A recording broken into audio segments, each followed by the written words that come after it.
with there's an interview that was done with Matt Damon. And apparently he and Ben Affleck have a friendship for the ages. And on a recent episode of Who's Talking to Chris Wallace, the Oppenheimer star detailed how his friendship changed following the death of his father in 2017. He said, after my dad died, he said, and Ben was very, very close with him. He said, it changed something in us, I think. He said, you start to see the end game and you start to feel like, I want to make every second count. I don't want to fritter away any time anymore. I want to kiss you. And I want to kiss. He also said, and I want to kiss you. I want to kiss you. And he said, he was watching Get Back, the documentary about the Beatles. And he said it reminded him of Ben. He said at the end, they're playing on the roof in London. And it says that this is the last time that they ever played together live. And it made me so sad because you look at them and they're so happy at the time. And that inspired him to reach out to Ben and to start planning more projects together. He said, I called him and I said, look, man, we were talking about doing this. And it's like it's been 25 years or something since Good Will Hunting. What are we doing? And he said, we both kind of hit the lottery. Why aren't we working together more often? And that got them kind of back on track. It's good. They started their own production company and have been in films such as The Last Duel and Air together. And so, it's a good thing they came back around and started partnering up again. In a recent interview with the Washington Post, Tiffany Haddish revealed that she has recently suffered her 8th miscarriage. Jeez. Yeah. She said, I've got a uterus that's shaped like a heart. And she said it just won't keep anything in. She went on to explain her reason for keeping these experiences private, saying that she doesn't want people saying, are you okay? Are you all right? Like a wounded animal, I would just rather go in a cave by myself and lick my wounds, she said. But 8, that is a whole lot of miscarriages, right? There were a couple of miscarriages between myself and my older brother. I think 2 or 3. Yeah. But 8 is a lot. A tremendous amount, especially, to keep trying and after having that many issues. That's got to be a really, really difficult scenario. Naomi Watts detailed her experience going through menopause. We'll stay in the general uterus area for a moment. And stuff, yeah. And she's only 36 years old. It's early, right? I believe so, right? Yes. Yeah. Wait, have you heard of early menopause before? Yeah. I was talking with a friend about it this weekend. I'd never heard that, and there's a name for it, Kathy. It might just be called early menopause or premature menopause. But wait, she's only 36? Yeah, well, the person that I was talking with, Casey, is also late 30s, and I had never heard of that happening for somebody so young. Nick, they say it happens in a lot of younger women who lie about their age. So, yeah. Casey, I'm not sure how old she is now, but maybe this happened when she turned 36. Okay, yes, that could be it. I was going to say, there's no way. I think she and I are closer in age together. So she was being interviewed by Hello Magazine, and it was published on Monday, and the I Heart Huckabees actress said she felt like she was spiraling out of control at the time. Wow. She said going through menopause at such a young age was not easy, especially during a time when there was so little information about it. Mood swings, night sweats, and migraines. I was feeling like I was spiraling out of control.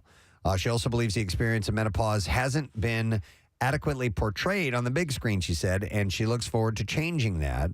So I truly believe that if menopause had been such an off-limits topic when I first started experiencing my symptoms, I would have had an easier transition. So she's 54 years old. Okay. Years ago this happened. But she went through it at a very, very early age. At 36, was not aware of that. This woman that I was speaking with over the weekend said it completely changed her sex life. The way that she engaged in sexuality, the way that she, quote-unquote, crossed the finish line, all of that changed following early menopause. And how old was she when she... late 30s, Steve. Oh, wow. Yeah, and then she's my age now. She's 48. Did you say in what way it changed? Yes, she was very graphic in her description, so I'll be delicate. But, just butt stuff from pleasure. there on out. Exactly. Right. No, Okay, the way that she received pleasure and the act in which she received pleasure, all of that completely changed from before and after. Well, I was just curious if she had a lower appetite for sex after that. I didn't ask her that question. I don't know. But the way that she, her big O's. That kind of used to be the rumor. The was usual, that yeah. you lose your sex drive after menopause, but I remember there are videos that going prove through otherwise. Do you remember that? I do remember that, yeah. Robert Downey Jr. Sang Cillian Murphy's praises in a recent interview with People. The Iron Man actor detailed the lengths that Murphy went to in order to portray J. Robert Oppenheimer in Oppenheimer. He said, I've never witnessed a greater sacrifice by a lead actor in my career. That's saying a lot. Yes. He said he knew that it was going to be a behemoth ask when Chris called him, referring to director Christopher Nolan. I mean, he watched Mark Ruffalo put on 1,100 pounds to play the Hulk. Yeah. No, that was CGI. That was not real. What? He said, but I think that he also had the humility that is required to survive playing a role like this. He recalled Murphy declining invitations to spend time with the cast in order to prepare for the role. And he said, we'd be like, hey, we got a 3-day weekend. Maybe we'll go antiquing in Santa Fe. What are you going to do? He said, I have to learn 30,000 words of Dutch. Have a nice time. But he said, but that's the nature of the ask when you're taking on a role like that. He's apparently like in every second of film case. Yeah, basically. I'm thinking about it. I'm like, I feel like, except for the explosion.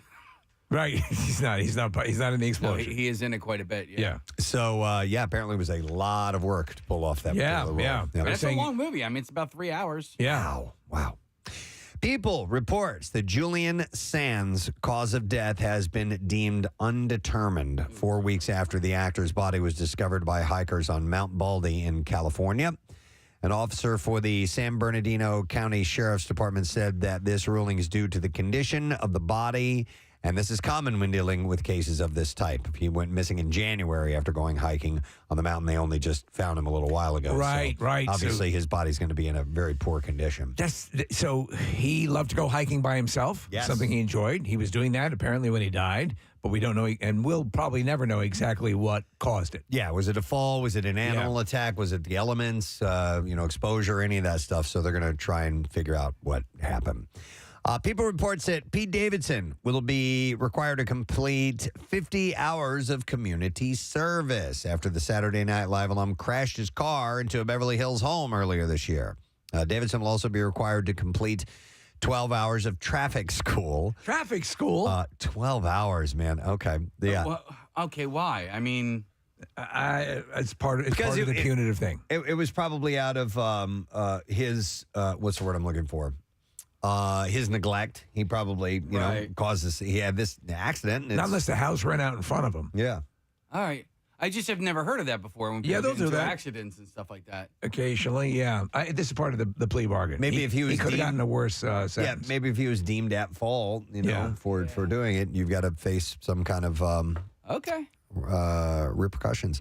The Bupkis star is allowed to complete his community service in New York at the New York City Fire Department, where his father Scott worked as a firefighter before passing away on September 11th, 2001. Well, that's pretty cool.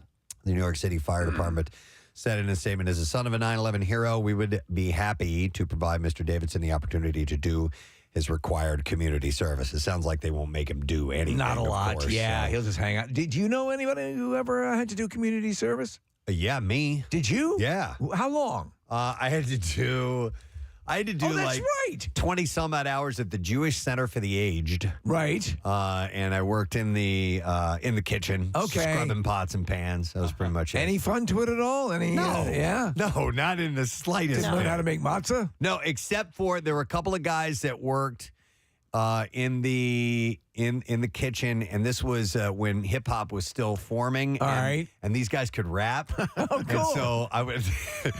And they were rapping about where they worked, which was the JCA.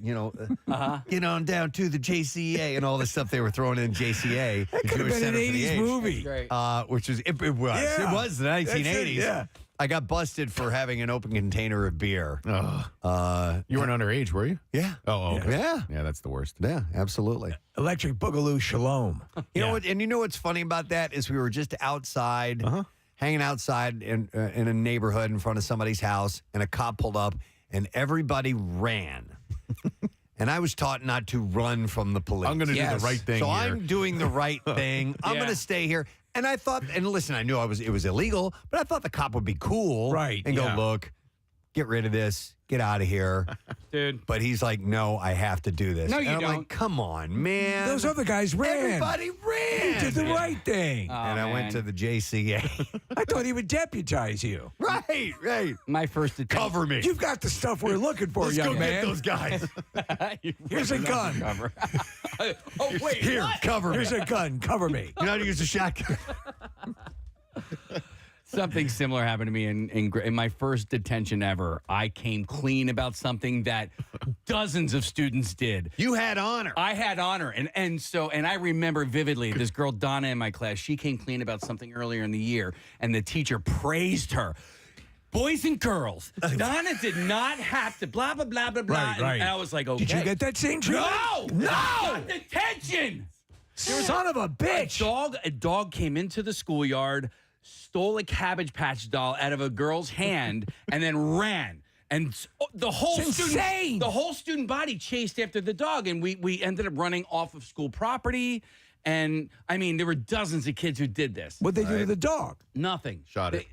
But when they asked who in this classroom ran after the dog, I stood up. I said, Mrs. McFadden, I did. And she said, okay, you got You detention. little brown nose. Yeah. You got detention. I got detention. Did anybody After else school, mess up? Nobody! What should have happened is you should have gotten detention, all right? And then everybody else, because nobody else stepped forward, they should have suspended the entire class. Here's what's going to happen, you little jerk off. You're going to be cooking for Jewish people for the next 10 years. God. All right, well, anyhow, Pete Davidson had to do community service. Mm-hmm. TMZ reports that Tom Brady may be moving on with another supermodel. Don't worry, gang. Yeah. He's found another supermodel. It's okay. The guy has a pretty good dating record. After Giselle Bundchen, according to the outlet, the NFL star spent the entire weekend with Irina Shayk. Uh-oh, that's Bradley Cooper's ex. Wait, That is not, correct. They have a daughter together named Leah Desane. All right, so the Kim Kardashian stuff they were just at the same party? Yeah. Okay. Yeah. One source claims that Bundchen is not happy about the reports that the pair are dating. However, another source close to the Taxi actress told the outlet, why wouldn't she be happy for Tom? She divorced him. It is helpful to her freedom that he moved on. Isn't it funny how they stay in this bubble, this dating bubble? I mean, She dated Leo before. Right. Yeah. I mean, come on. I mean, that's it's the way. Do what Tiger Woods did and date a Perkins waitress now and then. They didn't date. Well, I think they just banged. I don't know. Could have been romance involved. Maybe. Game of Thrones creator George R.R. Martin addressed the joint SAG-AFTRA WGA strike in his latest blog post. He said, I joined the WGA in 1986 and have been through several strikes with them. We made gains in all of them, but some issues are more important than others, and this year's strike is the most important of my lifetime. An unnamed producer was quoted last week as saying the AMPTP strategy was to stand fast until writers started losing their homes and apartments, which gives you a hint of what we are facing. He said, no one can be certain where we go from here, but I have a bad feeling the strike will be long and bitter. I read an industry insider's take on this. I was telling Casey about this, that shed some light on what the impasse is here. So as the actors and writers are all trying to determine, views and how that relates to their percentage of payment and so on and so forth, the movie companies and the producers and the head honchos are very protective of the information for streaming numbers and things of that nature, Preston, because they can say our show's a hit. But if they actually have to provide the data, then stockholders and shareholders of these various companies can see that some of the stuff they've been saying might not be true. Right. So they don't want all that information to get out, but that's exactly the information the writers and the actors need to determine their rate of pay. So while they're trying to put some hype behind something that really may not be performing as well as they say it, I gotcha. Yeah, they want to hide that info. Interesting.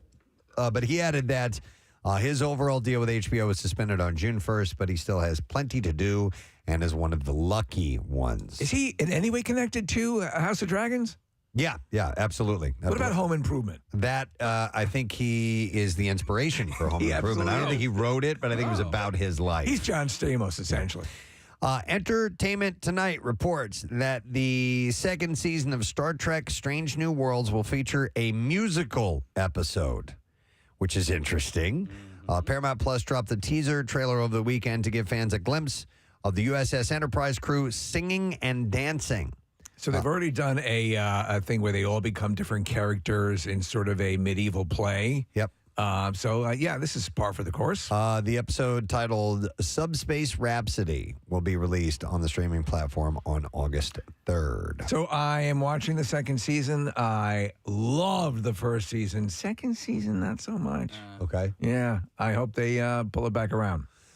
Alf, in news for Casey, Alf is making a comeback. What? Ryan Reynolds is reviving the classic TV show. Can you believe that? How more perfect? My best buddy. Ran from 1986 to 1990. Wow. It will be through sponsored segments as part of a deal with Fubo and his Maximum Effort.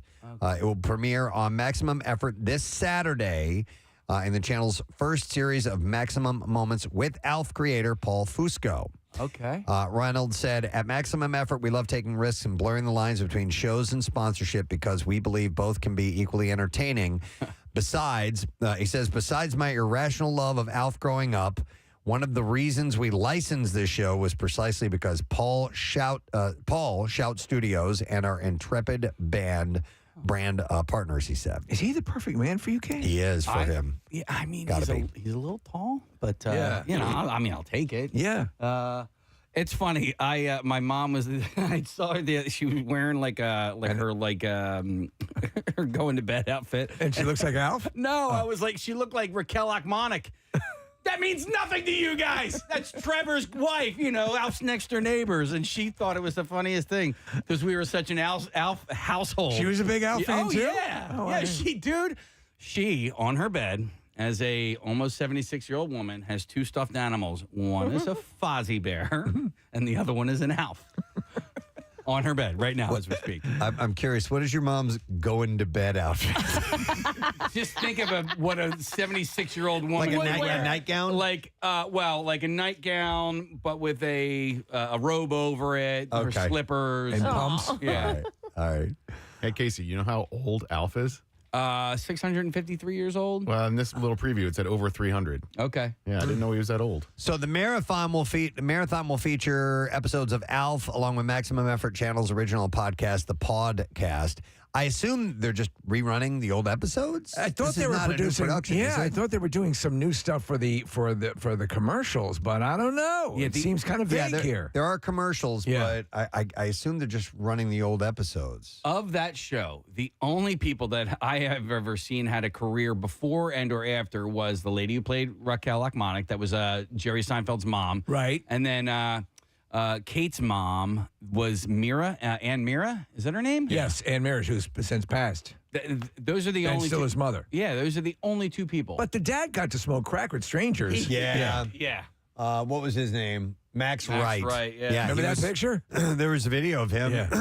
smoking crack, cocaine. The crack house. In a hotel. Yeah. And it was, that was sad to see. Alf aired on NBC from September 22nd, 1986, March 24th, 1990. Was crack currency on Melmac? Case? No, cat juice. Okay, catch. The title character, Alf, but whose real name was Gordon Shumway, crash lands in the garage of the suburban middle-class Tanner family. The series starred Max Wright, Ann Sheedon, Andrea Elson, and Benji Gregory. Yep. And Alf was performed by puppeteer Fusco, who co-created the show with Tom Patchett. I do find it funny that they called him Alf, and he was like, "My name's Gordon Shumway," and they're like, "Okay, Alf." Like they just called him Alf on the show. I'm like, he has a name. It's Respect, please. Yeah. It's bugged Come me on, ever man. since, Steve. Ever since 1980. No, you are passionate about this show. The fact that Ryan Reynolds is equally as passionate is amazing. And then finally, on Sunday, Cher announced in an Instagram post she is launching her own line of gelato. Oh. She wrote that her fans, this is real. If I could make gelato. The Believe singer, who is 77, posted a short video to Instagram showing off a bright orange pink ice cream truck featuring black and white photos of herself enjoying a cone, and the brand's name, Cherlato, is featured on the side in bright blue letters. I finally get gelato. I had gelato during my vacation time. real gelato. phenomenal, man's isn't it? gelato. It's really good. I had inferior gelato prior. Super rich. Yes, exactly. So Now I want Sherlato. She said, "Yep, this is real. I'm launching my gelato. Watch out, L.A." And she teased before signing off that there's more to come. In the singer's original post, she shared that this has been a long time in the making. She said, "All started 5 years ago, and now it's finally happening." On the official Sherlato Instagram, the first post revealed that Cher collaborated with New Zealand-based ice cream company Giappo, known for making ice creams in a gluten-free facility, to bring her gelato to life. Does she have Shogurt? I don't think so yet. The ice cream will be making its initial appearance in Los Angeles with a focus on local ingredients. She said, "We partner with local farmers and artisans who share our passion for quality and sustainability."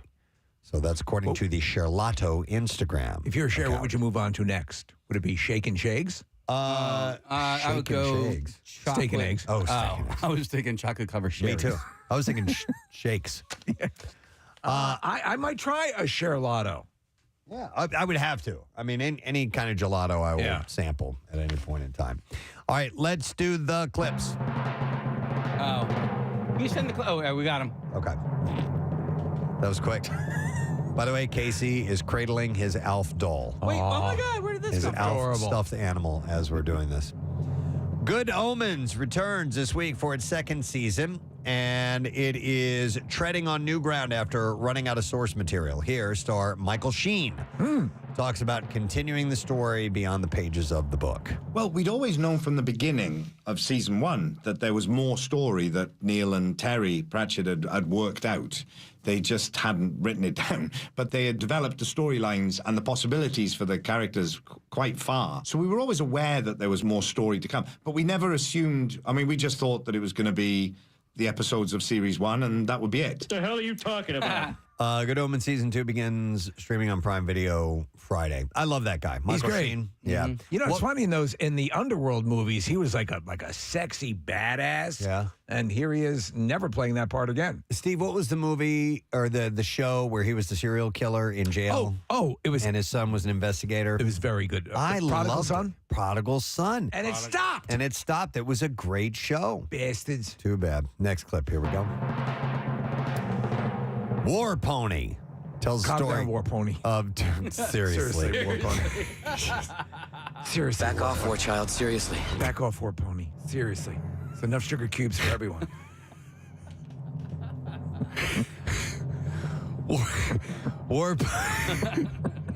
War Pony tells the story of two young men living on the Pine Ridge Indian Reservation in South Dakota. And then this clip, writer Franklin Sue Bob talks about trying to portray reservation life authentically in the movie. Here we go. That's really what I wanted, is just for the authenticity to be felt more than anything.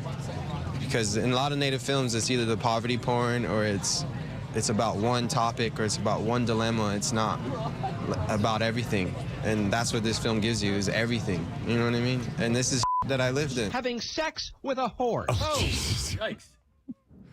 Back off, War Pony. Back off, War Pony. Seriously.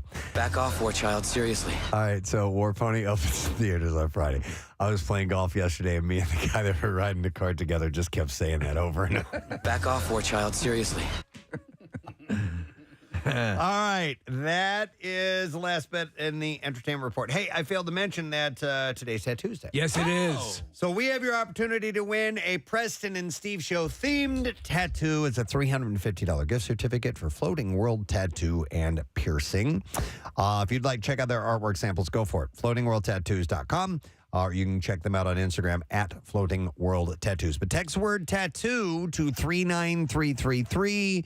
And we'll see if you win before the end of the program. All right, let's take a break, come back in just a moment or two, and hang out on this Tuesday morning. We'll be back in a sec, all right?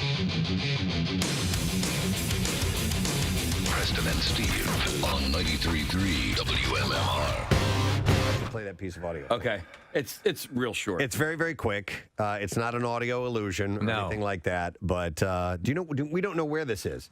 Graduation ceremony. It looks like a college graduation. It was ceremony. college graduation, and you know, as you walk up, this is your moment. This is your family is there. It's your time to shine. You get your name said with the thousands of people in attendance. You walk across the stage. You grab your diploma that you've worked so hard for and paid a lot for. Paid a lot for. This is the culmination. And as you're walking, they announce your name.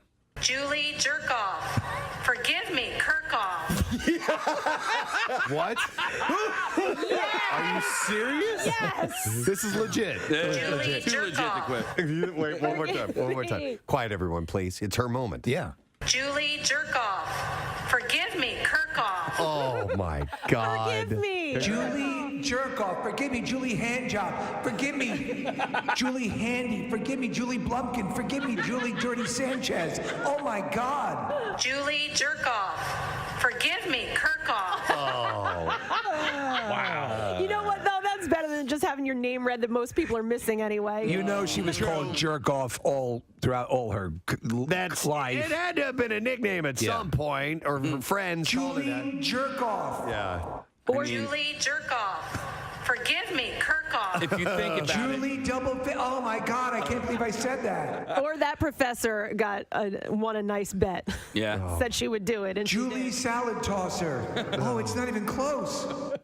If you think about it, in high school, she probably had jerk off as a, I wouldn't even say a nickname. You know, they made fun of her. Maybe even her friends would call her that because it's such an obvious. But and then she gets to college where everybody matures a little bit, and she loses the jerk off for a couple of years. It's and clear. then boom. Kirkhoff is I mean, you can come into that Kirkhoff, dude. She's getting her master's degree. It's a Master of Science degree as she goes up and hears Julie Jerkoff. Forgive me, Kirkhoff. Well, and she doesn't. If this is the actual video that we're watching, she doesn't even flinch. The girl, Julie. You know what? When they're doing it, you couldn't even hear. You're so excited, and you're just your focus is walk forward, shake hand, take diploma, walk off. You know, jerk off. Jerk off. Julie Jerkoff. Forgive me, Kirkhoff. Well, you did very well, Miss Jerkoff.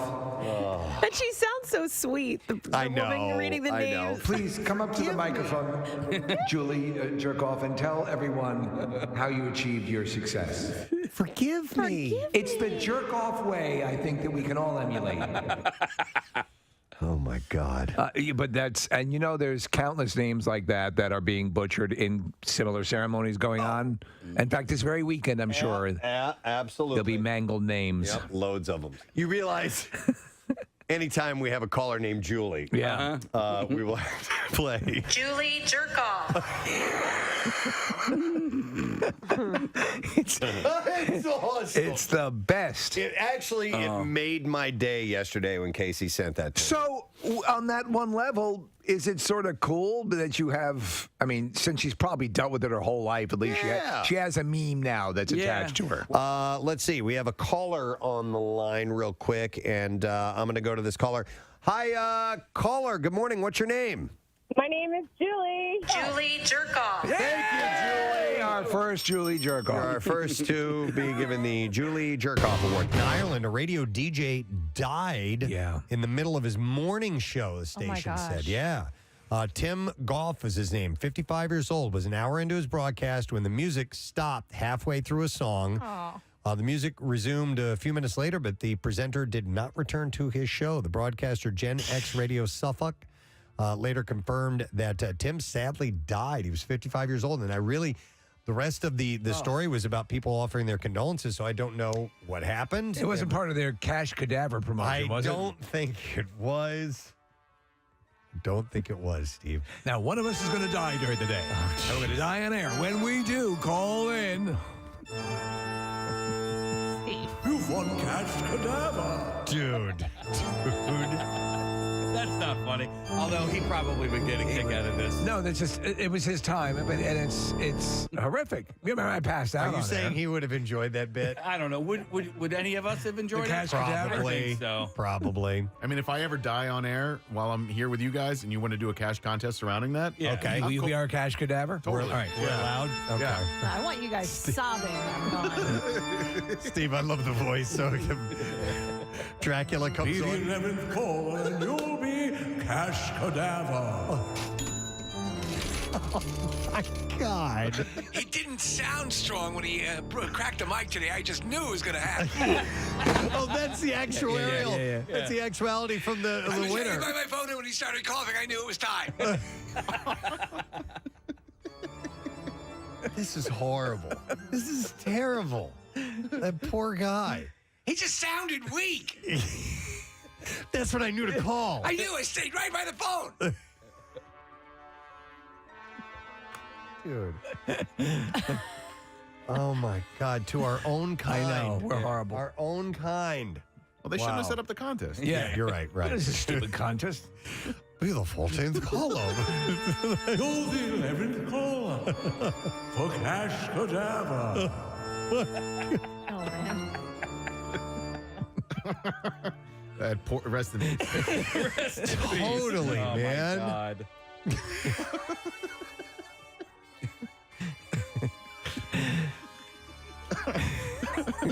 It's just beyond. It's beyond the pale. I'm not going to be able to stop thinking about that. All right, we got a text that it should have been called the Morning Show, M-O-U-R-N. Ah, yeah. No. I'm very excited to welcome once again Mr. Chevy Chase. Chevy, thank you for coming on. Chevy Chase. I've never heard a voice that low in my life. Thank you, sir. I appreciate the Yes. compliment. Yes, who is this, please? That's Preston, who has the low voice, and I'm the bald guy, if you can see us. So I'm That's- Steve. Yeah. Oh, wait a minute. Are you the guy with the voice? No, Preston. Oh, I think all I'm right. I'm the guy with the voice. That was very good. I loved it. Thank you. Hey, Hi, Chevy, guys. I- Nice to see you. it's Nice to wonderful see to you. have you on. I needed to ask, you 39 years ago, you guys made the film National Lampoon's Christmas Vacation, and when you think back to that time when you were filming it, did you know that you had something extra special in that film and that people would still be loving it today? Because I've already watched it 3 times in the past couple of weeks. No, I didn't like it. Bye. No, of course. Let me just say this. When I make movies, I hope that people will like it, but you don't know, really. In fact, I've been doing recently some appearances, such as the one I'll be doing in Atlantic City at Tropicana, where I'm with an actual audience of, I don't know, a few thousand people or whatever. And until that time, I've never seen my audience. Basically, you make a movie and you never know anything. Once I snuck into a theater with Dustin Hoffman when we did a movie. I just snuck in and stayed in the back to see if they'd laugh. Right.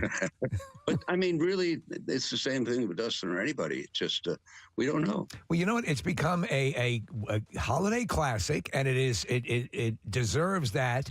But I also think, in a way, it might National Lampoon's Christmas Vacation might get short shrift on the emotional level because it resonates on so many of those levels as well. I remember years ago when I was a kid, my dad was sweating out a Christmas bonus check, and so that all of that, and I think it's captured beautifully in the movie in the attic scene where and I well up at that scene. That is a beautiful scene.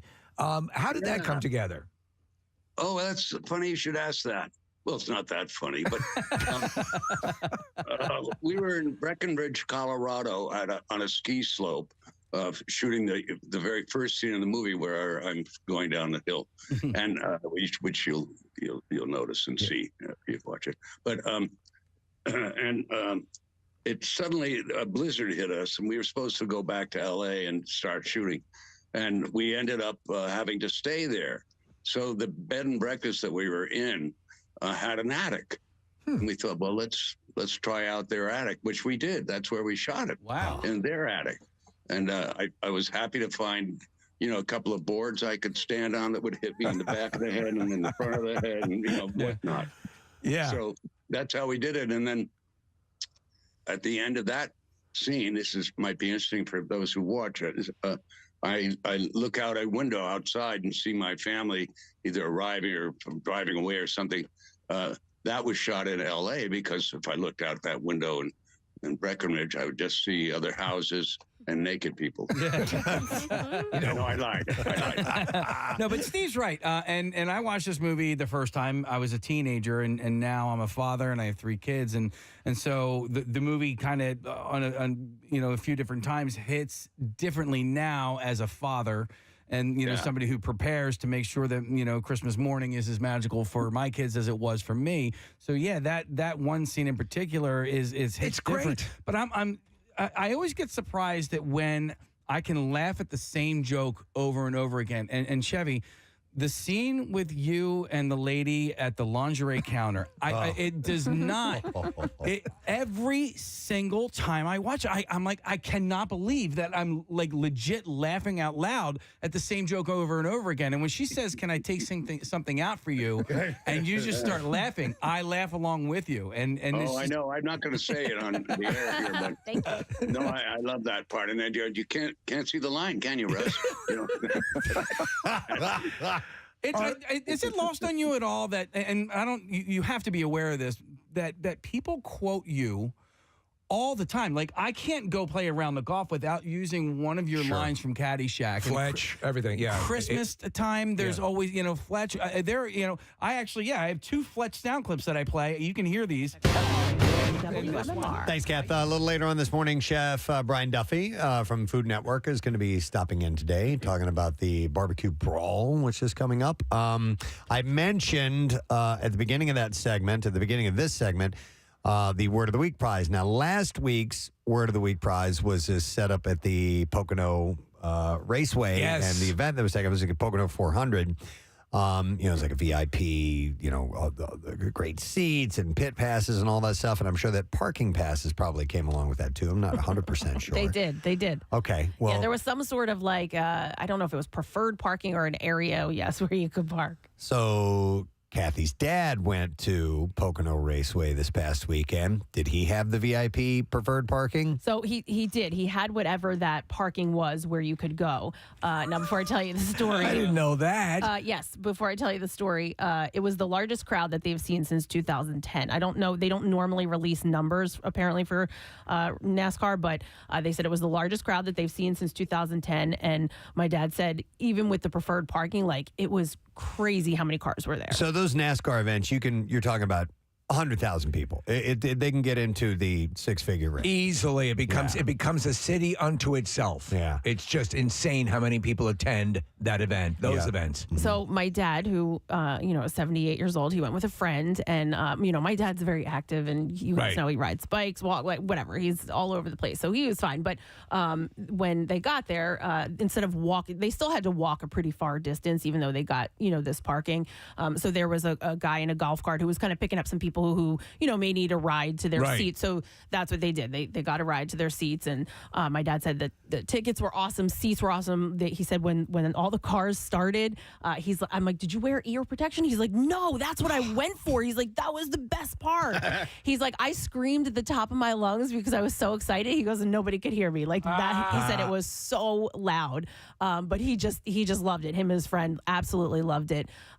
Did the whole experience, and then the race ends, and it was in the evening, and so now it's time to go back to the car. So he's clinically deaf at this point, right? So that they can. Well, I said to him, I go, because it came also with, you could go get these headsets and like listen to different things, and he's like, nah, his friend couldn't really walk over to where it was. It was a bit of a distance. So my dad's like, nah, he's like, we loved it. That's why we were there. So it's over, and so they go to they're walking out towards the parking lot as to where they parked, and they found the guy or one of the guys who was in like the golf cart shuttling people to their cars. So said, hey, can we get a ride? The guy's like, yeah, sure. He said, let me see your tickets. I need to see where you were parked. So they show him. They tell the guy which lot they were in or whatever it was. The guy takes them, drops them off, and leaves. Right, and so there's 100,000 plus cars, people, all of that. They don't see this guy in the golf cart again. Right. So He's busy. What happened was they got dropped off in the wrong spot. They weren't in the right parking lot. So they started walking around looking for the car. So they're walking. It's about an hour in, okay? And they're still searching for their car. So my dad's friend had to sit down. He's like, you sit, I'm going to walk. Let me walk. Just let me die find here. it. No, he's like, I'll find it. You stay, like I'll go, I'll find. So then it was another hour that my dad walked. 2 hours. So we're 2 hours in, my dad's walking, right?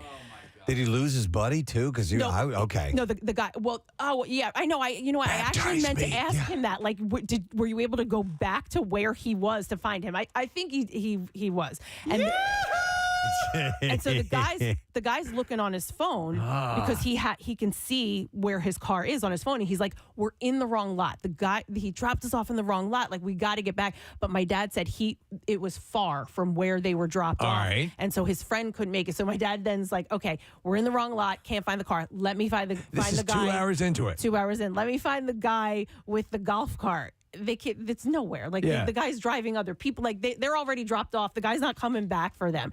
They do eventually find him, right? This is probably 2.5 hours in now. My God. They find a golf cart. The guy puts them in, takes them to the correct lot, right? So now they're in the correct lot.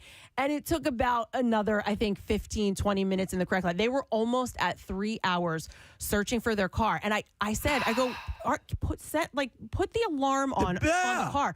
Oh, no. The guy, my dad's friend drove. He leaves the key fob in the car. He leaves his key fob in the car. Why would you do Correct. that? I don't know. Listen, it's too...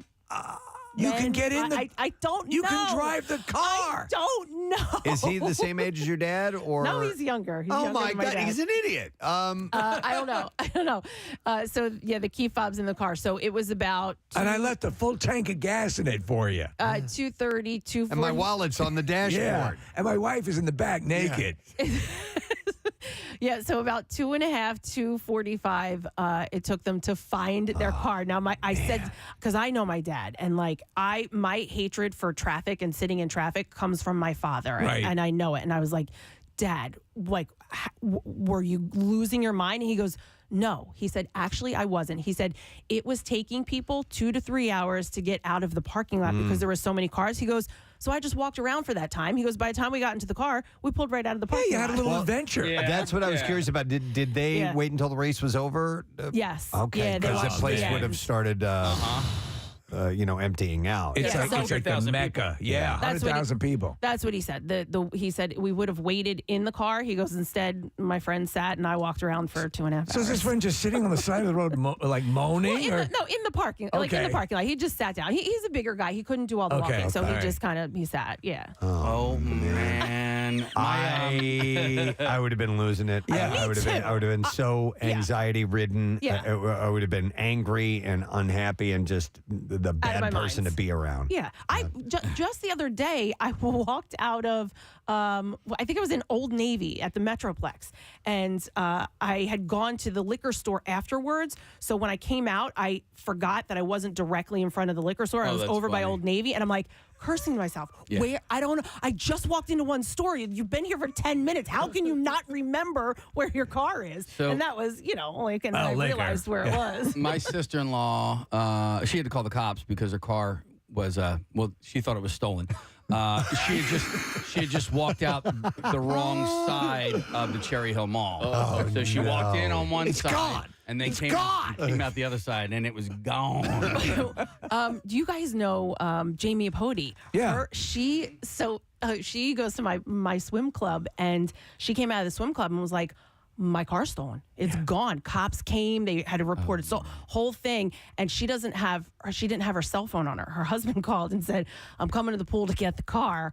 They live right by the pools. He was like, okay, so walk home. Oh, Well, my she didn't have God. her cell phone on her. So the husband had the car. Oh man. I know more and more people who, like, if they're at an event like this, Kathy, where there's 100,000 people or whatever leaving, or at a ball game or at a concert, like, for example, the Dave Matthews concert in Camden on Friday and Saturday night. They will tailgate afterwards. So they will bring a cooler with them, because I went to the show on Friday night with Brent Porsche and Andrea, and Brent had some supplies in his car, and we just sat there because getting out of Camden is probably almost as bad as getting out of a NASCAR race afterwards. There's just so many cars, and it's such a pain in the ass. So if you don't have to go anywhere, like your dad, at least he was kind of wandering around and wasn't fighting everybody else getting out of there. You know? Yeah, that's what he said. I like to leave for a Fish concert. I don't know. They might be playing tonight. Yeah. I will walk out either right before the encore, or I'll watch the encore basically from the doors. And then bolt. So I can get right out of there. I can't remember the last time I stayed to the absolute ass end of a show I'm with you, or Steve. sporting event. Yeah. Can't. I always stay. I find it's probably to my detriment, Steve, because on Saturday night we took an Uber home, and we didn't want to worry about driving either night. I bet you've caught more very cool finales and things that I don't see. Is it worth it for that extra hour and a half that you have to spend in Camden? Yeah, I've missed several things because I'm always a leave early type of person. Like, we went to the Phillies game last week, and I said to Jason, it was the 8th inning. I'm like, all right, the end of this inning, we're going. He was like, what do you mean? Yeah. He was like, there's one more inning. We're not going anywhere. I'm like, no, we're not sitting in this Totally, traffic. Mr. Richard Gere came out and did helicopters. No, it was actually a boring game that we went to. But yeah, I've missed things, and I know when the Pope was in town, I was with my friend and my brother. I'm like, all right, we're not going to get stuck in this, and we ended Where up. the hell am I parked? We ended up missing communion. We didn't realize they were giving communion. Oh wow! Yeah. That's kind of a big thing. Yeah. You guys remember it was the Feastival, and Coldplay was playing. I can't remember, but they were the band that I wanted to see the most. And Gina Crash lost her car. You remember? And she called me. Did you miss it? She wanted me to come out and help her find her car. I didn't get there with her. I don't know where she parked, and she was mad at me. I was like, "No, I'm not coming." What? You're an adult. A, you're Figure an it adult. out. B, I don't know where you parked. I didn't walk in with you you. had no help. I'm not going to help you. You should have gone out and started at the end. Is this your car? Yeah. Is this your car? Is this your car? Is this your car? But How the hell would you possibly find her She was a car? little honked off at me that I didn't come out and help her. I was like, I'm here to see Coldplay, bro. I'm sorry. What is is Camden the worst venue to get out of after the show in our area? Nick, I got stuck at across from the ballpark, or it was across from the ballpark with that like smaller lot on like the third base side, not like the Citizens Bank lot. Okay. The other side. I mean, after a concert for at least 2 hours. Yeah, I mean, Camden's bad. I think the Link might be the worst. It is the worst. Okay. And the Jetro parking lot was, and we had parked there for a long time, me and my friends, and then at a certain point we all disbanded, and now we're literally in like 3 different parking lots. Somebody went to the Wells Fargo lot, we're at FDR, another person somewhere else. But like Jetro, it took you 2 hours just to get out of the lot. Marissa's got a different venue. It's such a shame because it's so beautiful, but the man leaving that, because you're just getting onto those roads, you're just getting onto those twisty, or windy, whatever it is. Right. Yeah, so like trying to turn out of there, and then they do a little bit of the directing, like you're closest to this exit, so you have to go that way, and then you get dumped off into like West Philly area. I don't even know what it is. I think that's a tough one. Some of them have bizarre. Well, you talk about Camden. So Camden, at a certain point, you can leave. If you leave at the appropriate time, you can just dart right over and you're good. Yeah. And then that changes. And then you go out and you take the tourist tour of Camden, and it's a nightmare. You remember that part of Camden where Kathy saw the hooker a few years ago? On the way to the Subaru broadcast. Brent and I were hanging out there on Friday night. That part of that neighborhood. And we're just like, you know what? See you boys on the radio. But Steve, I mean, they direct you south sometimes instead of getting back. And you don't have you can't. Yeah. You can't fight them. That's where the direction you have to go. And they point you back down towards the Walt Whitman Bridge instead of the Ben Franklin. 2 times leaving Camden, I took the ferry over to Penn's Landing. How was that? It's also another thing you have to go and stay and wait for, which is something to keep in mind. But if you have a problem of trying to inch your way in and out to the, into these little lines with your car and play that little game of, I want to pull in and I'm not letting you in thing.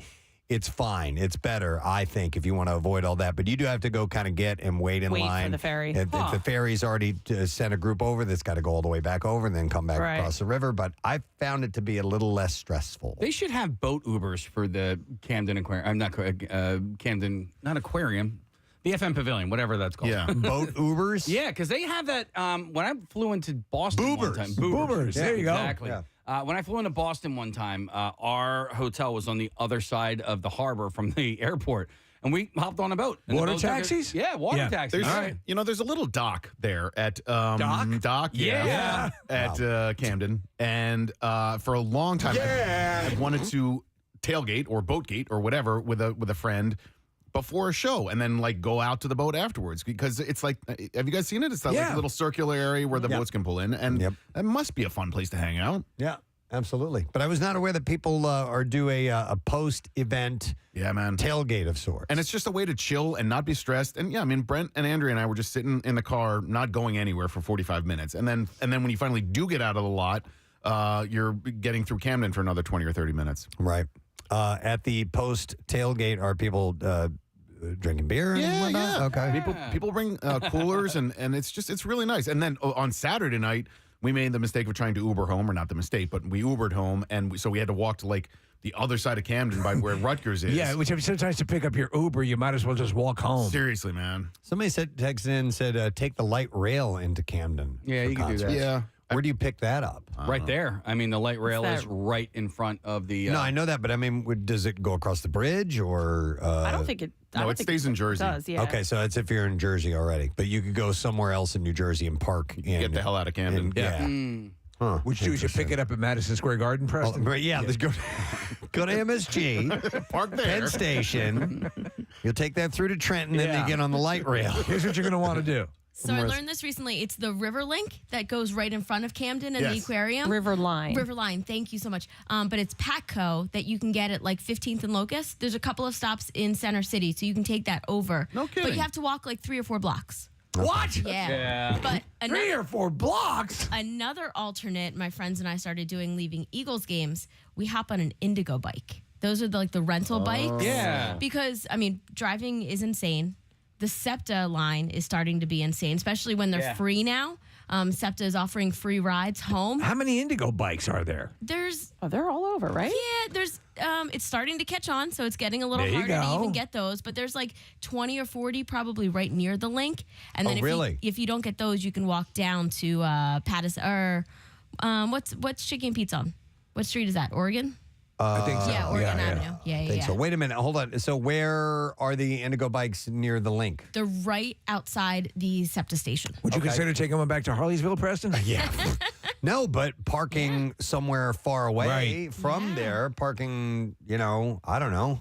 Trying to think of where. So you need another place. It's got to be near another parking spot for those bikes. Yeah, but they're everywhere now. They're everywhere. Yeah, okay. and Broad That's Street. a good idea. That time of day, it's like there's nobody walking on this. I hate riding a bike on a sidewalk, but at that time of day, at that time of night, it's not bad. Yeah, we've said before, and this we've revealed this little secret, but the Navy Yard. Yes, it's wonderful. Not a bad place to people park, don't know. and then you can even walk over. It's not that far. Especially if you're going 95 north afterwards, because when you're coming out of the Navy Yard, you just hop right on 95 north. Yeah, there was 2 soccer matches at the Link this weekend, and the Navy Yard Hotel, the Marriott there, was completely sold out on Saturday night. I don't know if it was sold out on Sunday night too, but Chelsea was playing someone. I don't know who, but anyway, a lot of people. Gryffindor. They were playing Gryffindor, yeah. They had beaten Hufflepuff earlier in the tournament.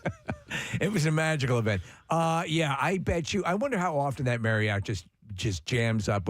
I have to imagine anytime there's a sporting event. And Bruce is going to be at the ballpark in a few weeks. Yeah. Yeah. Yeah, and have any of you guys heard anyone that's taken an Uber from South Philly now? They have an Uber lot. No. An Uber lot? It was really hard for a while because they wouldn't let any cars near like Citizens Bank or the Link or anything. So now there's an Uber lot pretty much right near the campout lot, I think. Huh. That we're in. Yeah. But where did the Uber park? So that's the thing. So it's its own lot. Yeah. Oh, I got to do it. Yay.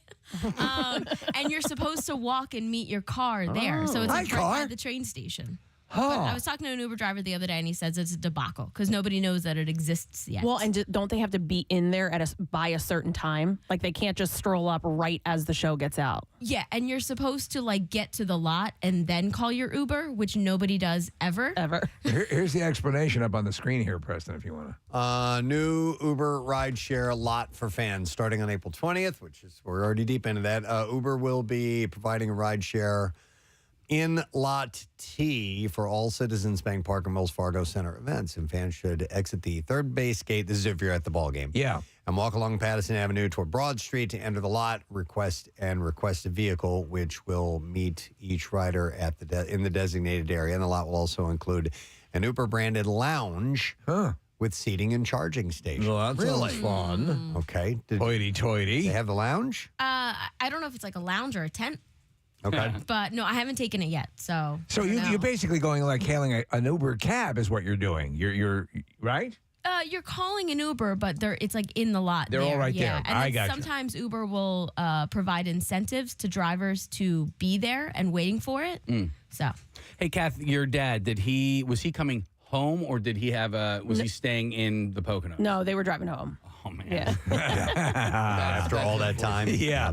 I would have left a friend. Mm-hmm. Man, I remember one time I was at a concert. This was back in St. Louis, and I don't remember what show I went to see, but they had a paved area for parking, but they also had an area further out that I think they were eventually going to pave, but didn't. But it was gravel at the time, okay? So really hard to find a designated, numbered lettered area where your car was parked. Right, in gravel. And we got done, and it might have been like Lollapalooza or something that was like an all-day event. And I remember we were out in the lot and we were leaving, and there was this gal that was walking around. She didn't have shoes on. Oh my God. And she's walking around the gravel lot, not able to find her car. And I remember hearing the story. She'd been walking around for like hours and was crying and couldn't find her car. It's and her feet were horrible. killing her. And it was like, there was nothing we could do because I just don't, have no idea. Do you at remember all. what the gravel looked like where you parked? Right. Yeah. What did that Exactly. gravel look like? Yeah, I haven't lost my car in a long time, but I know that I don't have any good stories that come to mind, but I know it's happened before, and it's just like so freaking frustrating. I'm actually pretty good. The most profound time ever of losing my car was actually years ago in college. So you'd pull off the main drag as you're pulling into the college.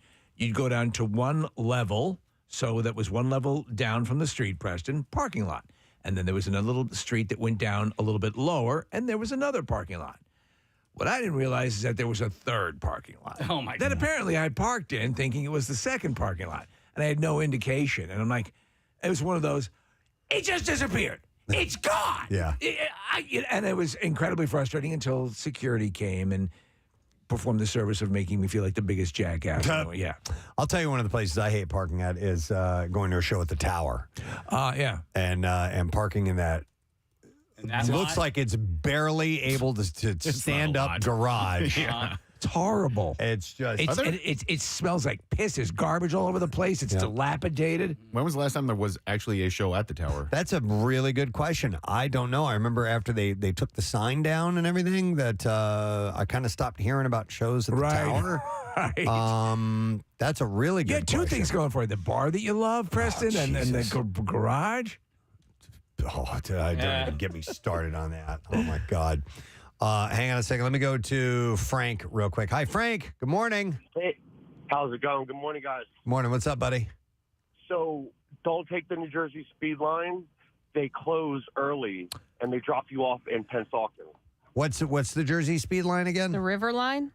Yeah, the river line. Okay. What Marissa was at talking a about. certain time. So if you get out of a concert late, they drop you off at Pennsauken. You got to take a bus. The rest of the way Do you know what time that is, Frank? What time? How late what's the latest they It go? was like 10 o'clock. I got out of the baseball game, and it dropped me off in Pennsauken. That sucks. With my kids.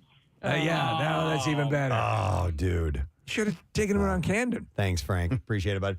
Somebody had said, Nick here, it said drop a pin on your phone. Hang on a second. Yeah. Like to know where your car is. Yeah. So my I've never dad's- done that. I have no idea what that means or. It just gives the location, so you know exactly where you share- are. What's that you on, can- though? You can text it to yourself, right? It's on the iPhone. Show them how to do it. I wasn't sure if it was a Google Map thing or Magic. All right, well, anyhow, I'm sorry to. I'll get tutorial from Casey here in a little bit. It's I mean, it's a good idea. All right, so Car you go. find him. I'll start all over. So you hit your little map thingy. You hit the little map thingy. I never used the little and map then thingy. see where the blue dot is. That's where you That's are. where I am, yeah. Okay, so you can hit that, and then you hit drop pin. All right, now walk out of the studio for 5 minutes. Yeah. And it just Now walk to it Camden. just marks that location for me. What I have is I have the Apple tags in my car, yeah. and that makes it You really. leave it in your car? Yeah. Okay. Yeah. Let me hang on a second here. Stacy lost her car. Hi, Stacy. Good morning. Hi, good morning. Hi, what's up, Stacy? So, it was in the fall. We had moved to the area. We were from Philadelphia, moved out to Plymouth meeting area, and I went to the new Target over there. So I always look to see where my car is, what entrance I'm going into, and, what row it is. And I go to Target, I get all this stuff, and it's like really cold out. I walk out of the entrance, and I'm looking for my car. It's nowhere to be found. And I'm walking around, So I had to put my car inside because I'm like, my car is gone. And I start freaking out, and I'm like, I know it was here. It was in this row. I'm like hitting the button on my phone trying to locate it. Mm-hmm. Don't hear anything. So I call my husband. I'm like, someone stole my car. And I started freaking out. He's like, all right. He's like, he was at a basketball game with my son. And then I see a police car in the parking lot. And I went up to the police car, and I said, listen, someone stole my car. And they were like, all right, get in the car. We'll drive around, see if we can find it. They're driving in the parking lot. Nowhere to be found. It's totally gone. All of a sudden, they drive around the median, and I didn't know there was a whole nother parking lot. Oh, my God. Oh, my God. There it was. I was dying. That's the same. Well, basically, what happened to me. I didn't know there was another level, and it's impossible to feel like a bigger jerk when that happens. I mean, I'm in the back of a police car. How did the police take it? Did they kind of find it funny? I guess it happens all the time because they were like, no problem. Hey, did they give you a sobriety check by any chance? Thank goodness, no. It was 11 o'clock in the morning. Hopefully I was fine. All right. Thank you, Stacy. Appreciate it. You're welcome. Yeah, it's embarrassing. It's absolutely. When you That think feeling, it's though, that second, for a nanosecond, even if it's quickly dismissed, it's like, oh my God. And then I got to call insurance. I got to, all this stuff.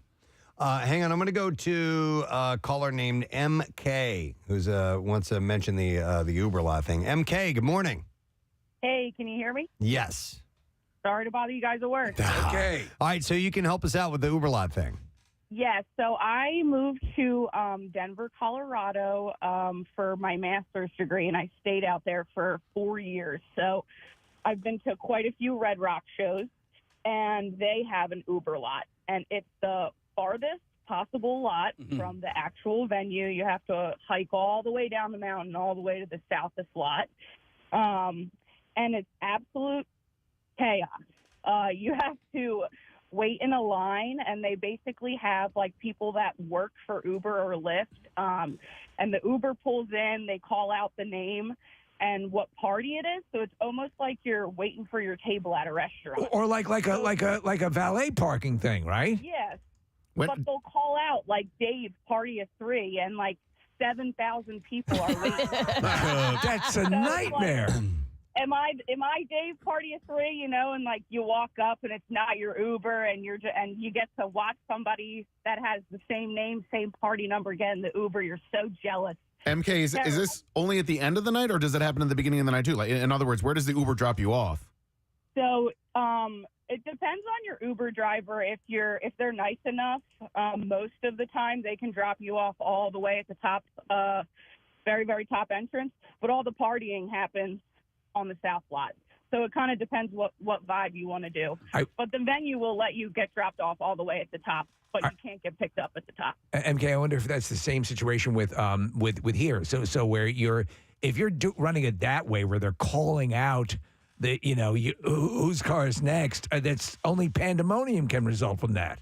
Yeah, and it's a great idea to have like the charging stations though, because there's 10,000 people all standing in one parking lot. No. You have no service. Your phone's dying. Yeah. That would not work for me. I'd freak out. Yeah. I'd rather go further away and then get an Uber the old-fashioned way. Yeah. Thanks, MK.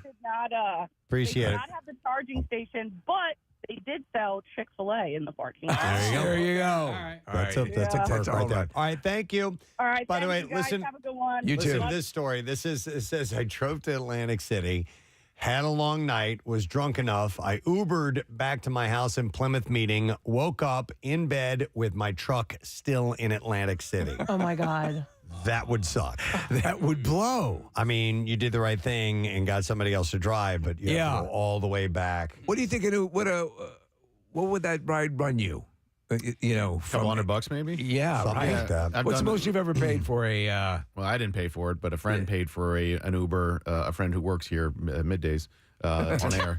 An Uber from Madison Square Garden back to our area, and that was like $250 or whatever. Yeah. Yeah, and the airport's like, I don't know, $50, $60 or something like that. Out to where you live. Yeah, out to where I am. Yeah, exactly. But it's better than parking because if you drop the car off there and you have to park for a week or whatever, that's going to cost you a few $100. True. All right, let me go to Chris. Hi, Chris. Good morning. Yo, bitch.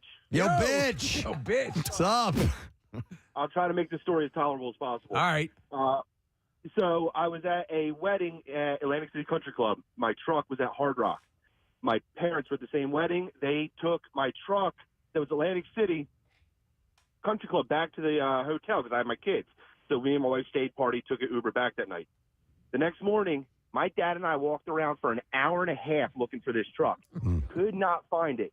The only way, finally, he says, listen, if we go to the beginning of the garage and walk from the bottom up, I can find it. So we have to convince the lady at the front guard stand to let us just walk through. We finally find it. He left the lights on, so it's dead. That's why I wasn't responding. Yeah. Yeah, because I'm clicking. Exactly. See, I'm clicking it, and it's not going up. Lights are on, truck's dead. He's like, all right, well, I got cables in my car. We go get his car. He knew where that was. We get in the car. I'm in the passenger seat. He's in the driver. We look at each other. We're like, oh, we don't remember where it was. You don't remember where it was? Oh, my God. Dude. So at least we had to Come on! drive down to the bottom and walk and drive through this time. It took maybe another half hour, but Dude, I've done. Have you guys? Any of you ever done the walk through the full parking garage to find the vehicle? I have. Probably have. You know where that occurs? Like over with the Bellevue. There's a lot that's right next to it, and there's an entrance lot. Let's put it this way: the exit and the entrance look pretty similar, almost dramatically similar.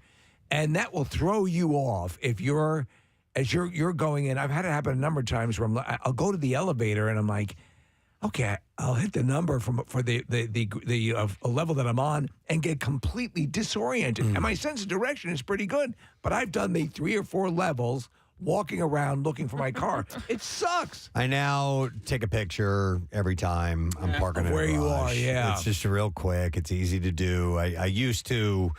there are some places that across from the Kimmel Center, the parking garage area, I used to go there all the time because I would do these voiceover sessions down the street at a studio. And they would have a little business card at the elevator that you could take. Right. And it would tell you what level you were parked on if you want to. But now you can just, taking the click a picture. Yeah. That's pretty much the easiest way to do that. I highly recommend that to anybody. But Kathy's dad got he was looking for his car for 3 hours. So how long did the actual race last? Yeah, about that. No, it was that was an all day thing. Okay. Yeah. At Pocono Raceway. All right. Well, thank you for sharing your stories, gang. Those we didn't get to on the phone line, I apologize. We do need to take a break because we got to get to the bizarre file. But a reminder that it's Tattoos Day. Text word tattooed 39333. Floating World Tattoo and Piercing offering up a Preston and Steve Show themed tattoo for our winner today. We're going to break and be right back. Stay with us. Preston and Steve on 93.3. People's everyday vernacular? No. Well, it's lost on me, and that nobody tells me this except us, a sad guy like you. Now I'm happy. Honestly, I suppose I make those movies just for that reason. I'm different than other people who are quote comedians, and I say what maybe my dad would have thought was funny, you know, that kind of thing. So I'm amazed at people's reactions, and I love it because he made me laugh a lot. So there you are. No, that makes sense. There's a wonderful, and I just in research for talking to you, I checked out, did some reading and watched a video. There was a video of you with your daughter and your wife watching. This is a couple of years ago. You're watching the movie, and it was phenomenal because it's your daughter and you looking at each other, especially in the lingerie scene, and she's like, "Oh, Dad!" You could just see it on her face, and you give her this loving look, and it was just beautiful. Yeah. Well, I also have 3 children, and they're my daughters. Of course, they're now in their 30s, but yeah, we're a very close family. This is where I live. This is what I do. I live with my wife and 3 daughters, and God, do I love them all. They're just the best, and I wouldn't be alive if it weren't for them. Not to say that I was dying or something, but just, I just, that's it. I mean, I was looking at my wife this morning. I was in bed on top of her. No, I was in bed no, I just look over, I peek over to her side of the bed, and she's out like or something, and I just love her. Yeah, no, I absolutely understand that. What I also love, Chevy, is you love the actual describing the movie, and people are going to go see you. You're going to get your money's worth because you have tons of stories. And I did not know that the house featured in the Christmas Vacation was actually the same house used in the Lethal Weapon movies. Well, that's right. Once we went to L.A. after getting out of that place, we had a place called the Warner Ranch. It was right across from Warner Brothers Studios. And there must have been 12 or so houses that they would use over the years.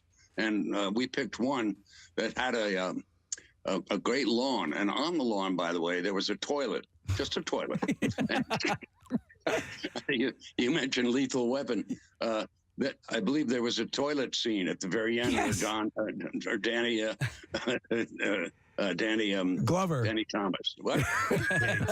Danny Thomas. Danny Glover. Danny Glover's on the toilet. Yeah. Like the toilet explodes or something. Yeah. So I said, that's got to be the house for us. And the property people had clearly forgotten to remove the toilet, or just said that heck with it, and they got another house.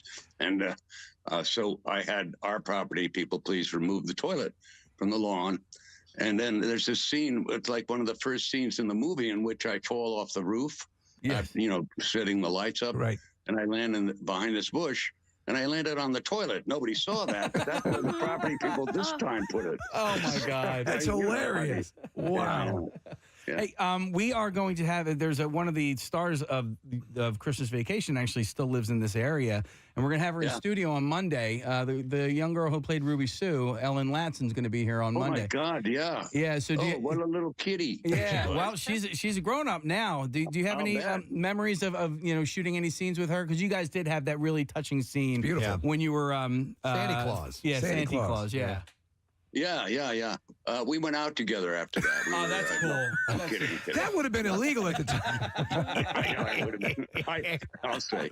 No, she was a lovely girl. I can't remember exactly what Ruby Sue ended up doing because I sort of lost track of her. But her name is Ellen. Yeah. And I hope for the best for her. She was terrific fun. Yeah. Talking about speaking of the cast, when the entire family is at the Griswolds, look at the lineup of people that were in that living room: John Randolph, Diane Ladd, E.G. Marshall, Doris Roberts, Randy Quaid, of course, William Hickley, the great Mae Questel. What a group of actors! That just must have been. Don't forget Beverly D'Angelo. Beverly D'Angelo, of course. Yeah. In trouble. And no, you're right. Mae Questel and John Randolph was my dad. Mae Questel. Yeah, great group of really good actors. William Hickey was a teacher, and some of the greatest actors went to his school. I think at that point he just won the Oscar for it. Was it Prizzi's Honor? No, I didn't win it for that one, but I won it for the. No, he did. Oh, that's correct. I'm so sorry. Yes, he did. Yeah. Well, having that cast at that level of capability, for in supporting roles, just made everything that much better. Now, the legend has it that you also incurred an injury during the tirade sequence with the front lawn decorations that were not working with you. Is that true? Well, that's right. It was a rant when I was ranting about how I couldn't get the, things together and all that. And I just, from out of nowhere, decided to kick these reindeer that were on the lawn, punch them. Right. Because I was angry at everything. And that wasn't supposed to be in the movie. I just did it and the camera followed me. No. And I came back with a broken finger after doing it. I thought it was like made of mud or something. I didn't know what it was made of, but it certainly didn't absorb anything except my bones. Speaking of rants, when you finally, when the dam breaks and you realize, Clark is not going to get the bonus, and you go on that, bug-eyed, fish-eyed, blah, blah, that whole thing. Yeah. Was that, had you written all that out yourself and rehearsed all of that, or was some of that just coming off the cuff while you were going through that? No, we wrote it. Actually, I wrote it, come to think of it. And each one of those adults watching me do it, had a little card on the front of their. That is great. You can't see. You can look for it, but you can't see it, and so that's why I put all those words, because I couldn't remember them all. It was just too many. And that's a great thing to know. That's what I was wondering, because it is a lengthy string of like pseudo profanities. That's wild. That were just all over the place. They were bizarre. That's Brando had. That was the thing Brando did during The Godfather. He had the actors he was facing. They had cue cards on them. Because that's a string of things to remember, but it's one of the seminal scenes. And correct me if I'm wrong, Beverly D'Angelo has an improv physically when the SWAT agents come through the windows, correct? Oh, did you say erect? Yeah, it pertains to that. Oh, you said correct, yeah. No, you're right. That just sort of happened. I did not feel a thing, just for those who might watch the movie. But which made me cry inside. Oh. I did not feel a thing, but that's just Bev. She just happened to do that, and so you'll see it in the movie. That's beautiful. You guys have such a chemistry, and we talked to her just recently, and that's. And there's obviously a real friendship there, and in that moment when you first met her and you were doing the first movie. Did you try with anyone else? Was it just were you kind of just paired with Beverly D'Angelo right from the get-go and realized you had that chemistry? Not paired. I paired. You paired. I interviewed quite a few girls for that role. I see. And Bev just seemed right away. So I chose that girl. And I saw that you and her and Christy Brinkley were was it Comic-Con recently, or it was a convention? Oh, a few days ago, yeah. Does that does that happen from time to time? Some of the national the vacation family kind of run into each other here and there. Not really. That just happened to be. I know. Why did that happen to be? It did anyway. Yeah. Christy and Bev are quite a couple. I won't even get into it. It's too funny. That's awesome. I say Randy Quaid is, of course, amazing in it. And Randy's taken some turns since the movie, but that he comedically, for a guy who's also a tremendous actor, a dramatic actor, he just ate that role up. Was some of your dialogue improv with him as well? I backed off a little bit and turned your volume off. Are you there? Yeah, we're here. Yeah, we lost you for just a second. You were saying Randy? Randy Quaid. I was about to say that Randy, if it weren't for Randy, I wouldn't make those movies. As you said, he's a brilliant actor, period. And he just came on to, you serious, Clark? That guy. Yeah. And I do a good impression of Randy. And I just think he's such a solid guy. I spoke to him on the phone relatively recently, and he was home with his wife and child, who unfortunately is a puppy, a dog. No, I'm kidding. Anyway, but no, Randy and his, he's just a regular guy. I mean, I can't tell you, when we're walking through that grocery store and he keeps piling the dog food on the thing, I'm not going to give it all away, but that's the guy I wanted. Yeah. And he did that, by the way, out of nowhere. He just started piling those things on. It's hilarious. I picked up some light bulbs and put that there to see what would happen. Chevy, do you have a favorite of any of the vacation movies? I mean, each one of them means something different to each one of us. Is there one that stands out to you? Well, I like the Godfather version. The Godfather's an American masterpiece. I know. So is one of mine, I'm sure. Yeah. I'm just going to keep fighting for it. No, I don't think. I think the first vacation and Christmas Vacation are probably my favorites. But then then I think about European Vacation. That was very funny. Yeah. I had Eric Idle in that, and then Vegas Vacation wasn't my favorite.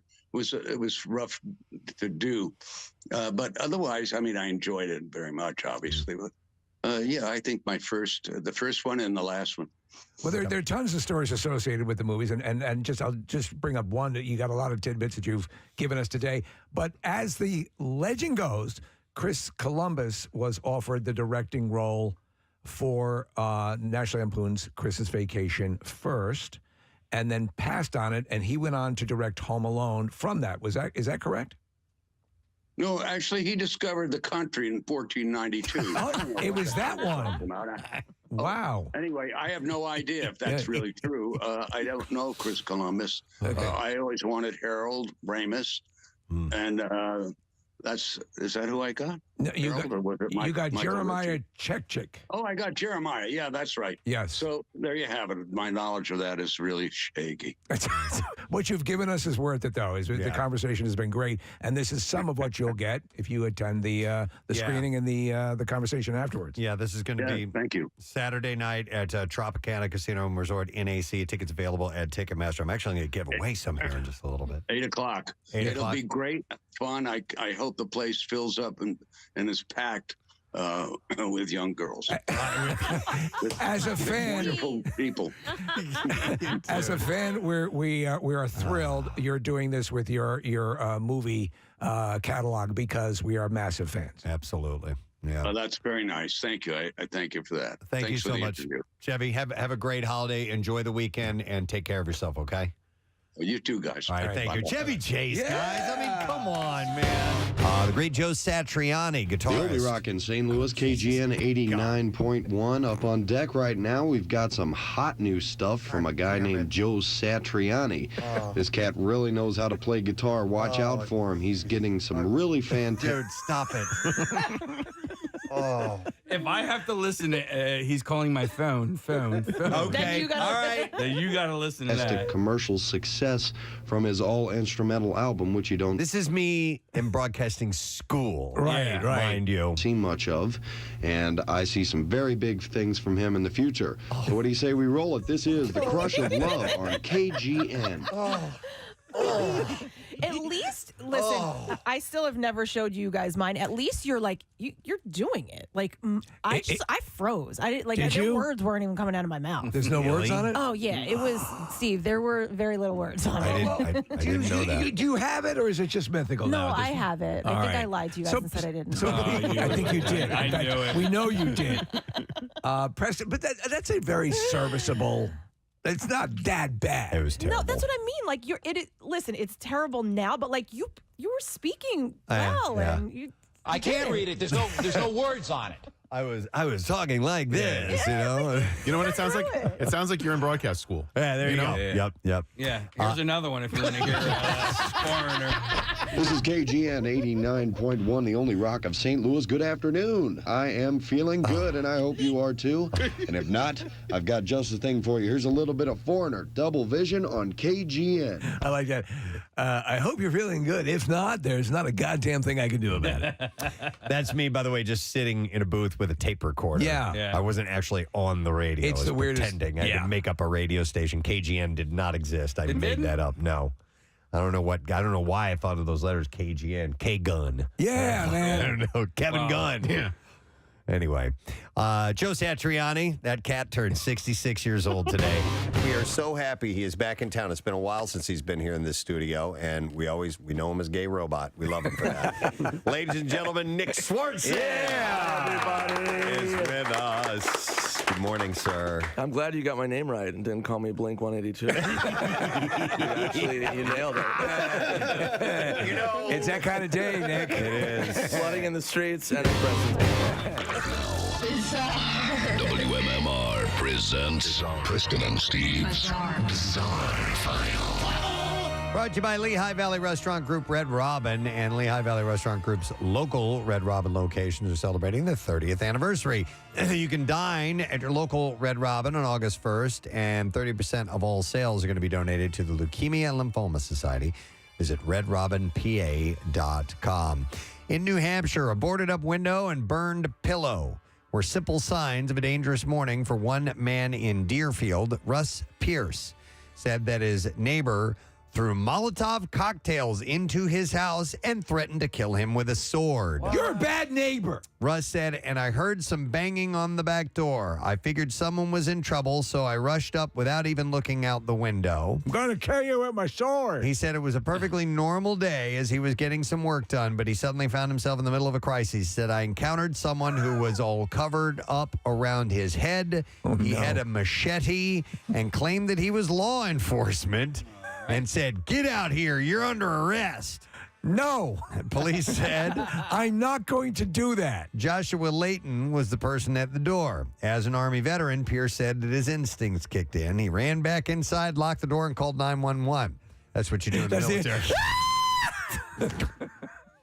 Don't worry, I'm a trained soldier. He said he was trying to stay calm when something came through his window. He said, I'm looking around, trying to find some way to protect myself. And at that point, a Molotov cocktail or incendiary device came through the window, and I saw a flash from the other room. And that's when the living room caught on fire. I don't want this. Pierce and his family are working to repair some of the damage that was left behind by the fire. When officers found Layton just down the road, he told them that he was with the FBI. He got a promotion. Yeah. He was arrested and is facing multiple charges, including arson and criminal threatening with a deadly weapon. Pierce says he's grateful that no one, including his family, was hurt. I have always wanted to throw a Molotov cocktail. Me too. Let's do it. Okay. Yeah. Well, we have a couple things. Yeah. We want to do that. We want to fire a bazooka. Okay, Right? yeah, sure. Or absolutely. even a Law's rocket. Yeah, Bill's on could be vacation this week, so Bill is on vacation. And so his maybe office is empty, so we could do it in there. Marissa is thinking out loud. Hold on a second here. The Lower Merion Fire Training Center is right around the corner. Okay. You think they would let us go do there? that? Maybe we can ask. Hey, Lower Merion Fire Department. Can we throw Molotov cocktails? Yeah. I always wanted to do that. And we should see like what things work better than others. You know, gasoline, Everclear, kerosene, stuff like that. Yeah, it would be and an it experiment. won't be dangerous at all. And it's disregard the corporate lawyers week. Yeah, that too. Yeah.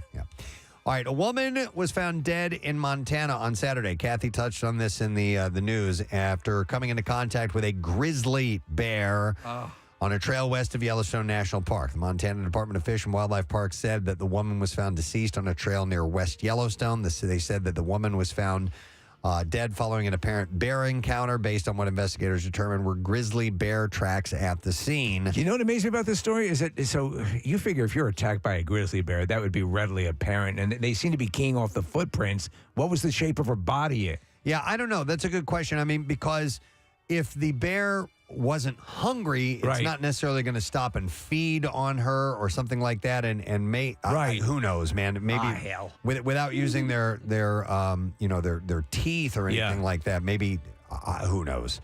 But they said the woman was found deceased, and the Rangers issued an emergency closure of the area where the woman was found, which is popular with hikers, though the department's statement said that the death appeared to have followed the woman's interaction with the bear. It did not confirm her cause of death. The attack comes amid a rise in Montana's grizzly bear population. Wow. And an increase in sightings. The department put out news release last week warning visitors that staff had confirmed grizzly bear sightings throughout the state, particularly in areas between the northern Continental Divide and the Great Yellowstone ecosystems. They implored those camping and visiting parks carry bear spray, store their food while outside, and tend to their garbage. We took a small hike in Alaska. Kodiak bear population is pretty robust, and they were there. And so the guy who was leading us on the hike is basically banging pots as we're moving along, kept it going because you don't know. Yeah. Well, Trader Joe's has recalled 2 types of cookies, and you never know why there are food recalls, but with this one is because they discovered the cookies may have rocks in them. Rocks? Yeah. Yeah. On Friday. Well, sometimes you feel like a rock and sometimes you don't. On Friday, the retailer said in a statement that it had been alerted by its supplier that it's almond windmill cookies. Now with rocks. With a sell date between the 19th and 21st of October, and it's dark chocolate chunk and almond cookies. That sounds good. With sell-by dates from the 17th and 21st of October, may contain rocks. Yeah. All potentially affected product has been removed from sale and destroyed, they said in a statement, but the grocery chain also urged customers to have purchased the cookies to not eat them. Don't eat the rocks. Yes. And by the way, our pudding might contain stop signs. And discard the product or return them to Trader Joe's for a full refund. Any suggestion as to how the rocks got in there? No. Okay. A Nebraska man is dead after a stone slab fell on top of him at work. Robert Irwin, who was 60, was identified as the man killed in what authorities are calling a workplace accident on Monday. He worked at UGM Surfaces for almost 2 years. Oh, my God. And that's where he was on Monday. Authorities said that Irwin was transported to the hospital but ultimately died. According to OSHA, a preliminary investigation showed that Irwin was hit by a piece of falling marble when it fell over while it was being loaded into a truck. Ugh. Did they give the guess of the weight? Horrible. No, they didn't in the story, no. I threw this in there. YouTuber Dijon Adams, I believe, or Dijon is what he goes by, has reportedly been banned from all NBA-related events following a series of stupid pranks that he pulled while sitting courtside at WNBA games. Attending the Los Angeles Sparks game this week, Adams, dressed head to toe in pajamas, occupied several courtside seats, and pretended to sleep during the game. His YouTube video shared on Thursday shows that that's when he was given a warning by security. He lies that he has a medical condition that required him to sleep. So did he pay for those seats? Yeah. But he's mocking. He's being a jerk. Yeah. He's saying that women's basketball is so boring you sleep through it. And he's just being a dick. Shortly after this, he was removed by multiple security guards outside the arena. Adams films the security personnel as one guard tells him, you're not allowed on the premises. When Adams asks if he's only banned from WNBA games, the security guard specified that he is banned from all NBA-related events. Earlier this week at a Minnesota Lynx game, Adams also sat courtside and pulled the same crap. When a ball flew out of bounds toward him, instead of returning the ball as required, he attempted a shot and woefully missed as several players near him appear visibly frustrated. So he's just doing that for clicks and everything and views. Yeah. All right, and there you go. That is what I have in the bizarre file for you for right now. Just a reminder, the Preston and Steve Belly Flop Championships are coming up. We are going to be at Valley Beach at Valley Forge Casino and Resort. And that is on the 3rd. It's a week from this Thursday. You're invited to be there. Oh, boy. It is open to the public. And if you've signed up, and a lot of people have, which we're very happy about, please come down. We'd love to see you participate. I love that whole setup back there. You pointed out, Preston, it's meant to be a beach club. There's sand and everything. And cabanas. It's cabanas. It's great. Yep. Bars, obviously. They set up these little tiki bars. It's a 21 and over event. So we will be there. It's from 6 to 8 p.m. It's an easy time of day for you to come and join us at Valley Forge Casino Resort. So put that on your calendar. It is a week from this Thursday, August 3rd. So just a heads up on that. We're going to take a break, and we'll be back in a moment. Stay with us. Preston and Steve on 93.3. date. It was JJ. Yeah. So a mistake ended in Yes, a lifelong it was just friendship. a lovely turn of events. That's perfect. Actually, this goes with answering this question. A lot of people don't even know I do stand up. So this generation now, it's funny because That's why I wanted to they'll come to preface, my yeah. show and they're like, "Oh my gosh, you're really good at stand up." Yeah. And I was like, "Yeah, I've been doing it like 22 years, which is insane." And yeah, a lot of people just know me from movies, so it's kind of a bonus when they're like, "Oh my gosh." Yeah, yeah. You know, it's like Michael Jordan when they're like, go to see him play baseball, and they're like, "Oh, you play basketball? Oh my gosh, This is a whole other crazy." aspect. Wait, you're the Michael Jordan of comedy? No. Michael Jordan of baseball. Yeah. Yes. Was exactly. Was Chuck and Larry the first movie you did with Adam, or did you do anything before that? Adam saw my stand-up on Comedy Central. Okay. So he was in bed with his wife, and he was channel surfing, and he was like, "Oh, it's this kid." And I was a kid at the time, and he wrote my name down and went to the office, and he was like, "Who is this dude?" And a lot of the younger guys were like, "Oh, that's this kid Nick Swartzen. That was my first special." And I used to do jokes about my grandmother. Oh, I love them. And so he had a script called Grandma's Boy, and he like called my manager, and I had a meeting with him, which was surreal, obviously.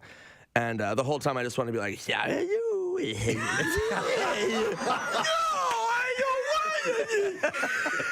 So I didn't do that, and that's why I'm still working with him. But There's a scene in that movie. Michelle Carmen, who's one of our calendars, is the girl who is across the street. Moon balloons. Moon balloons. Oh yeah. She's from Philly. And she's in one of our calendars. Yes. I remember Sandler called me up and he goes, "Hey man, I'm doing this movie Chuck and Larry with Kevin James," and I was like, "All right, cool." And he goes, "Yeah, it's a part for you," and I go, "Okay, great." And he goes, "Yeah, you're playing Jessica Biel's brother." I'm like, "That's amazing." And he goes, "Yeah, you're a gay brother." And I was like, "I've been doing a lot of gay stuff." I was on Reno 911 at the time. So I was like 4 or 5 years deep in Reno 911. And he was like, "No, dude, it's not like your character Terry on Reno 911. It's different. It's not that gay." And I show up to wardrobe. I show up to wardrobe, and they put me in like a butterfly outfit with like tiny shorts. Yes. And I was like, "Yeah, this is way different. Way different." And then you end up playing in another movie I think is underrated, is Blades of Glory. Oh yeah. And you play the stalker. Yeah. Who comes up with the conceit that gets. I saved the movie. Saved the movie, yeah. But that was another gay character. It was gay-ish. Gay. It wasn't like bursting into flames. It was just like half my leg was on fire. I wanted to ask about your fascination with bats, because we had seen an interview that you love bats. You want to have pet bats or something like that. What interview is that? I don't know. It says here he loves bats. Wanted to buy a bat farm in a recent interview. Did you That's want to buy? insanity. That's not That you. is completely false. Bats are horrifying. I want nothing to do with bats. So who You never said that in an who interview? grabbed the I piece of probably did, information? but I do a lot of mushrooms. Who grabbed the piece of information about the bat farm? I don't know what could possibly have happened there. In your data sheet. Bats are literally horrifying. I remember when I was growing up, I lived in an apartment with my mom, and there was a bat in the house, and me and my mom were freaking out, and they make a weird high-pitched sound. They're horrifying. Unlike anything you've ever heard, and they're making their location sound, their echolocation. You know it the second you hear it. Yeah, there's you a know the bat in the second room. you hear it. And me and my mom freaked out, and we hid in her bedroom. We didn't know what to do, because it's like, it's like, do we call the police? Like, I don't know what to do. And the bat climbed. They can fit under, like you said, this tiny sliver underneath the door. That's all they need. It's like a horror movie. Yeah. And it came in, and it made this weird sound, and I just end up killing my mom and eating her. And Okay, I just want her to live through that. So it's the absolute All right. antithesis The love of of a bat bats is incorrect then. All right. How? Okay. Yeah, I don't know who said that. It was when you were in Austin for your third time. And it says, "Why do you keep coming back?" And you said, "I love Austin. I actually looked into buying a place there. Just like the vibe. It's creative. Everyone is super cool. I love the music. And you have bats. I want to move there and buy a bat farm." It was a joke. Yeah. Yes. Yeah, I lied went to that city. That was an open lie. Christy, did you come up with that information? That's our intern, Christy, Yeah. by the way. She tried to go see your show last night, but got stuck in traffic and couldn't make it. She went all the way out there to Bethlehem. I'm sorry. And couldn't make it. And you got a show in Albany tonight? I have Albany tonight and then Brigada tomorrow. Wow, dude. DC. Yeah, I'm on, I think it's like at 35 or 40 cities right now. I mean, so now besides the flight and you got that stuff all handled, are you a good traveler generally? Yes. I mean, I'm pretty easygoing. I mean, Okay. I have like a tour bus, so I don't have to fly a lot. You have a tour bus, okay. Yeah, and people think it's like wild, but it's really not. Like we go to like Whole Foods, and then like I'm trying not to like drink on this tour. I drank on the last tour, and it was just the wheels came off horrendously. I mean, it was ridiculous. Do you self-impose? Because my wife will sometimes do that. Just like, and not she's not an alcoholic or anything. She just I just want to take a month or two and just take a break. I'll go hard for like 5 years, and then I'll take like a month off. Yeah, and it really helps. Sure, it really helps. 5 years, 1 month. 5 years, 1 month. It's all about the balance. You know what I mean? Great to see you, man. Thanks Yeah, for being cheers, here. guys. That is Nick Swartz. I had sex yesterday. What? I did. It was a wonderful experience. We had a window. Oh, very could rare. people see through it? It's very rare. Yes, of course. I was watching the whole time. Our next door neighbors, Press, we're really enjoying it. Keep going. Steve and Karina. Hope you guys enjoyed that.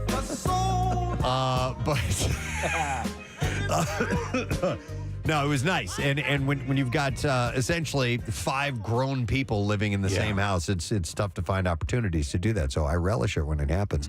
But there was an article that Steve had sent to me last week that I didn't get a chance to get to. And it's 7 things that men wish women would do the first time they have sex. But it's also seven things that women wish men would do the first time. So you're getting some assistance here, and I think at least one of them in both lists is do it by an open window. I think so. So you want me to start with what the ladies would like? I think that's the most interesting. Yes. Ladies first? Yeah, let's go that way. Okay, so this is according to this article, and number 1 on the list is give lots of compliments at the start. Way to go! That's my girl.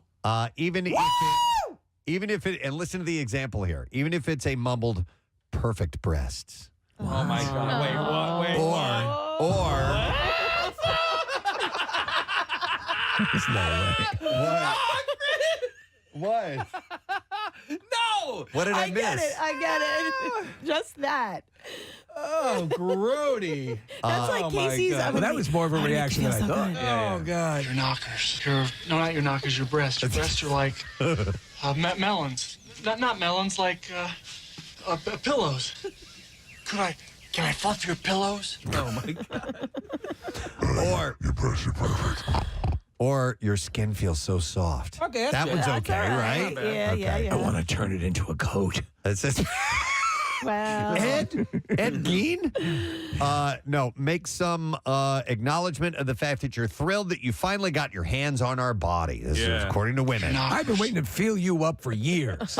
Even if you don't think we're a 10 and don't need to be told it, tell us anyway. When you were our babysitter, I so wanted to feel you up, but now you're of age. It says there's nothing sexier than a lover looking at you up and down, then straight into the eye and saying, "My God," in a strangled, overcome voice. I think it's just because it's coming from you, maybe. I'm not. That's weird.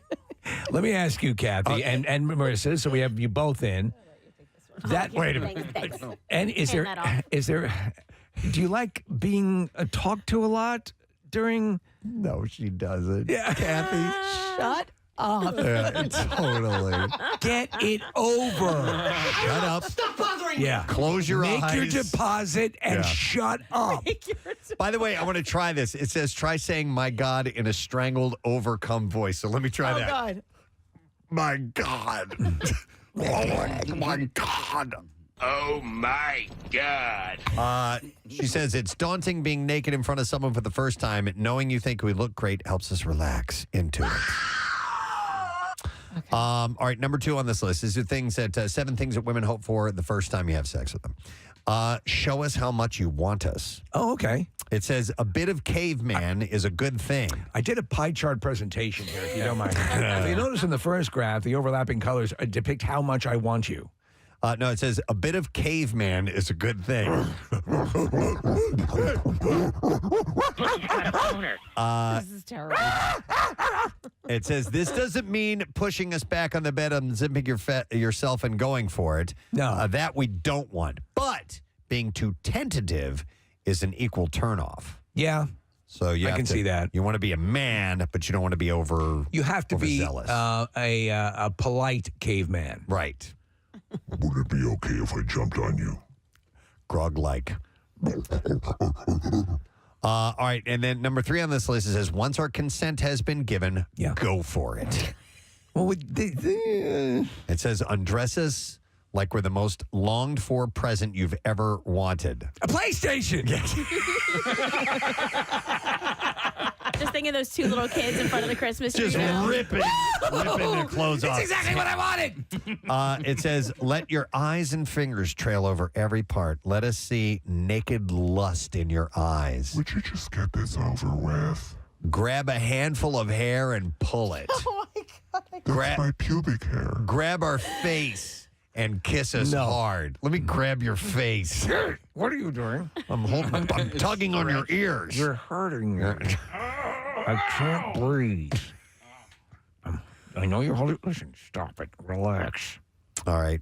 Number 4 on this list is, it says, give us lots. Locks? No, I'm sorry. Kiss us lots. Here's some locks. Here's a schmear. No, kiss us lots. Soft kisses on the lips. Deep kisses with an occasional tongue darting in and out.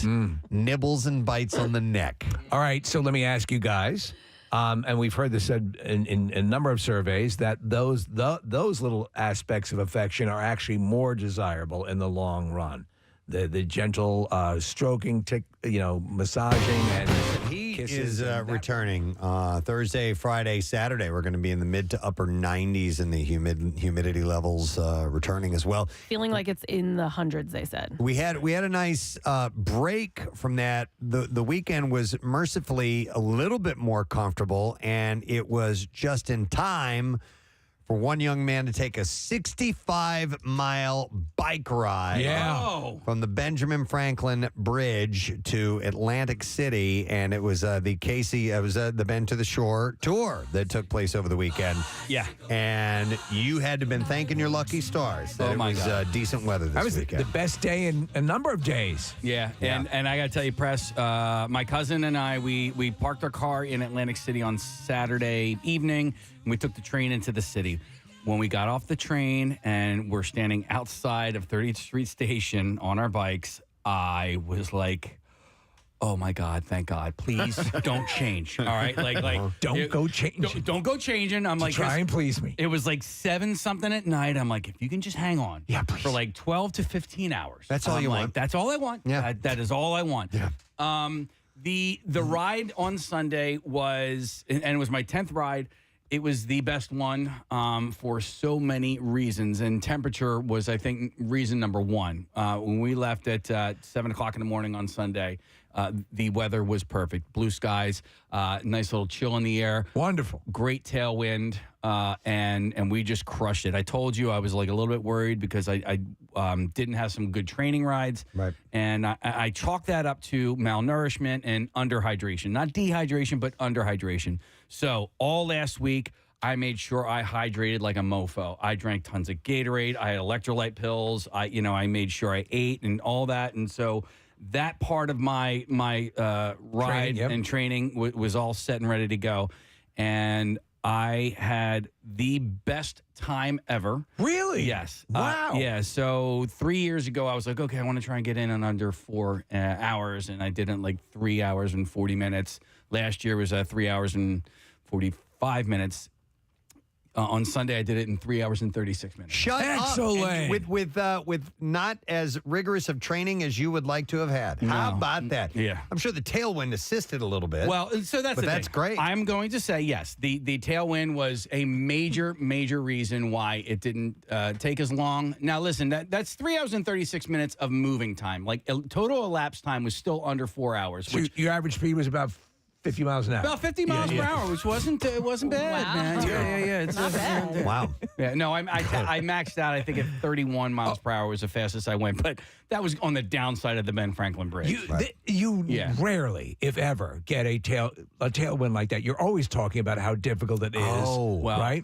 You know what, Casey? Yeah, we were having because I was down at the shore this weekend, and there were greenhead issues. Yeah, because it was a wind coming in from the west. It was a land-based or bay-based wind. Those little bastards. And so that's blowing in the direction of the ocean. That's and exactly so, where and we're that's headed. what you guys got. Yeah. So and in years past, usually, and I don't know how this works, but in years past, you get a tailwind all the way up until you get into Absecon, and then at some point you go over this like bridge, and then you're just hitting the face with wind.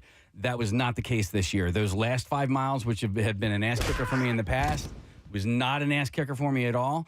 There was at one point I was riding behind these two gentlemen who were from Temple University. I don't know if they were Temple police or whatever, but this one dude was powerful. And we were going 20 some odd miles per hour, 22, 23 miles per hour, which is pretty decent.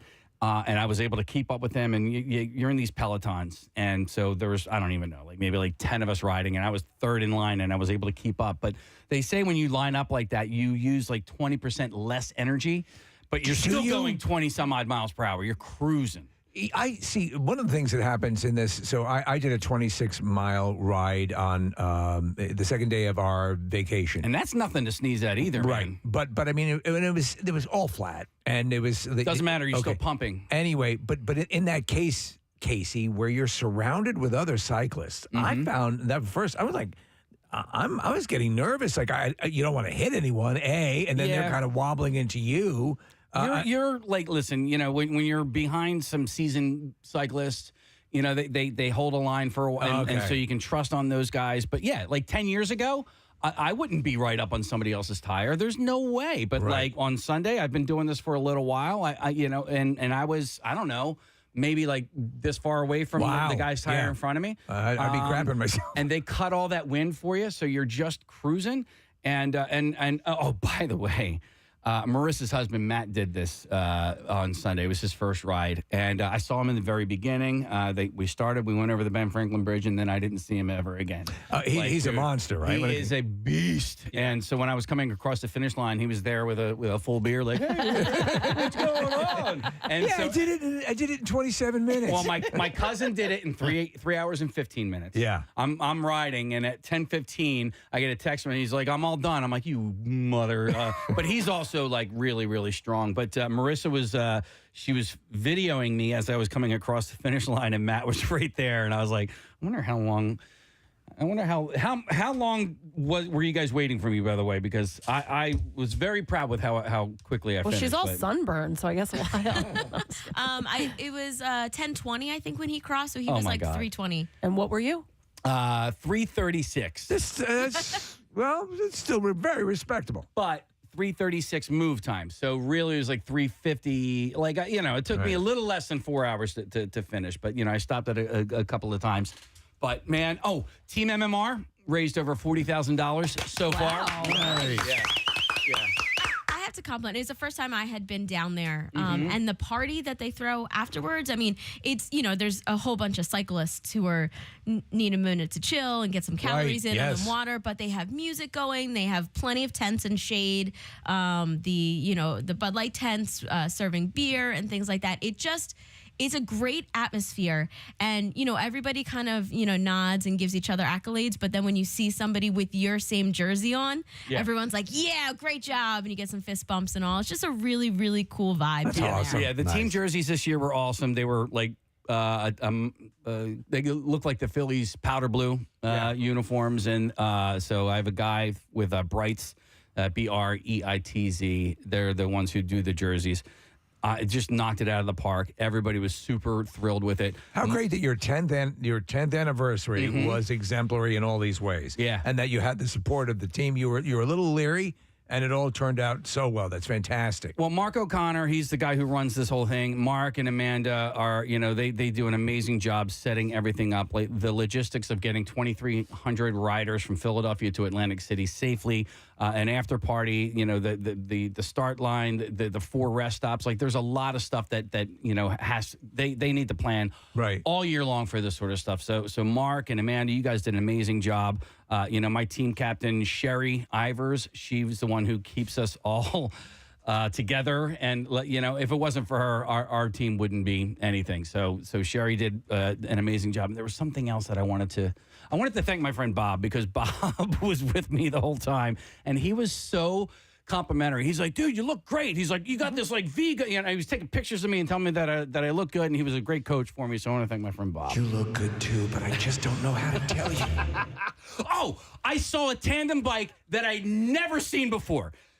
It was so weird. Preston, I just keep hearing this guy going, on your left, on your left, on your left, on your left. I'm okay, you're on my left. All right, I got it, buddy. And he comes cruising around, and they're on those like recumbent bikes that kind of look a little goofy? Okay. Yeah. So it's not only is it a recumbent bike, but it is a recumbent tandem bike where one person is facing forward and the other person is facing backwards. Oh, that sounds wild. All right. So somebody from Philadelphia to Atlantic City is riding backwards the entire time. All right. Is the backwards person in the front or the back of the bike in the direction that it's heading? They're facing backwards. The one in the rear. Yeah. Okay. That would make the most sense, because that would suck to have to do that whole thing looking at somebody's face. Would that be great?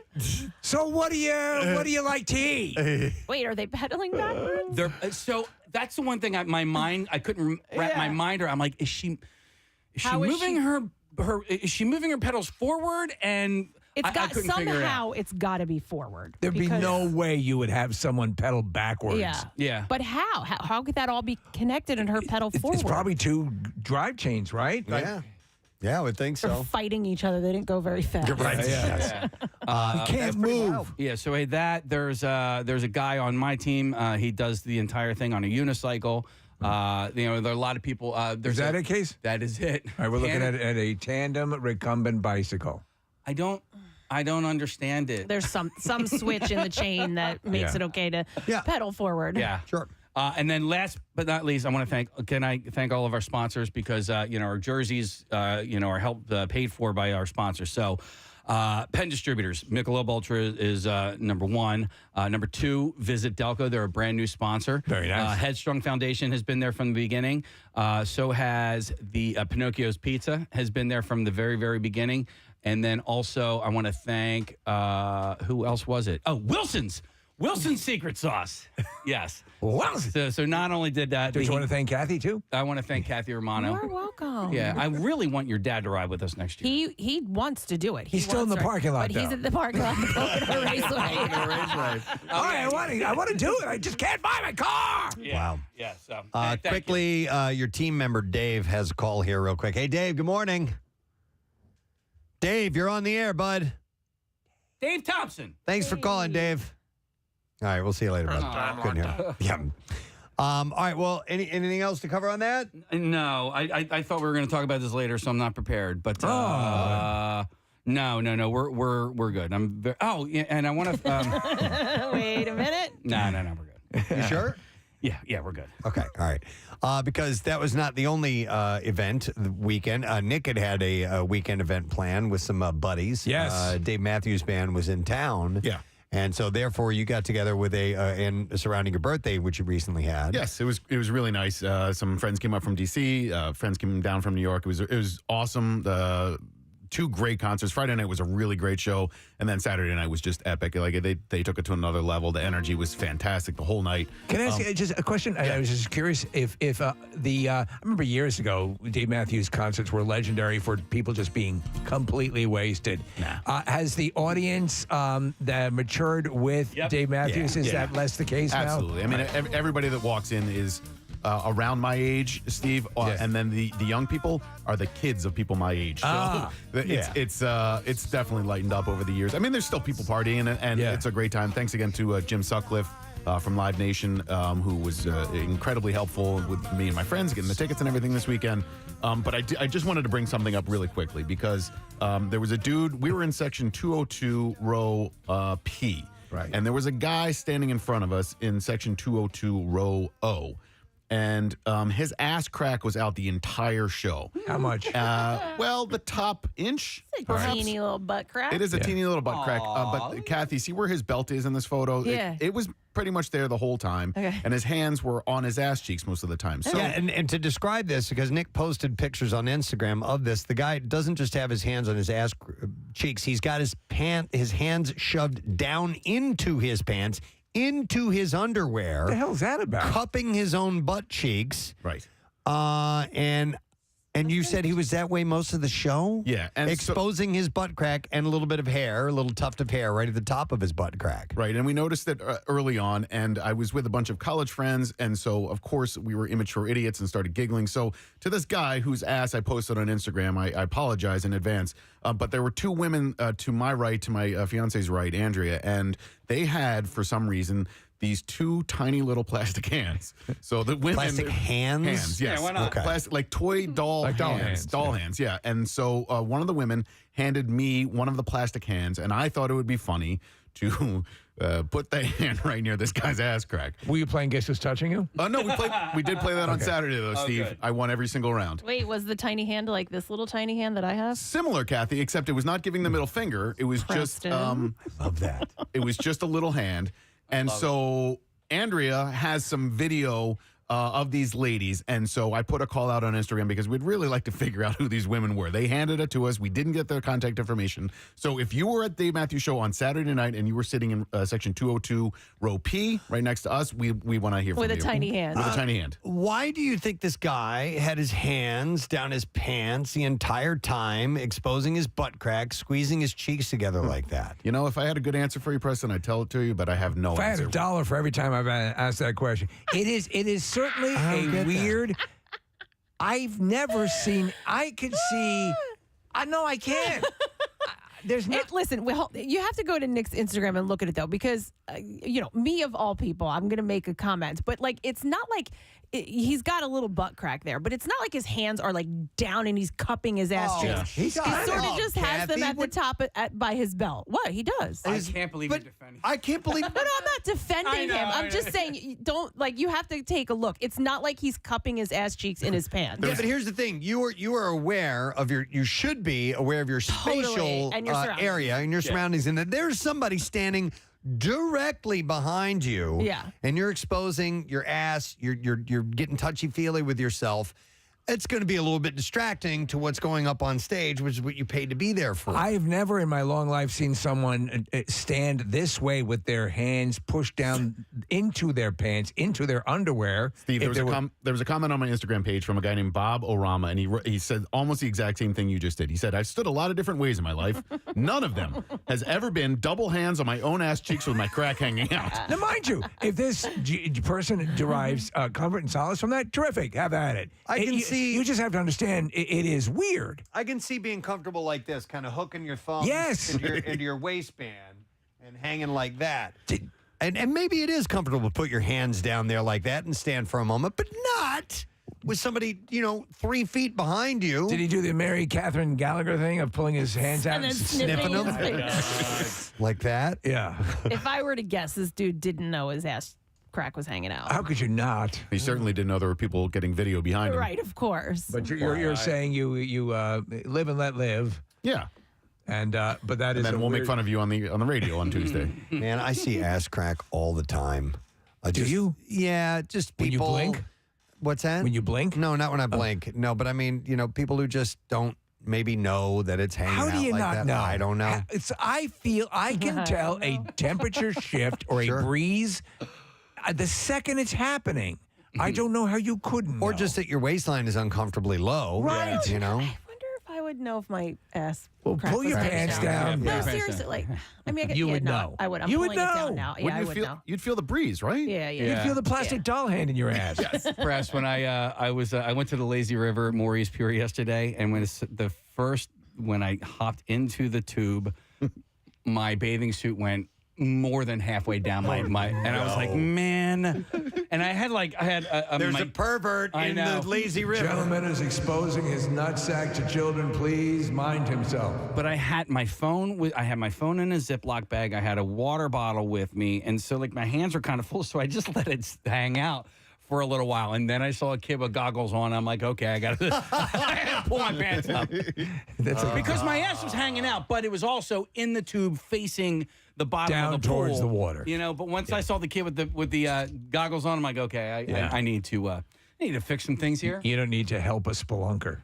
By the way, somebody just texted in and said just Jackie Bam Bam. Oh yeah, yeah. Yeah, well, there you go. It's a constant butt crack exposed. Constant.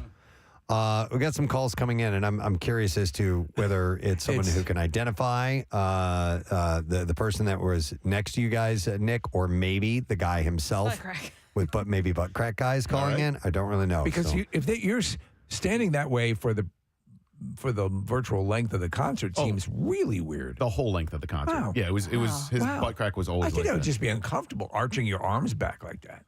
All right, hang on a second. This is not someone we're looking for, but Dave's got a story to share. Hey, Dave, good morning. Hey, good morning, gang. Hey, what's up, buddy? I don't know if any of you remember. You might not be old enough. Okay. There was a nightclub in Huntington Valley called Chaz. Nope. Chaz. No, I don't know Chaz. We used to go there all the time. And only during the fast dances, there was a guy that would get up, dance by himself in front of the mirror with his hands down the front of his pants. Okay. What? Oh my God. Weird. It was probably the Buttcrack guy's father or something. Yeah. The hands down the front of his pants. Okay. Down the front of his pants. Maybe he was using the joystick to direct himself. I don't know. Steering himself around. The momentum. He would be facing the mirror while doing it. He'd watch himself the whole time. Wow. Did you get the impression he was pleasuring himself? I didn't really want to look that close. Or that maybe he had a mental condition of some type, or... Well, yeah, he could have been a little off kilter. Right. Interesting. Or he was Interesting, browbeating his nutsack? I personally like the joystick. Yeah.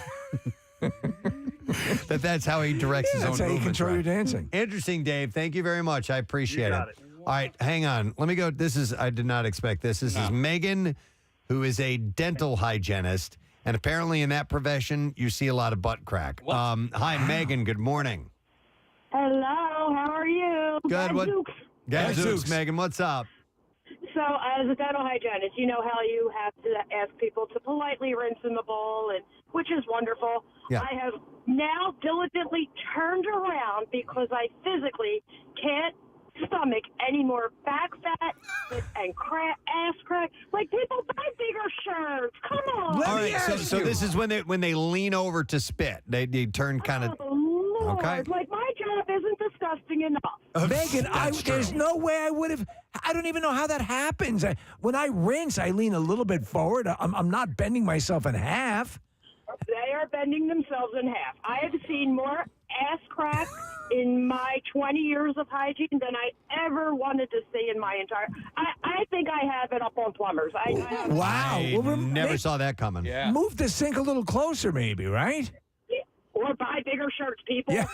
Buy bigger shirts. Hey, Megan, just start telling them to swallow instead. Okay? Yeah. There we go. Swallow that. I want to see your ass. All right. Thank you, Megan. Would you have ever thought that a dental hygienist would see that much ass crack? And you and I are both going to the dentist today. Right. So we're going to be No, you hyper are? aware of it. Yeah, Yeah. nice. We both have appointments on the Wait, same day, hold on a different minute. dentist. So am I. Shy today? Yes. Wow. Yes. It's amazing. Let's all call each other while we're at the dentist. Hey, what's going on with you? Yeah. I got to I wonder when I'm going to the dentist. You know what? It's going back to bike riding. I used to wear just regular bike shorts, and now I wear bibs. Basically, I look like King Kong Bundy. Yeah. But I do that because I was always self-conscious if my butt crack was hanging out when I was like, hanging over You my wear like handlebar. bib overalls? So when you're bike riding, you do that? Yeah. So a bib is a full outfit that you put on. Yeah, it comes all the way up and basically has like suspenders on. And so I exclusively wear bibs now because No kidding. Yeah. They are really, really comfortable too, but Is that a pretty standard procedure for people who do a lot of road biking? A seasoned cyclist, yeah. We like to wear our bibs. Okay.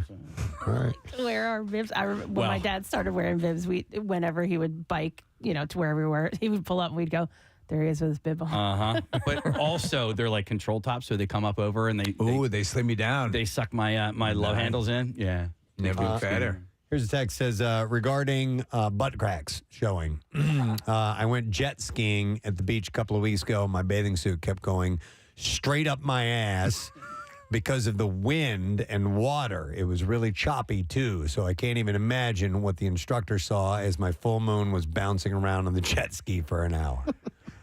That could. I don't even know how that happens. No. Water skiing, you just sometimes you're just like, well, you're all going to see my ass. Well, we have an engineer here who used to be our intern, and he was intern Buttcrack because it's just his Buttcrack was always hanging out. Wait, who was that? His name's Dan, and I'll show you. Dan's great. No, I know who Dan is, but he was intern Buttcrack? Yeah. There's a picture Casey has. Yeah, he took a picture and signed it and gave it to me. Dan the Legend? No. Different Dan. Yeah, different Dan, but Buttcrack. And just a few weeks ago, I was walking past the production studio. It's Buttcrack. And his Buttcrack is hanging. I was like, Dan, come on.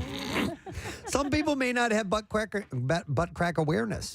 It's got to be. It may be. I have uncanny awareness. Yeah, are his pants lower than ours, or do they have a larger? I believe, Kathy, up? that maybe there's not enough ass matter to stop the downward slide. It's just simply a straight line down. Yeah, he has no butt. Right. Yeah. Okay. That to me would be one of the premeditating factors. I have a tiny butt, and you keep your I keep my pants crack on. in. You ever seen your the pants. difference? My crack is in check. Check that crack. Yeah. Have you seen the difference between John Lennon's ass crack and Yoko Ono's? No. So they're standing next to each other. They're both naked. It's one of those famous, maybe. It's the Two Virgins album cover. And John has a giant ass crack, and Yoko has this tiny little ass crack. And you're like, how are these both people? I now need to see that. I mean, I'm very familiar with the front cover there. It's full frontal nudity, but then there's where they're looking behind, and it's a shot from the rear. I need to see that. Yoko, you have a huge vagina. What's the echo from? I only said it once. Okay. Yeah. It's not outlandish. No. Yeah. John Lennon's got a big old butt. Oh yeah. It's a disturbing shot. It's doing the butt. Oh my God. So never mind. Sorry. We're talking about butt cracks, not John Lennon. Okay. Sorry. That's right, but if you want to, you can. Yeah, go ahead. Go ahead. Talk about me hairy ass. I thought Kyle might have sent me a video the other day of John Lennon and somebody singing a song, and Yoko Ono was in the background screaming. Yeah. It's probably on the Mike Douglas show. Yeah, with Chuck Berry. That's it. Yeah. And they had to turn her microphone off. And then Chuck Berry looks at her like, what the F are you doing? I should fart in your mouth. Yeah. Could you smell that? Because Chuck Berry did fart in a hooker's mouth, and it's on videotape. It's the best. So that's yeah, he was he's a bit of a pervert. king of rock and roll. Yeah. Hang on, let me go to I'm going to go to Bill real quick here. Hey, Bill, good morning. How are you? Good. What's up, Bill? So this goes back to 1981 at the old Spectrum Van Halen concert. So pretty much the same scenario you described. Guy in front of us, ass crack hanging out, and on top of that, he wouldn't sit down the entire show. So two wrongs.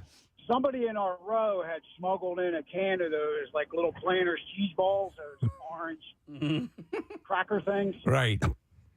So somehow we got an impromptu game of Buttcrack basketball going. Where there was about four of us just throwing these cheese balls down this guy's butt crack. Oh my God. Was he feeling this? No, not at all. And we actually landed at probably at least 3 or 4 of them, and the people around us were just dying. It was insane. Like. There must have been a significant amount of play in his pants if you were able to get the cheese balls down his butt crack. Yeah, well, if he's directly in front of you, and the spectrum, the seating was tight. So yeah, true. It wasn't like we were launching 3-pointers. All right.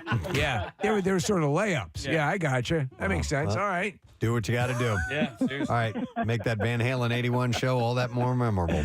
All right. Thank you, Oh, Phil. we also saw Van Halen. Appreciate it. Oh, man.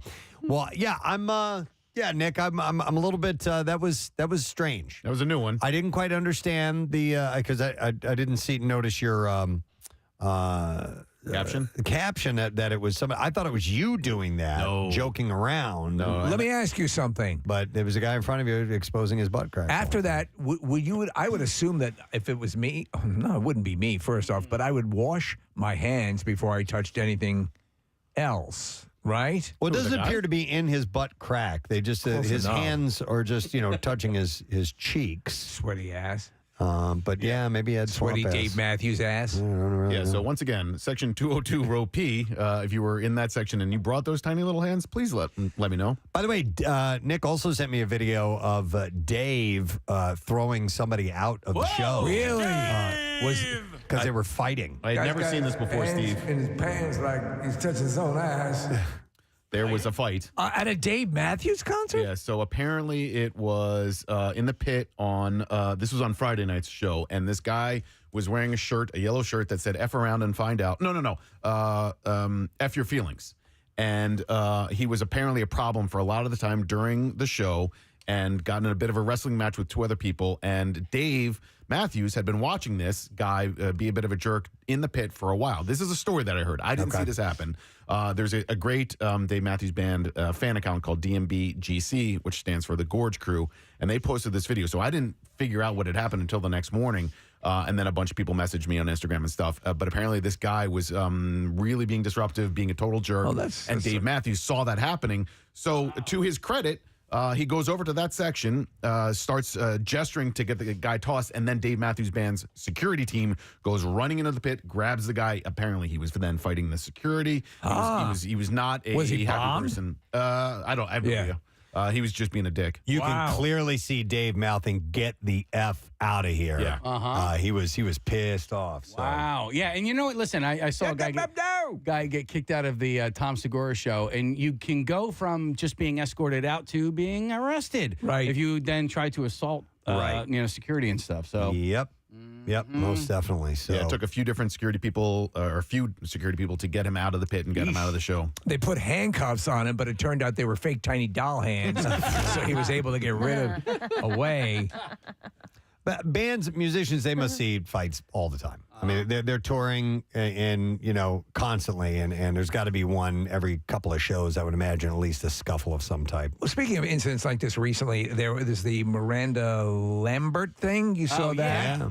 And so was she the one that got hit with a phone? Or No. That was somebody else. People have been throwing stuff at BB Rex. What's her name? BB Rexa? I don't know. Okay, she was the one who was hit with the phone. Anyway, she was complaining about people taking selfies. Yeah. And if you see it from one angle, it looks like she's just kind of picking out people in the audience who are up front. Well, people saying, all right, these people bought the ticket. They're excited. They were taking selfies. And then you see it from a different angle, and you realize what's happening is that these people had sort of VIP. Miranda Lambert's doing this residency. And so it's in more of a theater situation. And the way these people are elevated, and they're taking loads of selfies, very visible to everyone in the venue, because they're up. And so she's going into this sort of ballad, and there's this flashing, and everyone... It's like you have no awareness of what's going on the stage. So regardless of how you feel, you see it from that angle and you realize it was kind of disruptive that these people were doing it. At that moment, yes, were they entitled to do it? Yes, but it was very distracting. So here's a picture of the woman, how close she was and how high up she was, Preston. Right. And that's what...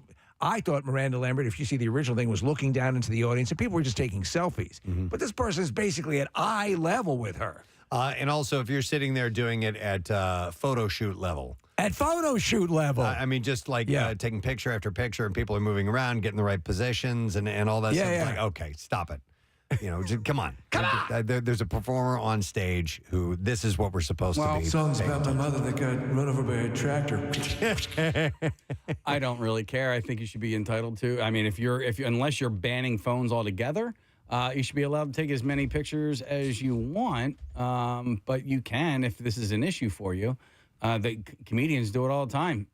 People check their phones as they're coming in, and they were certainly they had the right to do it. Was it appropriate at that time? And the original perception was that she was just randomly going nuts on some audience members down below, that it was annoying her. But it was on behalf of the people who would be watching those people doing that and being distracted by it. I say thank you. You know what I mean? And yes, you have the right to do it.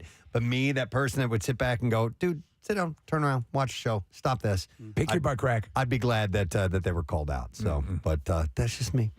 All right, well, listen, I want us to take a break because we do have a guest who's going to be stopping by here shortly. We will come back in a moment or two. Reminder that we have a Tattoos Day taking place. Yes, we do. So if you're interested in winning Preston and Steve tattoo, text word tattoo to 39333. And you may win a Preston and Steve Show themed tattoo from Floating World Tattoo and Piercing at the end of the program. We'll be right back.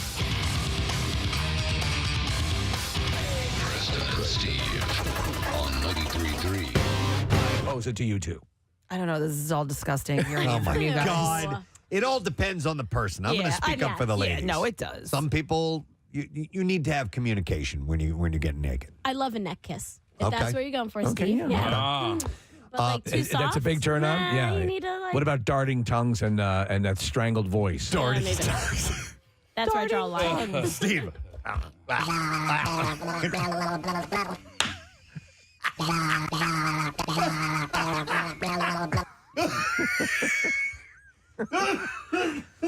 What are you saying? I don't like that sound. You had darting tongues one time, right? Darting tongues? Or licking tongues. I mean, like, they licked lick my your face. face. Oh, my God. Right in front of you, too. You had a face licker in front of Kathy? It was a joke. Oh, But we okay. were like at an appearance. We were like Questlove was DJing. We were I don't hosting a party. Stop it. I just put my makeup on. All right, it says women love kissing, so don't rush through it. And to get to the main event, for you, that's intercourse. Foreplay is the best part for us. Is it really the best part, though? I don't know. For you? I'm asking the ladies. It depends on who you're talking to. That's the thing. Just get it done. Get it done. And shut up. Stop with the darting tongue and no pooper. Kathy, we need a shirt for you that just says off me. Off me. No. Off me. All right, number 5, give great oral. You still owe me another month's rent. So if I were you, I would start doing some tongue exercises before Friday. Oh, my Oh, my God. That's Kingpin. Kingpin? Yeah. Oh, my God. Dude. She's great. We need to isolate that. Yep, we have it. Just one more time.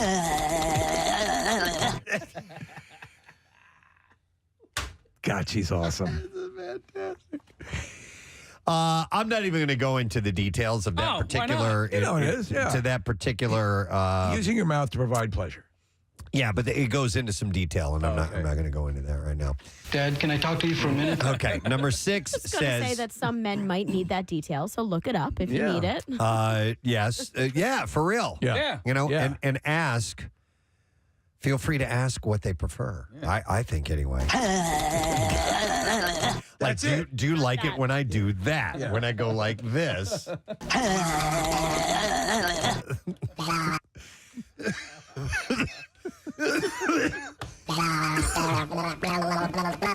Like What is it about good? Oh, I thought you were I was queuing right. that one up again. It's still good. All right, so here's another one. Yeah. And I think we agree on this.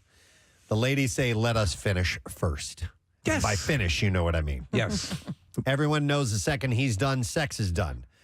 It's polite and it's logical. Men usually save their last moment for intercourse. Yeah. It's the finale. I mean, the confetti comes out, you know. Yeah.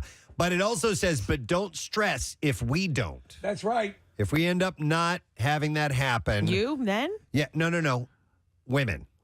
Don't so not finish. Don't stress. I'm reading the article from a woman's perspective. Okay. Don't stress if the woman doesn't complete. It would probably help if you said it no, like you should with a stress. woman's voice. So we. I don't have the thing. Excuse me. Yeah.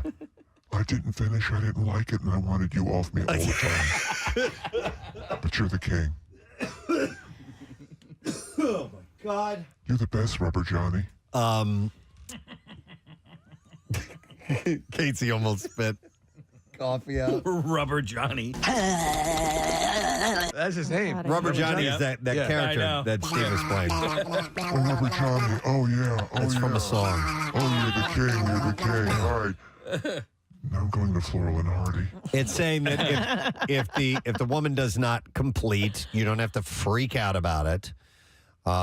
So that's just what this particular article says. Just don't give up too quickly. Oh no! You want to Yeah. listen? There, yes, You can go get tools. yeah. You can work really, really I hard, need a new drill bit. but at some point, we know where Marissa's priority is. Oh, I'm just speaking for the women that Kathy's not representing. Thank you. But if she says, "Hey, we tried. Let's move on," Yeah. then you got to move on. Then one last thing, it says here is what women would like the first time that you sleep with them. That's right. This is all under the umbrella of first First time. encounters. Yeah. Okay, that makes more sense. That actually missed that casts a different.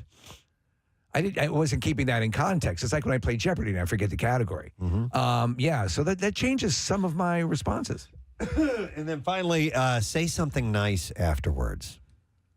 You seem to be Says- planning for the future. It says some men clam up because they're concerned that they didn't perform well. You know, for as small as that is, I actually enjoyed it.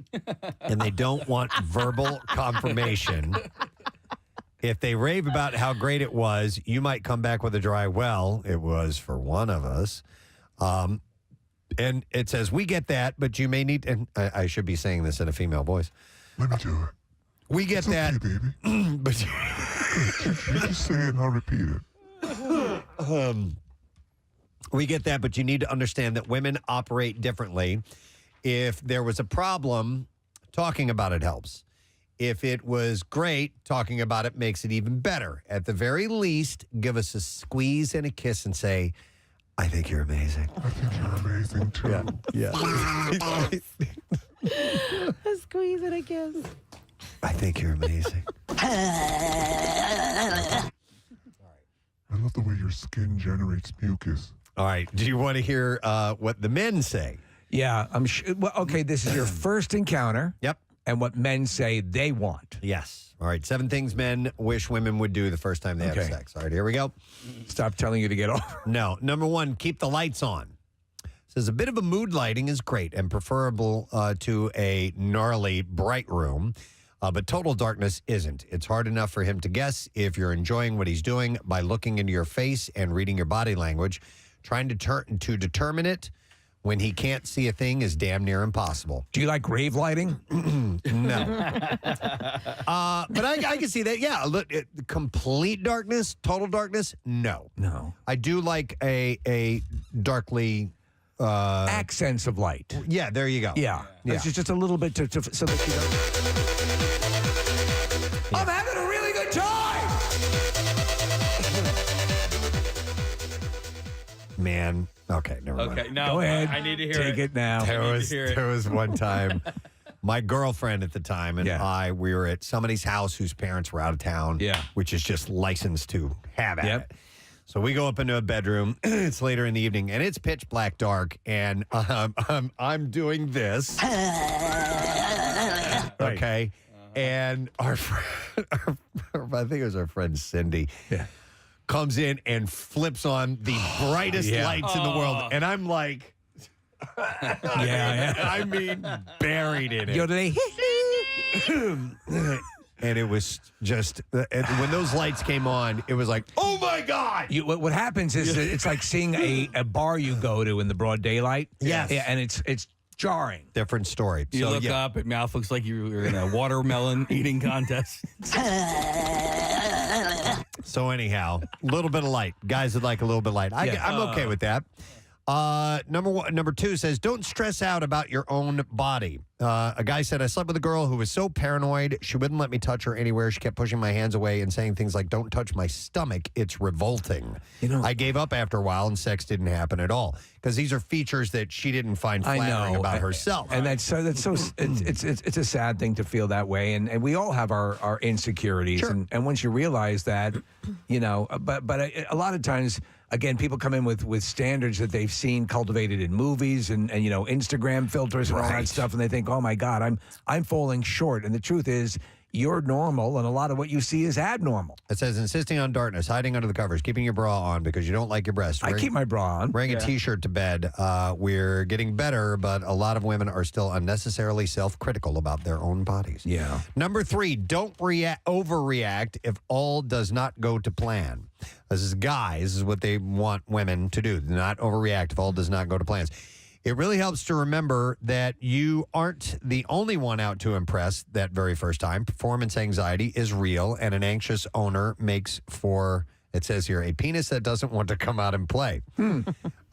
It's normal for him to have issues the first time. It doesn't mean that he doesn't fancy you or that your body isn't good enough. It just means that he's nervous and as nervous as you are. That is so true. And that's what Rubber Johnny taught me. It says, ditto if he finishes too soon or takes too long. All right. Number 4, it says, be active. Be active. It says, sex is tiring. It's unfair to leave him to make all the effort. It's also patronizing, insinuating that simply allowing him to have sex with you should be enough of a turn on. When it's done right, it should be awkward and something you eventually tell your therapist. Right. No. It says, don't be a dead starfish. Get active. Get on top Be a blowfish. and ride. Grab what you want and don't be shy. Put his hands where you want them. Give direction and feedback. Tell him what to do and what you like. That's kind of fun. Yeah. I think, personally. I don't want to put my hands in your butt. Yes. And then here's the one that we agree on. Okay. Men and women. All right. Give great oral. There we go. That's what Both it says. parties. How about and there you go. And we have that. There's a scene at the end of the movie. It's an outtake where she's and God, she's awesome. What's her name again? Lynn Shay. Lynn Shay, Yeah. and she's awesome. We've had her in the studio, and she's in the Insidious movies, and she's great. But she's it's her sitting in the back of the vehicle that they're driving in. He just sort of has this image of her always haunting him. And Preston, she's doing that for about 6 minutes while they're getting this footage to incorporate into the scene. And she's going, oh my God. Oh my God.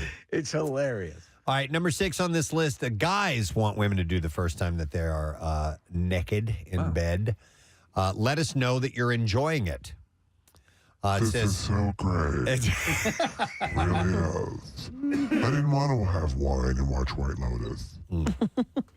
It says, moaning loudly and pretending you like everything he does is embarrassing for both of you, but you do need to give feedback, and lots of women don't do that.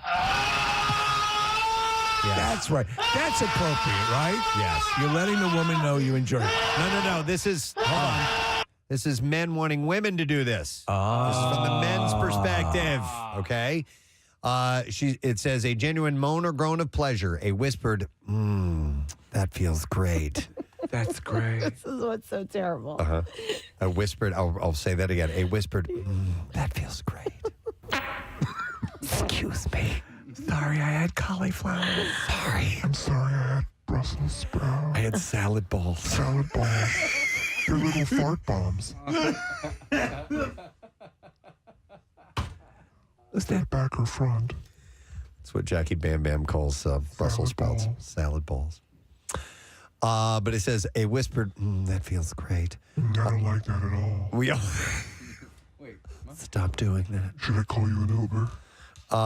It says, we all thrive on positive feedback, and never is that more needed than the first time when you sleep with someone. And never is that more, the very first time you sleep with someone. Have you ever had sex with a human? All right, and then one last tip from guys to women. Yeah. It says, park the post-sex anxiety. It says, women often feel anxious and vulnerable after they sleep with someone for the first time. If it was sex for sex sake, the old was that slutty vibe can kick in. And if you really like them, you want to know if you or your body lived up to expectations and that it's more than just sex for him. It's fine to ask for reassurance. Far preferable than assuming the worst and getting all prickly and defensive. Another post-coital glow destroyer, snuggling in and fast-forwarding the relationship before it's even started. Yeah, I can see that. Yep. All right, it's time for your exit interview. The more relaxed you are about Kathy, our next guest. We haven't seen him in a little while, but he's been no stranger to our program over the years and has been behind... in the kitchen side of things of many great restaurants in the Philadelphia area. But he's here to talk about one of the things that's taking place as we speak, and it is the Barbecue Brawl on Food Network. You can catch it Mondays at 9 p.m. There's 3 episodes that have aired so far, and he is one of the 12 grill masters on there right now. Chef Brian Duffy is here with us this morning. How What's you up, doing? everybody? I'm wonderful. Nice to see you, man. You guys as well. It's been a while. Yeah. It has been a bit of a stretch here. I think the last time, I still used the thing you brought in last time, which is like a burger press. Oh, yeah. Yeah. That thing was awesome. It was pretty cool. They wanted to sell 1 million of them, and they sold 4 million of those things. Wow. And now they're in like every dollar store around the world. It's great. Ripped off constantly, I'm sure. Yeah. All the knockoffs. Yeah. Nice. So, all right, the show, the barbecue program, have all the episodes already been filmed? All the episodes have been filmed. Okay. We shot in Half Moon Bay in California, just south of San Francisco. Nice. Beautiful, beautiful area right along the water. And I've never done a competition before. Okay. A competition show, and it was a big to-do for me to do. But knowing Bobby Flay, knowing Rockstrom Productions and how they put stuff out, because I've judged Bobby Flay for so many years, I thought, you know what, I'm going to give it a shot. And it was the hardest thing I've ever done in my entire career. All right, what's the concept of the show? So there's 12 people. Yep. There are 3 judges, Carson Kressley, Rodney Scott, and Brooke Williamson. And then they have 3 mentors that you work with. So you work with Bobby Flay or Sonny Anderson or Ann Burrell. Okay. So that's kind of the world. So there's 4 people on each team of 3 teams. Okay. And that's the way that it works. And you each get a mentor, each team. Mm-hmm. So we started out with Bobby, and then we got thrown a loop, and we got booted off of Bobby's team, and now we're on Sonny Anderson's team. Okay. Yeah. All right. And what kind of challenges are they throwing at you guys? My Lord. So the first one was like a flavor challenge. They wanted to see kind of what it is that you could cook that had a boatload of flavor, utilizing grilling and barbecue and smoking and char and all that stuff. And I did a mulita, which is a Mexican street quesadilla with 3 different types of cheese in it. And I did a really funky like barbecued snapper taco as well. And Bobby chose my stuff, so I was really happy. That's pretty cool. So all of them obviously have cultivated palates and are chefs in their own, except for Carson Kressley. Right? I'll tell you what, everybody, don't discount that man. Really? He is unbelievable. He's got a great palate. Really? He knows food. Didn't know and that. He's one of the funniest dudes that I've ever come in. He's a great dude, yeah. Besides you guys. Let me ask you something about this, okay? So I like to cook. Okay. But what I can't do is I can't improvise well. I'm good with recipes and the things that I've learned to cook throughout the years and maybe doing slight variations on those. But I enjoy the process of doing it. What I would love to be able to do is go, well, if I put this with that and that with that and that and this and that and that, and boom, I got something fresh and new, and to try that out. On a show like this, and I know you as a chef, before you're going to put something on the menu, you guys you'll R&D this stuff. You'll go through it, you'll try it, you'll until you perfect it and get it exactly the way you want it.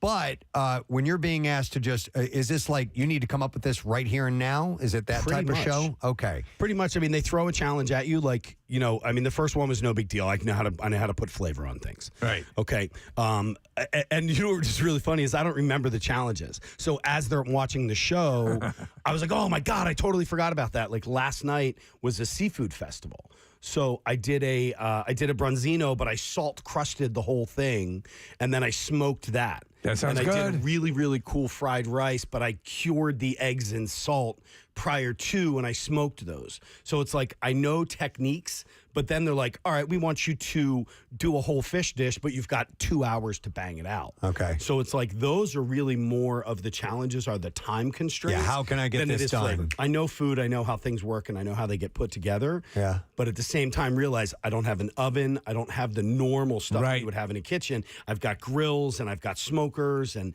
I mean, pretty much that's it. What you're working with. It's it's a culinary chemistry. It really is. And when the chefs who know, what's going to activate, an acidic taste in something or whatever. It is that. It's like it is when they talk about a lab. It is. So when you've got to know your basic foundational issues with that, and then you can move forward. Preston's a family member was a chef, and he could just go and pull stuff out of the refrigerator and go, this is going to work. This is going to work. This is going to work. Yep. So you said by far the most difficult thing that you've ever done. Absolutely. So.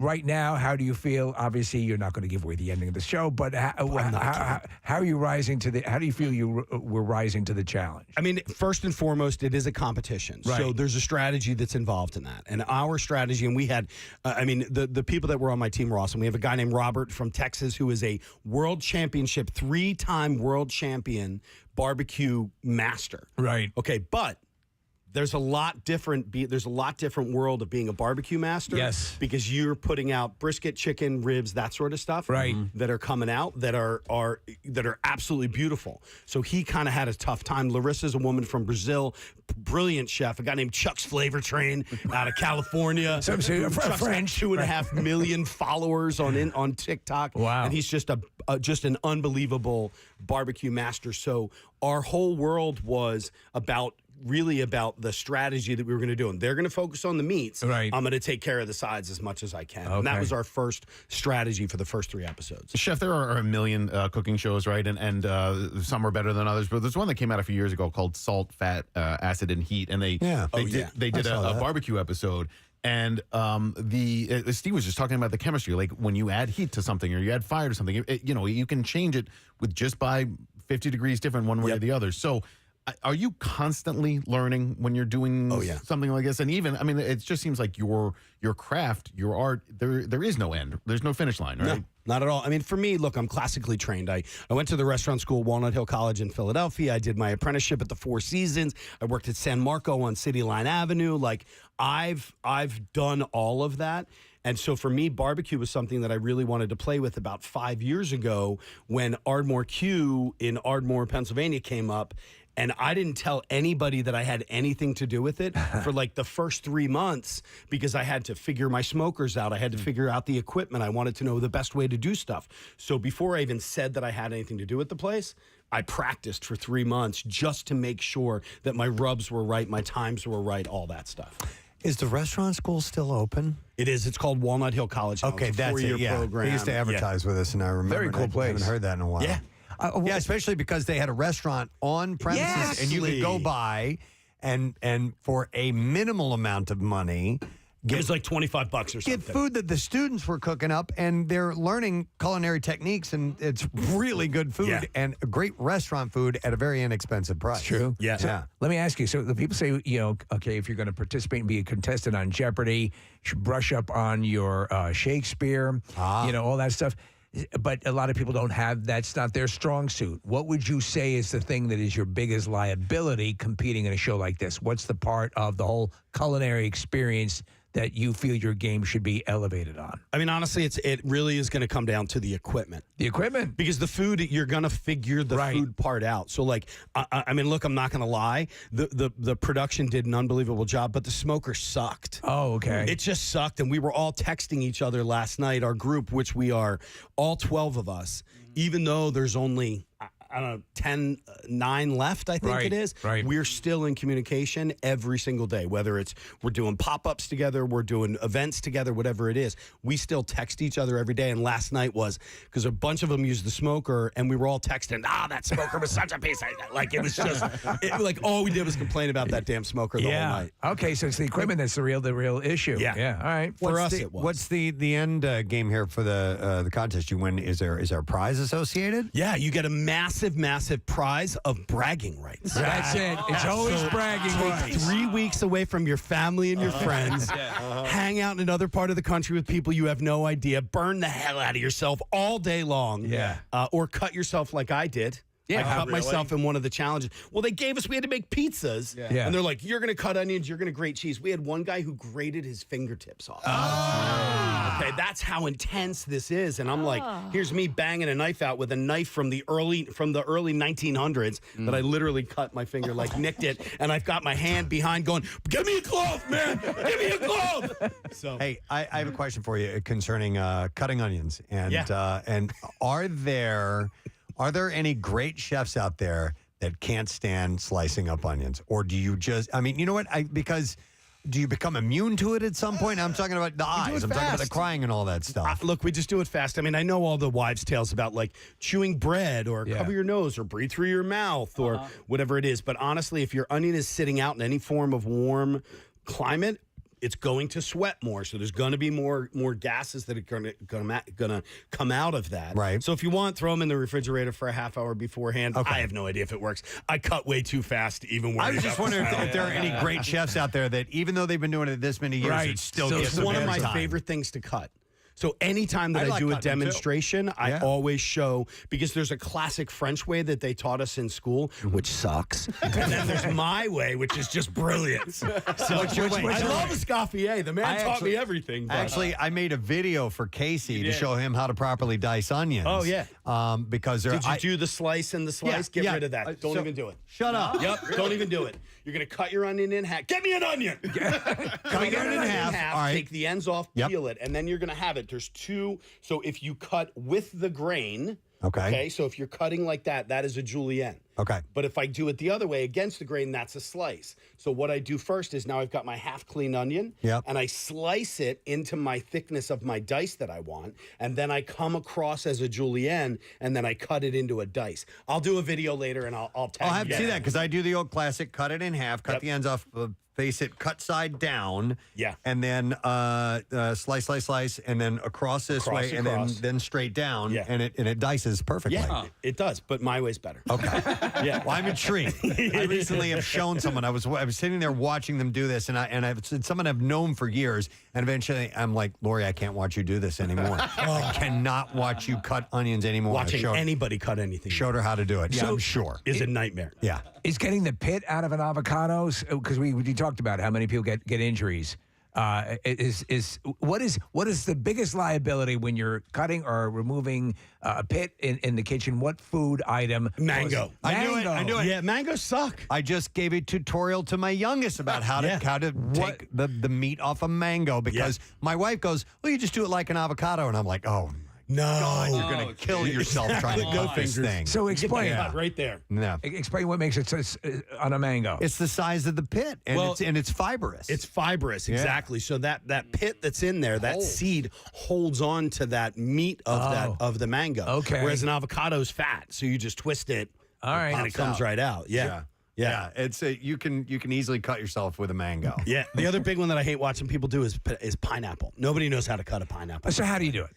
Well, you peel the outside and then you cut it into quarters, and then you keep it on your flat side and you go on an angle and you remove that fibrous core that's in there. Yeah. And then I have a flat surface. So now if I want to slice, I just slice.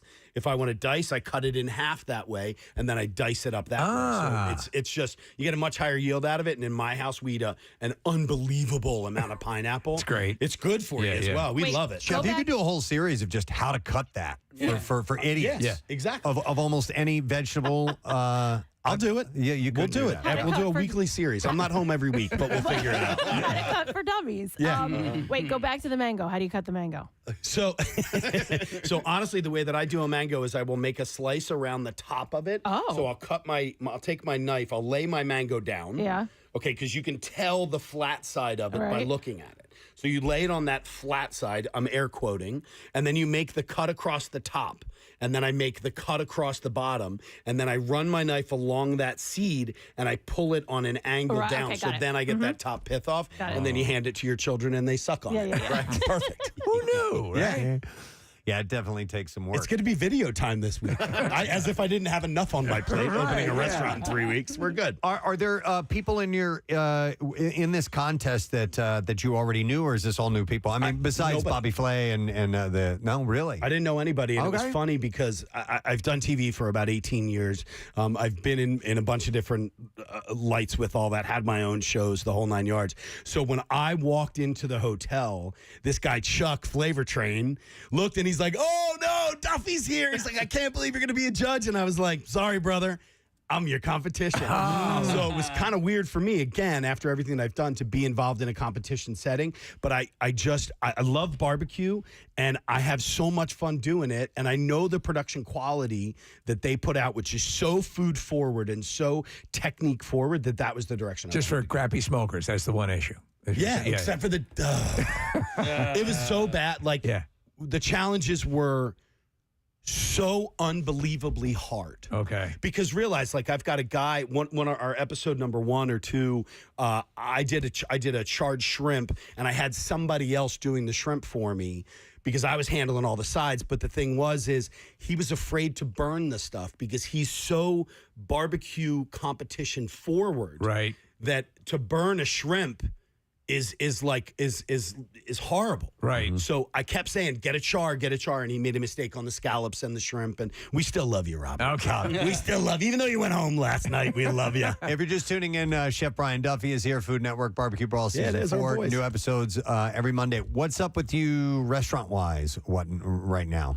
I'm not doing anything in Philadelphia. I travel about 130,000 miles a year for all my other stuff, whether it be consulting, companies I'm involved in, whatever. So I didn't think it was fair to keep a restaurant in Philadelphia that I couldn't spend the time in that I really wanted to. So got a really cool spot in North Carolina called That Place in the West End in Winston-Salem. And then we have a place in Long Island that we're moving called Arcadia Retro, which is a really cool... Whereabouts? On Long Island. Long Island, right in Levittown. Oh, Levittown. Yeah. Okay, So we're yeah. getting ready to, we moved that over. We're finding another location for that right now. And then I'm involved in a company called Yum Crunch with my brothers and World Chef with my brothers. And I'm a part owner of a spice company in Germany. No idea how that happened. And I just brought a gift to Marissa because Marissa never gets food, and it's a plant-based shrimp. Oh. Yeah. It's called New Wave. It's awesome. I heard that stuff's pretty amazing. It's made out of mung bean and seaweed. It's gluten-free, dairy-free, low cholesterol, halal. I can go everything that it's not, and the one thing that it is unbelievably flavorful. Okay. Yeah, so there it is right there. That's the unbreaded version. Oh, wow. That's really, really cool. And I worked with these guys for the last year, and we're coming up for contract again right now. But it's a super, super cool product. 56% of American households right now are asking for plant-based products. Right. It is a $46 billion industry right now. Right. In the next 7 years, it's going to hit over $100 billion for plant-based. That's pretty wild. It's pretty wild. 7 years Yeah, from now. that's Man. amazing. We were just, our buddy Steve Wilson from Wilson's Secret Sauce, he just added the shrimp to his menu. Can I tell you that I had a premiere party at my house 3 weeks ago, and Steve has always been a really nice guy, and I've seen him at Restaurant Depot, and we've never really kind of worked or met. And I called him and said, is there any chance you have a mobile smoker that I can borrow? This guy not only lent me a smoker, he brought it to my house. I had 80 people at my house. He helped me cook. He helped me do everything. He was the last person to leave my house at 2 o'clock in the morning. He's the best. And he was and his food, I stopped by the next day, and his food's out of this world. Yeah. I had an unbelievable brisket from him, and the ribs are delicious. Not as good as the ones that I have. This little container right here. Sorry, Steve. But yeah, what a nice family. Now, you do have some stuff over here. What do you have? I What made is some this? pickles for you guys. These are a spicy pickled shallots. It's a dill Preston. pickle as well as a pickled cherry pepper, which I love. And then these are rib tips that I brined and I smoked and then I roasted them off so they're hot in here with a bunch of spice. Wow. I'm not going to lie to you guys. I found out about 50 minutes ago that I was going to be on at this time this morning. Yeah. And I was sitting in my cold plunge in my backyard, 45 degrees, chilling, meditating. Yeah. And my assistant's like, you have to be on Preston and Steve at 9 a.m., right? So I jumped out and I grabbed you guys some banana peppers from my garden. From your garden. Wow. So saute these up with a boatload of garlic and some good olive oil. Nice. Wait, my barbecue spice, and you're good to go. Wait a minute, you have a cold plunge? I do. What? Tell me what a cold plunge is.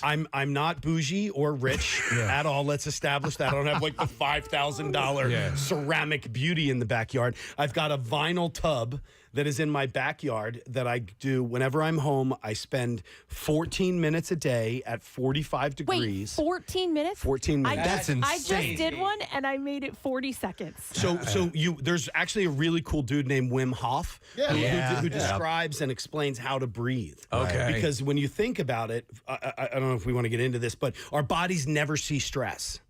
In reality, when we're hungry, we eat. When we're hot, we turn the air on. When we're cold, we turn the heat on. When we're thirsty, we drink. So our bodies are never in any form of stress. But when you go into a cold plunge, what it does is it shocks your system to a point that it says, all right, hold on, we need to go into fight or flight here. Right. So for me, it actually, because I've beaten my body up through mountain biking, skiing, hiking, chefing, rugby through the years, I'm in pain. So that eliminates inflammation, and it works really well with my joints and my circulation. And honestly, it gives me 14 minutes in the morning of a beautiful meditation and just a chill time. I cannot believe that you can sit in there for 14 minutes. It took me a while. I did hear that I got out too early. Like, had I waited, I probably would have been able to make it like the 2 minutes that they suggest for your first time. But 14? No. 2 minutes for your first time is really hard. You want to start off in a shower. Seriously, I started off in a cold shower. The cold shower is worse because it's like every time you move, there's a new part of your body that's cold. This is like really recepting right here. So everything up in here, your ears, your nose, your mouth, your neck, are really big receptors for heat and cold. Okay. So when you're going in and you're in the shower, that's what it's hitting. But when I go in, I step right into it. I stand there for a second. I say my little mantra, and then I sit down inside of the tub. It beats the hell out of me really quick, and it's about a 20-second that my body goes like that, and then I'm complete. My neighbors think I'm the weirdest dude in the world. I'm like, in the backyard. Yeah. If my pool is 85 degrees or less, I don't get in it. Well, I have a sauna as well in my house, so I do sauna at night and cold in the morning. That's cool. So I've done the polar plunge, and I remember the polar plunge we did, and the water temperature was what, 28, 30? That's danger time. So I forget what it was, but you went out. They didn't want you to go the water above your heart. Right. So you went out, but once you're in, I'm not going to say you want to spend the rest of your life there, but you adapt. Totally do. I was moving and then got out and was like, okay. And then when I got back out, the air temperature was warmer. Yep. So it seems insurmountable, but and you had to work your way up to 14 minutes. 14 minutes was, and I started at 60 with 14. Okay. And then I worked down, and then I went to 55, and then I went to 50 over a period of time. There you go. But the biggest pain in the butt about the whole thing is the damn ice. My freezer's completely consumed with gallon containers of Tupperware. Like, everybody walks in and they're like, what is in your freezer? I'm like, I got sausage and ice. How long have you been doing this? 5 months. Okay. And you do it every day. I do it every day that I'm home. They're home. Okay. When I'm away, I am no stranger to filling a tub in a hotel room and doing it that way, because it is. I've never done cocaine in my life. Right. But my body feels as if it was a Friday night and somebody rubbed it all over me. Yeah. So, Press, it's like the cryo, but apparently it's better. Because it encompasses your whole thing. The cryo, I don't like cryo at all. I hate both of them. Yeah. How many times did you do it, Kathy? Cryo, I've done a bunch of times. This I just did for the first time. I just did it, and I did like it. I mean, and I felt better. I did feel like I had energy after. I do feel like I have energy after cryo too, though. Yeah. But I want to do it again because I want to get past that mark. I think I got out too early. Take your break. Look, I paid $125 for this damn thing. Like, it's a vinyl tub. I built a really nice garden around it, the whole 9 yards, and I'll send you pictures of it. at 52 years old, after what I've done to my body for as many years as I have, I had to make a whole bunch of changes. Right. So like I quit drinking coffee. This is mushroom coffee. Like I drink a brain boost that really is like, it's like having a perfect night's sleep. There you go. I work harder. I work smarter. I work faster. I've made a lot of changes in my life after literally just beating the hell out of What's in the brain boost? I don't know. There's Brains, very cocaine? Can we like give me a little prep before we get that question going? You were talking about cutting work things with- and cooking, and I was out. Well, now I'm in. because It's a I like all company this called stuff. Trinant that makes a whole bunch of really cool supplements that are meant to boost your metabolism and your Right. brain function and stuff like that. So Okay. I Good, take man. the coffee one. That's good. You're taking control. Are rib tips good for your brain? Because Rib tips are unbelievably good. Oh, very good. Especially when served in a sour cream container. Nice. Yeah, that's my lunch right there. Yeah, pickles, and then I've got barbecue spice. I want a right pickle. here. I want to have one right now. If They're you don't mind. spicy and they are dilly. All right. I need Marissa. Can you grab a fork for me? Where's our please? pickle for? I did. By the way, if you're a pickle guy, I am. Have you seen the pickle jar that goes upside down so it gets rid of the juice? No. Well, I'm going to send you guys an ad. Link for that one. You know, Preston designed his own pickle. That it was what is it? Did a collaboration with the Fishtown Pickle Project. Oh, cool. And so we have Preston's Picks. Nice. Which are a spicy and sweet dill, Right. but it's got a little sweet in it too, and it's fantastic. We used some banana peppers to bring Those are actually really good with a sweet component to it as well. So like Okay. a barbecue sauce or something like that. All right, let's hear. You guys go ahead. I want to see the reaction. I want to know more about. There's some heat in there. It's coming. Yeah. You can feel it. Yeah. These are spicier than mine. So now realize that pickle's meant to be done with a little bit of sweet as well. So imagine that with like a barbecue sauce or something like that. Yeah. Look at that right Yeah, there. yeah. You guys are so good at this stuff. I would I'm telling you. put this on like some pulled pork or something like that, right on the sandwich. Right on the base of it with that Yeah. underneath, coleslaw in the middle. Yeah. Pickle, pork, coleslaw, pork, and then a really good like white vinegary barbecue sauce on Then top. 14 minutes in the tub and you're good to go. 14 minutes, man, and you're ready to roll. Look, I have to give kind of a little bit of kudos to my neighbors because I am. They hear me in the morning, like there's 5 o'clock morning, so I'm going, and they wonder what the hell's going on in Ardmore, Pennsylvania. I think he craps in his garden. Wait, in the winter? Will you do it in the winter? Yes. Like outside in the Yeah, freezer? I also have during pandemic, I bought a white trash hot tub that was real nice for $400. So I've got a vinyl hot tub that goes in during the winter. I work really hard, so I try to take care of my downtime. Yes. I have a friend who follows Winhoff, and he gets out, and when it snows, he will get in shorts, just shorts, and go for runs. It Like, made out a of your big mind, difference. The starting of it made a difference last year with my skiing because I did kind of start in the cold shower world, not the plunge. I'm really excited to see what happens this year. All right, yeah. On the mountains Well, because your I'm so endurance should be- used to yeah. cold now. Huh. Okay. Wow. Hey, so obviously you're not in the restaurant biz, but you are in the consulting. Well, you do have restaurants, you Yes. said, but not in Philadelphia. With consulting, who hires you? Who restaurants or It's every kind of realm. So I love to work with mom and pop shops because there are so many consultants out there that want that big payday of a massive company. I do work with big companies that I'm not allowed to say. I have NDAs with them. Okay. But I also work with mainly the mom and pop shops. So I've got one of my favorite clients in the world is one of my best friends in Fort Myers, Florida. He's got one of my favorite bars in the entire country. We do a small food program down there, but I also monitor their food cost and I help them with labor and we come up with different features and stuff like that. So a lot of mom and pop shops because I'd rather work with them. So I've got clients all over the world. I've done projects in Cuba. I've done projects in Italy. I've done projects in almost every state in the United States as well. The grunt work of balancing the books and all that stuff. Did you take to it immediately, or did you have to get good at it? So I made a lot of mistakes. Yeah. I learned from some bad people in the beginning, but I started to finally say, well, hold on for a second. That doesn't make sense to me. This is how we should be doing this. Right. So I actually spoke at the NRA, the National Restaurant Association show this year, and they loved my philosophy so much on restaurants and the way that I do stuff that we're going to create a small educational track that's going to happen at that show next year. Wow. So I can bring kind of I do a very customer forward thinking. It's pretty pretty cool. With a food program that's involved, yeah. All right, and Brian, we're going to have to wrap here shortly, but what about your products, like your rub here, your barbecue rub? Do you sell this? I do not. You don't? No, I end up just giving it away. I'm a bad businessman in that world. This originally started, my daughters would fill the spice bottles for me in the house, child labor. When they were like 10 years old, they used to initial the bottoms of them. Now I have it done in restaurants and stuff like that. But I do have a Duffified spice. If you want to try to buy one, go for it. Go to my website, chefbrianduffy.com. But it takes us a really long time to fill them. I'm not going to lie. It's like a 6-month waiting list just because we're too damn lazy.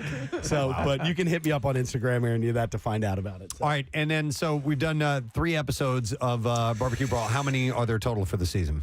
12. You're in 12. 12. Damn. 12. Okay. Yeah, it goes on, and it's hardcore, man.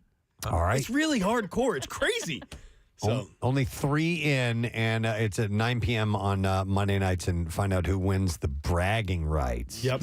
For taking this whole thing. What a wonderful program. Right. We're gonna use you for as long as we can, and then here's a label. Well, listen, man, it's great to see you. You're a perpetually busy man, so we appreciate you coming by today, and continued success, man. I love being home, and whenever I'm home, I listen to you guys. No offense, I'm on the road. I don't listen to the radio. Why would you? But I do when I'm home, and I love it. And you guys have been a part of my Philadelphia experience and the growth of everything I've done year after year after year. And it is a pleasure to be here and share this with you guys. Awesome. Thank you, man. We appreciate it. Thanks for the beef tips, too. You got Brian Duffy. Chef Brian Duffy. We're going to take a break, and we'll be back in just a second. Stay with us.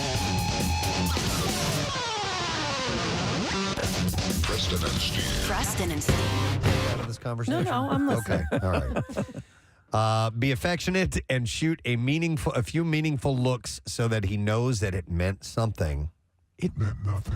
But resist hanging onto his legs as he makes for the front door. Yeah, I think that would in anything. It's probably bad to hang onto someone's legs. Don't get too clingy. So those are the 2 perspectives of things that it's according to this article that people wish they would do the first time that their partner. If you were to distill it down to one word, what would you say? Of One all word? Yeah. Relax.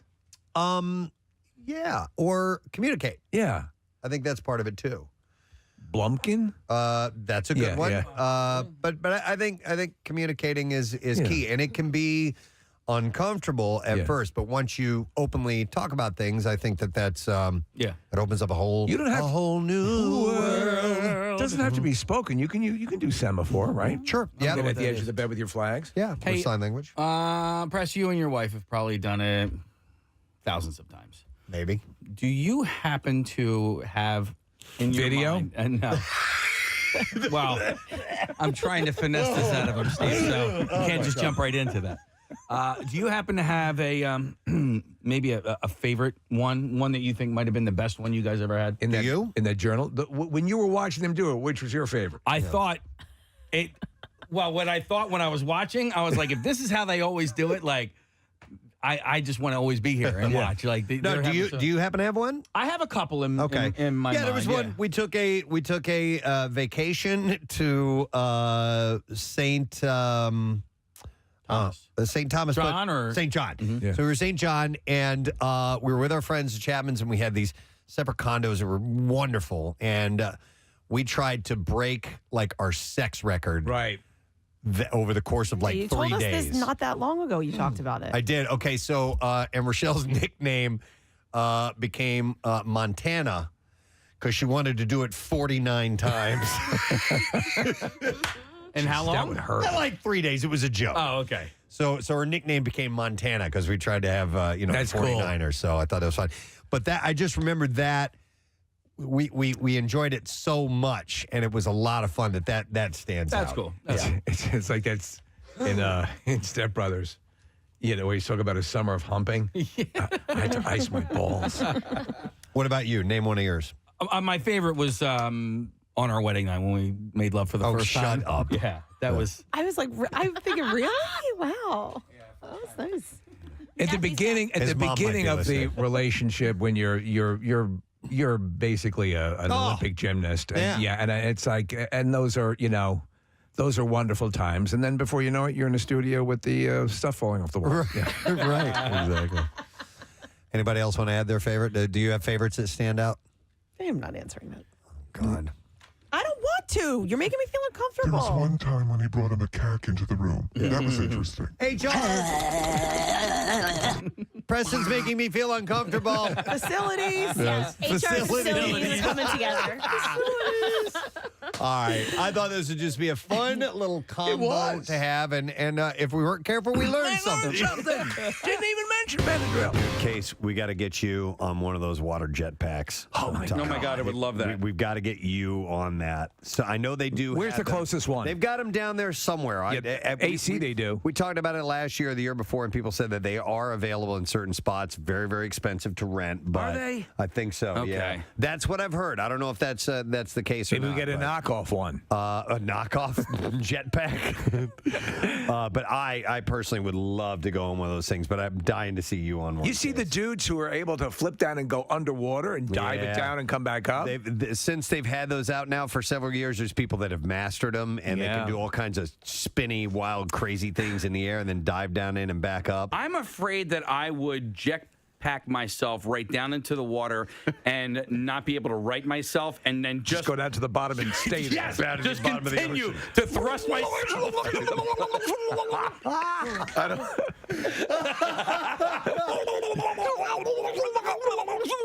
We're watching video footage. They now have them where you can strap them on your feet. Yeah. It's basically just a board. That's crazy. That's absolutely insane. I wouldn't do that one. I would not do that one. Killed on these. Casey, who would be more? Just screaming down to the ocean floor. Where's Daddy?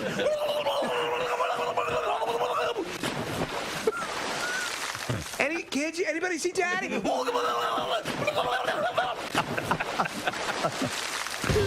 William Shatner and his ex-wife Elizabeth are dividing up everything in their estate, from dogs to land to ashes of exes to horse semen. Wow. TMZ reports. Okay, yeah, because he loves it. He's a breeder. Yeah. He loves He puts it in his cereal. Love horse semen. I tell you, I love it in my cereal. It's so thick and creamy. There's just something about waking up to horse jizz. Oh my God. Elizabeth. Spock, what's this in your coffee cup? Elizabeth gets 2 horses. William gets all the dogs, 2 horses, and all of the horse semen. He gets who gets the Geo? He gets all of the horse semen and equipment, the horse semen equipment. He gets all the dogs? He gets all the dogs, yeah. Seems unfair. Semen? It's horse semen in my big, piping hot mug of coffee. And these are per the papers obtained by TMZ. Elizabeth gets... Yes, I'd like a bear claw and a coffee with horse semen. You don't have horse semen? You don't know how delicious it is in a cup of coffee? So Elizabeth, gets a Malibu and a Versailles, Kentucky home. By the way, in Kentucky, it's pronounced Versailles, not Versailles. Plus her family farm in Indiana, while he gets a ranch and their Studio City home. But I got the semen, correct? He gets all the semen. Their agreement also spelled out animal visitation rights because they don't have children. So Preston, you know what I love to do? I love to drink horse semen through a crazy straw. Crazy straw. Through a crazy straw. It looks wild. Yeah, I can imagine. Wow. Bill Cosby changed up his legal team again. Why? Pennsylvania-based. That one didn't work. Yeah. What do you mean? He's already in jail. I'm in jail, Lloyd. I'm incarcerated.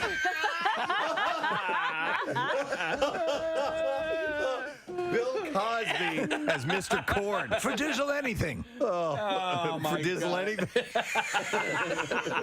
Instead of saying anything. For Dizzle anything. I'm incarcerated, Lloyd. He's holding up the boombox in the Cosby shows, right? Oh, my God. There is a puffy black man on the front lawn with a boombox. Oh, dear Lord. All right, so yes, he's incarcerated.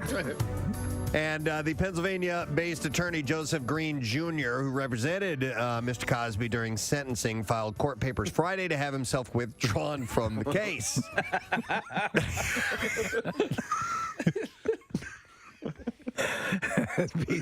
So perfect. Before we do the bizarre file, I should play that piece of audio. Okay. It's real short. It's very, very quick. It's not an audio illusion or anything like that. But we don't know where this is. Graduation ceremony. It looks like a college graduation. It was ceremony. college graduation, and as you walk up, this is your moment. This is your family is there. It's your time to shine. You get your name said with the thousands of people in attendance. You walk across the stage. You grab your diploma that you've worked so hard for. And paid a lot for. Paid a lot for. This is the culmination. And as you're walking, they announce your name. Julie Jerkoff. Forgive me, Kirkhoff. What? Are you serious? Yes. This is legit. Julie Too legit to quit. Wait, one more time. One more time. Quiet, everyone, please. It's her moment. Yeah. Julie Jerkoff. Forgive me, Kirkhoff. Oh, my God. Forgive me. Julie Jerkoff, forgive me. Julie Handjob, forgive me. Julie Handy, forgive me. Julie Blumpkin, forgive me. Julie Dirty Sanchez. Oh my God. Julie Jerkoff. Forgive me, Kirkhoff. Oh. Wow. You know what, though? That's better than just having your name read that most people are missing anyway. You know she was called Jerk Off throughout all her life. It had to have been a nickname at some point, or her friends. Julie Jerkoff. Yeah. Or Julie Jerkoff. Forgive me, Kirkhoff. If you think about Julie Oh my God, I can't believe I said that. Or that professor won a nice bet. Yeah. Said she would do it. And Julie Salad Tosser. Oh, it's not even close. If you think about it, in high school, she probably had jerk off as a, I wouldn't even say a nickname. You know, they made fun of her. Maybe even her friends would call her that because it's such an obvious. But and then she gets to college where everybody matures a little bit, and she loses the jerk off for a couple of years. It's and clear. then boom. Kirkhoff is I mean, you can come into that Kirkhoff. Dude, she's getting her master's degree. It's a Master of Science degree as she goes up and hears Julie Jerkoff. Forgive me, Kirkhoff. Well, and she doesn't. If this is the actual video that we're watching, she doesn't even flinch. The girl, Julie. You know what? When they're doing it, you couldn't even hear. You're so excited, and your focus is walk forward, shake hand, take diploma, walk off. Jerk off. Jerk off. Julie Jerkoff. Forgive me, Kirkhoff. Well, you did very well, Miss Jerkoff.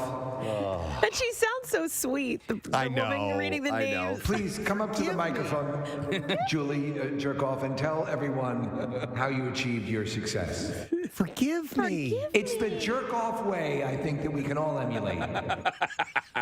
Oh my God! But there's countless names like that are being butchered in similar ceremonies going on. In fact, this very weekend, I'm sure, absolutely, there'll be mangled names. Yep, loads of them. You realize, anytime we have a caller named Julie, we will have to play Julie Jerkoff. It's awesome. It's the best. It made my day yesterday when Casey sent that to me. So, on that one level, is it sort of cool that you have, since she's probably dealt with it her whole life, at least she has a meme now that's attached to her. Let's see. We have a caller on the line real quick, and I'm going to go to this caller. Hi, caller. Good morning. What's your name? My name is Julie. Julie Jerkoff. Thank you, Julie. Our first Julie Jerkoff. Our first to be given the Julie Jerkoff Award. WMMR presents Preston and Steve's Bizarre File.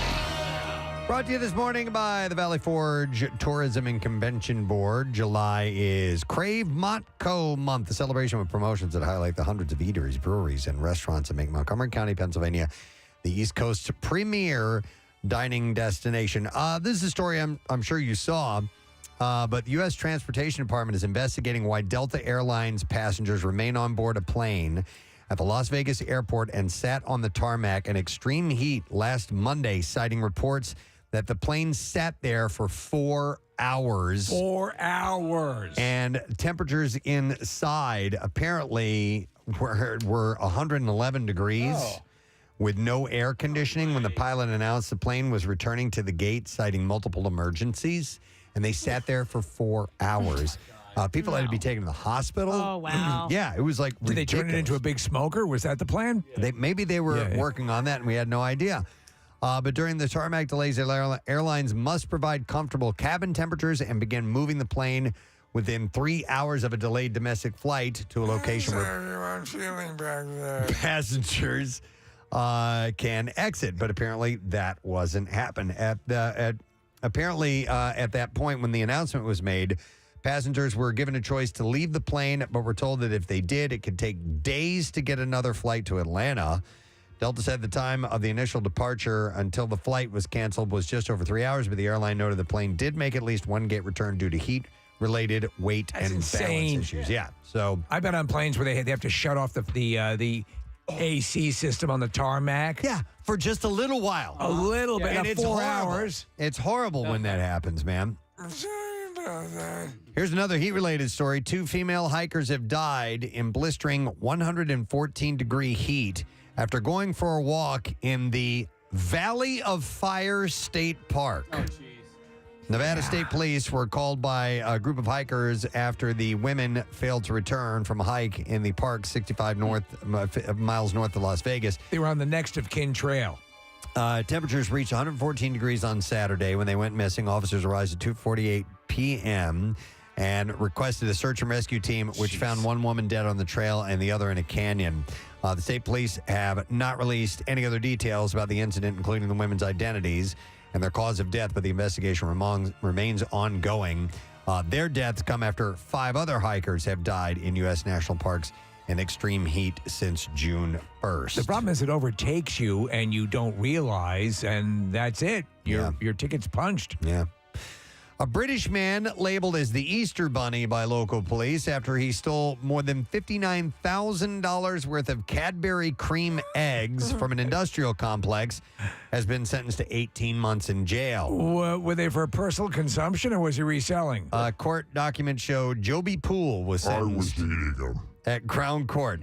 Poole has already served 6 months while awaiting trial and will spend another 6 months in prison and then the remainder of the sentence on parole.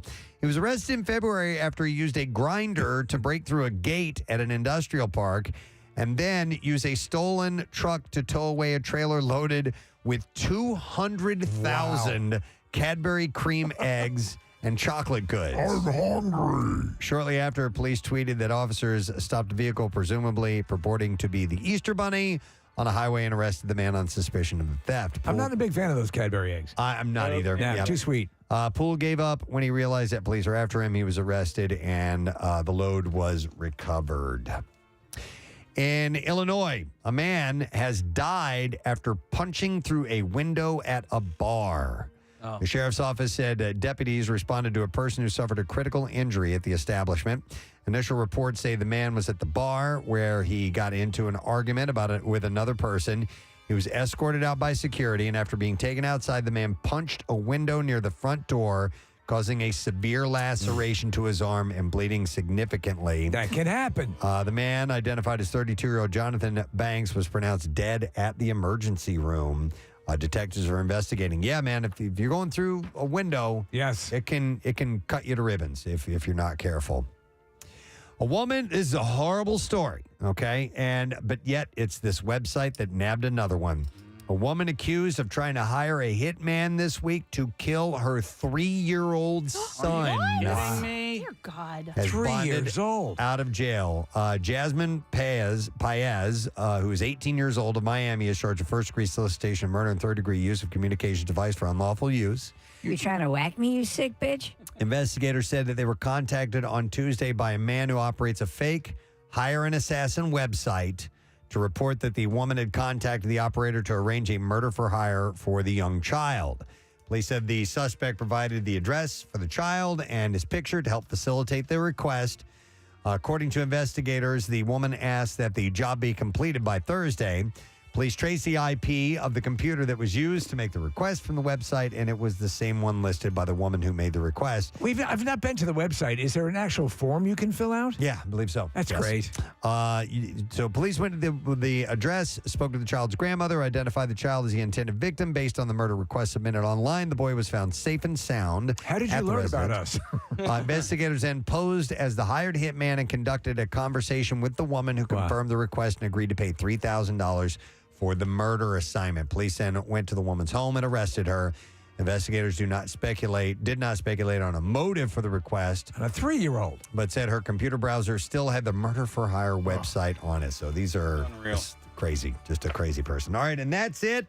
That is the last story of the Bizarre File for the day for you, friend. We're going to take a break. We'll be back. We'll do the lesson question, the trash music news, and we're going to give somebody a free Preston and Steve Show themed tattoo at some point. And there's still time for you to enter. Text the word tattoo to 39333, and you might win courtesy of Floating World Tattoo and Piercing on the South Street. We'll be right back. Preston and Steve on 93. Tim Goff was his name. 55 years old. Was an hour into his broadcast when the music stopped halfway through a song. The music resumed a few minutes later, but the presenter did not return to his show. The broadcaster, Gen X Radio Suffolk, later confirmed that Tim sadly died. He was 55 years old, and the rest of the story was about people offering their condolences, so I don't know what happened. It wasn't part of their cash cadaver promotion, was it? I don't think it was. Don't think it was, Steve. Now, one of us is going to die during the day. And we're going to die on air. When we do, call in. Steve. You've won cash cadaver. Dude.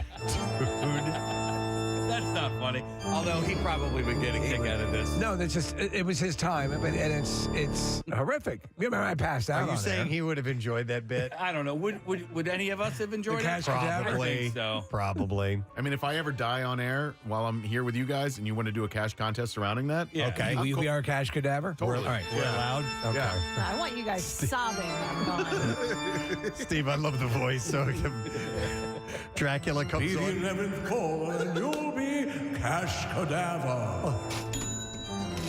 Oh, my God. He didn't sound strong when he cracked the mic today. I just knew it was going to happen.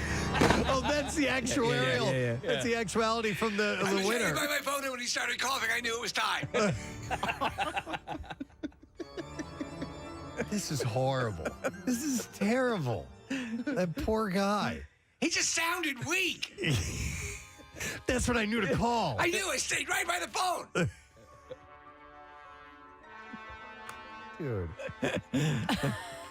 Oh, my God. To our own kind. I know. We're horrible. Our own kind. Well, they shouldn't have set up the contest. Yeah, you're right. What is this stupid contest? Be the 14th caller. You're the 11th caller for cash cadaver. Oh, man. That poor rest in peace. Totally, oh, man. My God.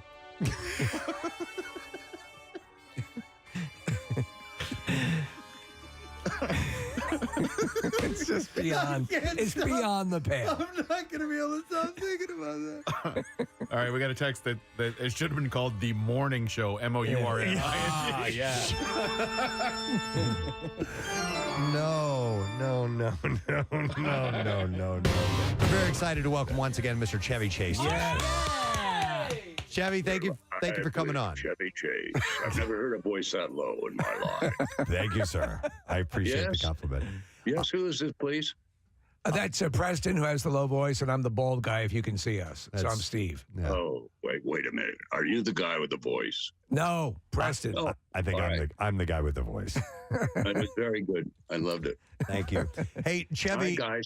Nice to see you. It's Nice to wonderful see to you. have you on. I needed to ask, you 39 years ago, you guys made the film National Lampoon's Christmas Vacation. And when you think back to that time when you were filming it, did you know that you had something extra special in that film and that people would still be loving it today? Because I've already watched it 3 times in the past couple of weeks.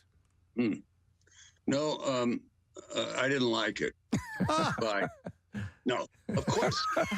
Let me just say this. When I make movies, I hope that people will like it, but you don't know really. In fact, I've been doing recently some appearances, such as the one I'll be doing in Atlantic City at Tropicana, where I'm with an actual audience of, I don't know, a few thousand people or whatever. And until that time, I've never seen my audience. Basically, you make a movie and you never know anything. Once I snuck into a theater with Dustin Hoffman when we did a movie. I just snuck in and stayed in the back to see if they'd laugh. Right. But I mean, really, it's the same thing with Dustin or anybody. It's just we don't know. Well, you know what? It's become a holiday classic, and it deserves that. But I also think, in a way, it might National Lampoon's Christmas Vacation might get short shrift on the emotional level because it resonates on so many of those levels as well. I remember years ago when I was a kid, my dad was sweating out a Christmas bonus check. And so that all of that, and I think it's captured beautifully in the movie in the attic scene where and I well up at that scene. That is a beautiful scene. How did that come together? Oh, that's funny you should ask that. Well, it's not that funny, but we were in Breckenridge, Colorado, on a ski slope, shooting the very first scene in the movie where I'm going down the hill, and which you'll notice and see if you watch it. But it suddenly a blizzard hit us, and we were supposed to go back to L.A. and start shooting, and we ended up having to stay there.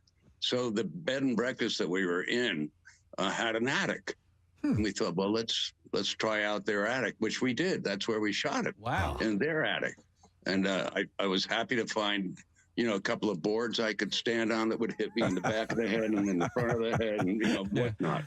Yeah. So that's how we did it. And then at the end of that scene, might be interesting for those who watch it, I look out a window outside and see my family either arriving or driving away or something.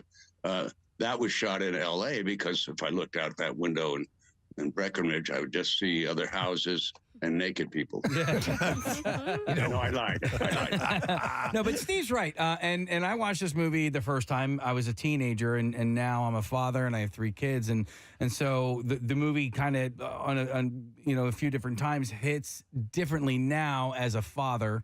And, somebody who prepares to make sure that, Christmas morning is as magical for my kids as it was for me. So, yeah, that one scene in particular is it's great. But I always get surprised that when I can laugh at the same joke over and over again. And Chevy, the scene with you and the lady at the lingerie counter, it does not. Every single time I watch it, I'm like, I cannot believe that I'm like legit laughing out loud at the same joke over and over again. And when she says, "Can I take something out for you?" and you just start laughing, I laugh along with you. And I know. I'm not going to say it on the air here, but thank you. No, I love that part. And then you can't see the line, can you, Russ? Is it lost on you at all that, and you have to be aware of this, that people quote you all the time? Like, I can't go play around the golf without using one of your lines from Caddyshack. Fletch, everything, yeah. Christmas time, there's always, Fletch. I have 2 Fletch sound clips that I play. You can hear these. Hey! And this one, I use those clips all the time, and it's just these little subtle things. Is it lost on you that you're part of people's everyday vernacular? No. Well, it's lost on me, and that nobody tells me this except us, a sad guy like you. Now I'm happy. Honestly, I suppose I make those movies just for that reason. I'm different than other people who are quote comedians, and I say what maybe my dad would have thought was funny, that kind of thing. So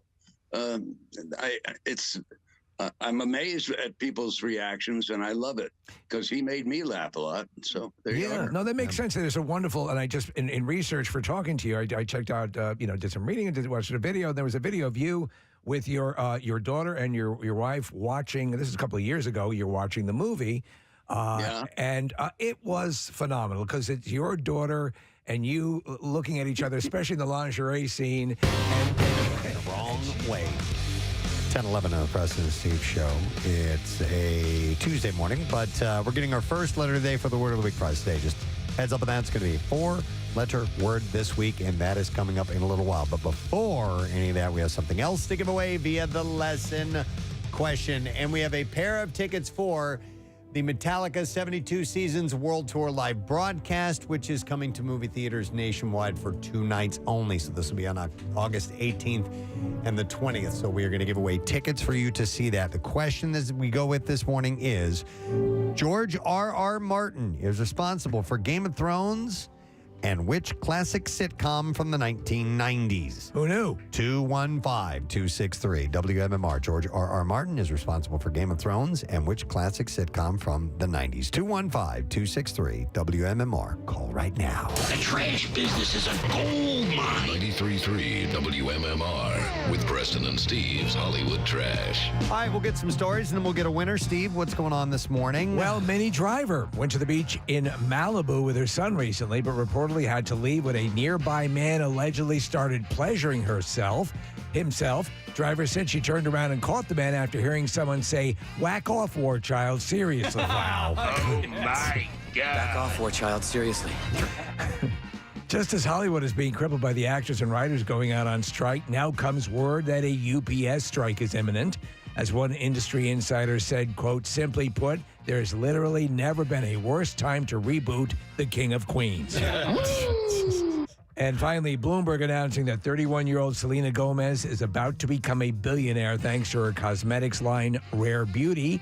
In a related story, Bloomberg also announced the least lucrative celebrity product line, which is Kip Winger's Barnacle Remover. And that's your Hollywood Trash. All right, we will go to the phones and see if we can get an answer to today's question. George R.R. Martin is responsible for Game of Thrones and which classic sitcom from the 90s? Not really, obviously. 215-263 WMMR is the number. And we will go to, Eli, see if we can get an answer. Hey, Eli. What's up, guys? Hey, Eli, do you know the answer? I'm taking a stab here. Trash voyaging? No. What the hell's trash voyaging? I want to watch Trash Voyaging. Yeah, me too. Not familiar, but thank you, sir. Appreciate it. Let me go to Paulie. See if we can get an answer there. Paulie, good morning. Good morning, gentlemen. All right, Paulie, do you know which classic sitcom George R.R. Martin is responsible for? Alf. It is not Alf. I thought it was Alf.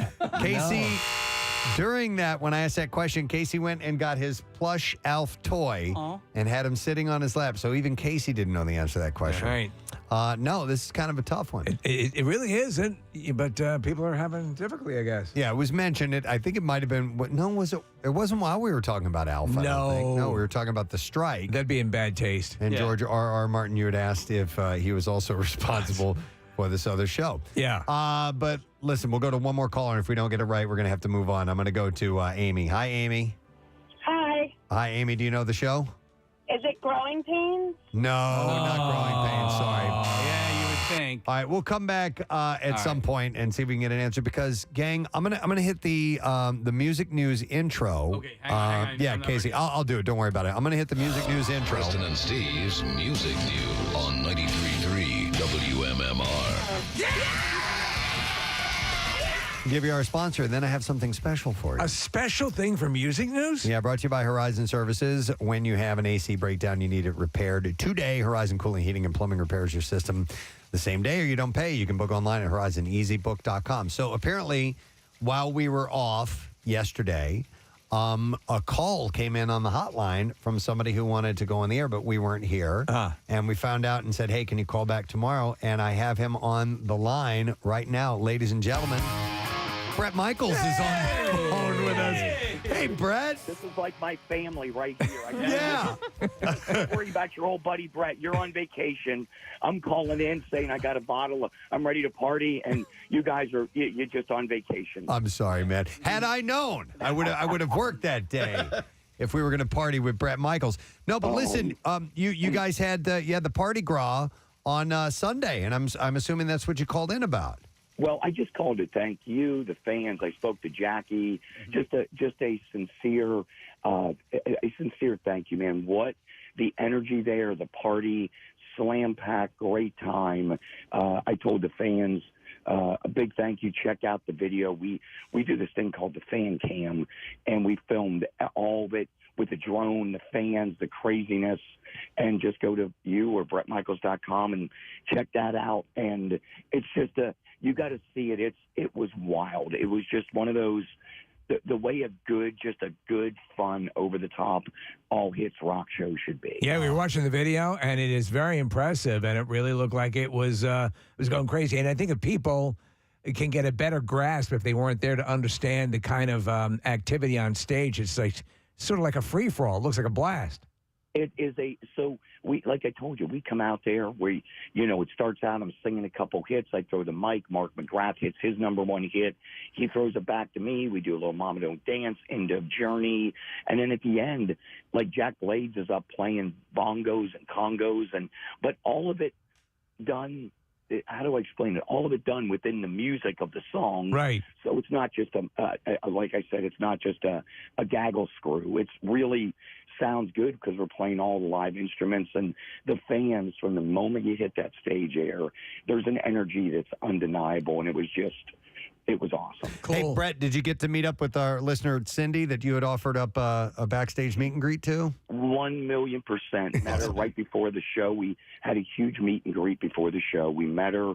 We had a really, again, I know we had this moment, a deep dive conversation. It was she said, your music saved my life. And I said, you being around my music and the things I've been through, we're in it together. You saved mine. And it was a really great moment. And she was a great person. Great person. Awesome. Love hearing that. Thrilled that this all worked out the way it did and that it was a big hit. Yeah, it was great. And I wanted to tell you all again, thank you. And I have two things left to say. All right. A shameless guess. I think the show was HR puffin stuff. Oh no! It was a show from the '90s. There was an Ultraman. Ultraman, dude! I love Ultraman. Yeah, come on. But I wanted to thank you and the shameless promotion. I'll see you all in Grantville, right down the road, and August 26th we're throwing the same party, and we'll take care of your listeners for that as well. Yeah, love it. So that's going to be at Hollywood Casino on August 26th. That's it. Awesome. Big, same thing. It's the Central Pennsylvania. We call it the CPA Jam, Central Pennsylvania Jam. I love it. Great. All right. Well, we love you, Brett. Thanks so much for checking in, man. We appreciate it. Thank you. Have a great day. All right, you too. All right, there you go. Brett Michaels, guys. How cool is that? He wanted to call back in. That's cool, man. And say what a great time he had. Yep. And to say thanks. So it was a great interview with him last week. Just, think about all the songs that band has had and how much fun they've had over the years, and he just had some really cool things to say. So that was awesome. It is really cool. You look at the video again. It's like all the performers on stage at the same time. It's pretty wild. Nice. All right. Well, a couple of things for music news, and then we'll move along. Smashing Pumpkins, Billy Corgan is going to be the subject of a special in-person event at the Grammy Museum in Los Angeles. He will discuss his career, recent music, creative process at the event. And it takes place in the evening of August 8th. And Hi, Grandmom. Grammy. Oh, okay. I didn't get that at all. No, it's still kind of funny. And tickets are available to the public. Grammy. Smashing Pumpkins will launch their North American tour this coming Friday in Vegas. And opening acts include Stone Temple Pilots, Interpol, and Rival Sons. Over the weekend, after suffering a head injury, Dream Theater bassist John Myung, I guess I say his name, performed while seated during the band's headlining concert in Redmond, Washington. Yeah, lead singer James LaBrie told the crowd that the concert was almost canceled. He also included that Myung would discuss the circumstances that led to his wound in his own time. So I don't know. Why don't we take a 5-minute break? Looking at a picture of him, he's got a big bandage on his head sitting down. Yeah. Dream Theater is going to wrap up their tour Wednesday in Phoenix, Arizona. Yeah, it's music you can't phone in. No, you've got to be. Theater. You have to be present. It's very complex. Yep. And then the final story is the fact that on Wednesday, Billy Idol tomorrow will live stream his self-titled 1982 debut album. Live from Los Angeles, he'll be joined by his longtime collaborator and lead guitarist of over 40 years, Steve Stevens, for a one-of-a-kind acoustic performance and Q&A session. Of course, he's going to be at the MM Barbecue. That's September right. 16th. The event promises to delve into the iconic album's history and significance in the early 80s music scene, and it will feature stripped-down songs and exclusive footage. I didn't even think about that. I guess when Billy's performing, Steve Stevens will be here, right? It would have to be. He's been with him forever. And Steve Stevens is a solid guitarist. Oh, yes. absolutely. He's the guy that plays the guitar solo on the Top Gun theme. That's that him. guy? Oh. Yeah. Does he also do Dirty Diana with Michael Jackson? I believe that is him, yes. I think so. It's a fact. So this will start at 9 o'clock on Wednesday, and it is going to be... You can always be my wingman. Just bring your son.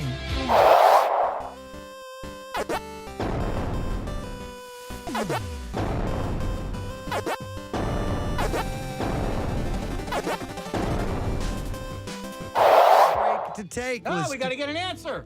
Oh, yeah. I forgot we That's didn't get an right. answer yet. All right, so we were looking for George R.R. Martin is responsible for Game of Thrones and which classic sitcom from the 1990s. We'll go to Kelly and see if she knows. Hey, Kelly, good morning. Good morning. Kelly, what show was it? Home Improvement. Home Improvement. Yep, hang on a second, Kelly. We are going to give you a pair of tickets for Metallica 72 Seasons World Tour live broadcast coming to movie theaters nationwide for 2 nights only August 18th and 20th. Experience the M72 World Tour on the big screen live from AT&T Stadium in Arlington, Texas. See the band playing 2 nights with 2 completely different sets. And for tickets and a list of area theaters, you can visit Metallica.film. And with that, we have another break to take. We'll come back in a second, wrap up the program, and get the letter of the day for the Word of the Week prize. Stay with us. Preston and Steve. Children, and they're my daughters. Of course, they're now in their 30s, but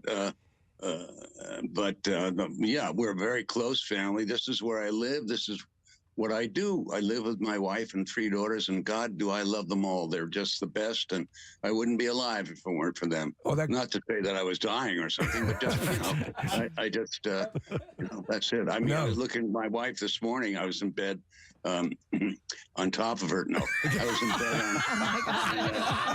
no, I just look over, I peek over to her side of the bed, and she's out like or something, and I just love her. Yeah, no, I absolutely understand that. What I also love, Chevy, is you love the actual describing the movie, and people are going to go see you. You're going to get your money's worth because you have tons of stories. And I did not know that the house featured in the Christmas Vacation was actually the same house used in the Lethal Weapon movies. Well, that's right. Once we went to L.A. after getting out of that place, we had a place called the Warner Ranch. It was right across from Warner Brothers Studios. And there must have been 12 or so houses that they would use over the years. And we picked one that had a great lawn. And on the lawn, by the way, there was a toilet, just a toilet. You mentioned Lethal Weapon. That I believe there was a toilet scene at the very end of Danny Glover. Danny Thomas. What? Danny Thomas, Danny Glover. Danny Glover's on the toilet. Yeah. Like the toilet explodes or something. Yeah. So I said, that's got to be the house for us. And the property people had clearly forgotten to remove the toilet or just said that heck with it, and they got another house. And so I had our property people please remove the toilet from the lawn. And then there's this scene, it's like one of the first scenes in the movie in which I fall off the roof, setting the lights up. Right. And I land behind this bush, and I landed on the toilet. Nobody saw that, but that's where the property people this time put it. Oh, my God. That's hilarious. Wow. Hey, we are going to have. There's one of the stars of Christmas Vacation actually still lives in this area, and we're going to have her in studio on Monday. The young girl who played Ruby Sue, Ellen Latson's going to be here on Monday. Oh my God, yeah. Yeah. So what a little kitty. Yeah. Well, she's a grown up now. Do you have any memories of shooting any scenes with her? Because you guys did have that really touching scene. Beautiful. When you were Santa Claus. Yeah, Santa Claus. Yeah. Yeah. We went out together after that. That's cool. I'm kidding. That would have been illegal at the time. I would have been. I'll say.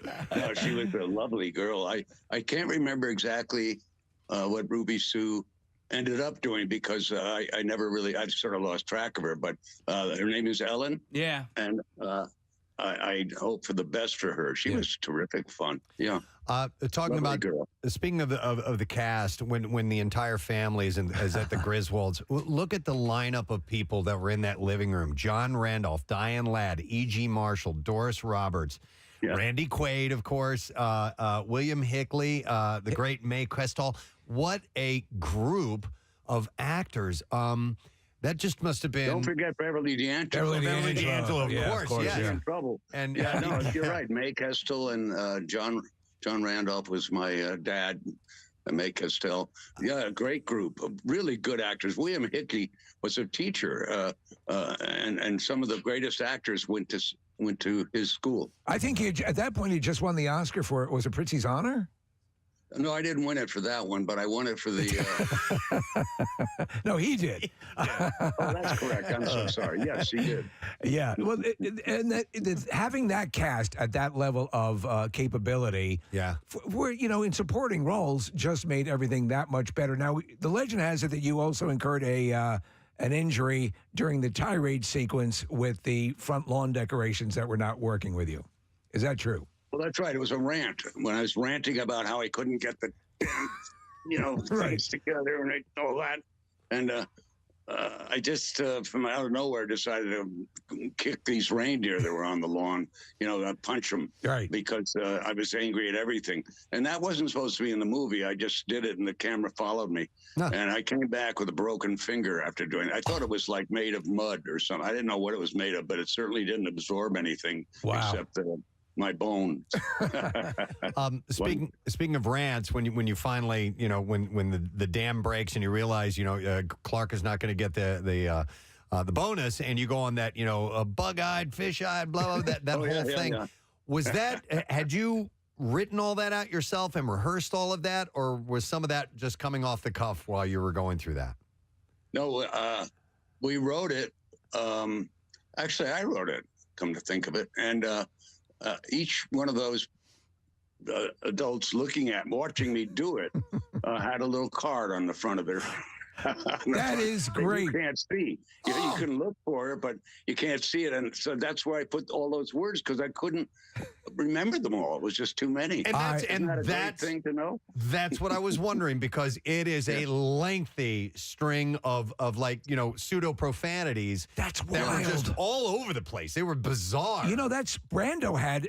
That was the thing Brando did during The Godfather. He had the actors he was facing. They had cue cards on them. Because that's a string of things to remember, but it's one of the seminal scenes. And correct me if I'm wrong, Beverly D'Angelo has an improv physically when the SWAT agents come through the windows, correct? Oh, did you say erect? Yeah, it pertains to that. Oh, you said correct, yeah. No, you're right. That just sort of happened. I did not feel a thing, just for those who might watch the movie. But which made me cry inside. Oh. I did not feel a thing, but that's just Bev. She just happened to do that, and so you'll see it in the movie. That's beautiful. You guys have such a chemistry, and we talked to her just recently, and that's. And there's obviously a real friendship there, and in that moment when you first met her and you were doing the first movie. Did you try with anyone else? Was it just were you kind of just paired with Beverly D'Angelo right from the get-go and realized you had that chemistry? Not paired. I paired. You paired. I interviewed quite a few girls for that role. I see. And Bev just seemed right away. So yeah. I chose that girl. And I saw that you and her and Christy Brinkley were at, was it Comic-Con recently, or it was at convention? Oh, a few days ago, yeah. Does that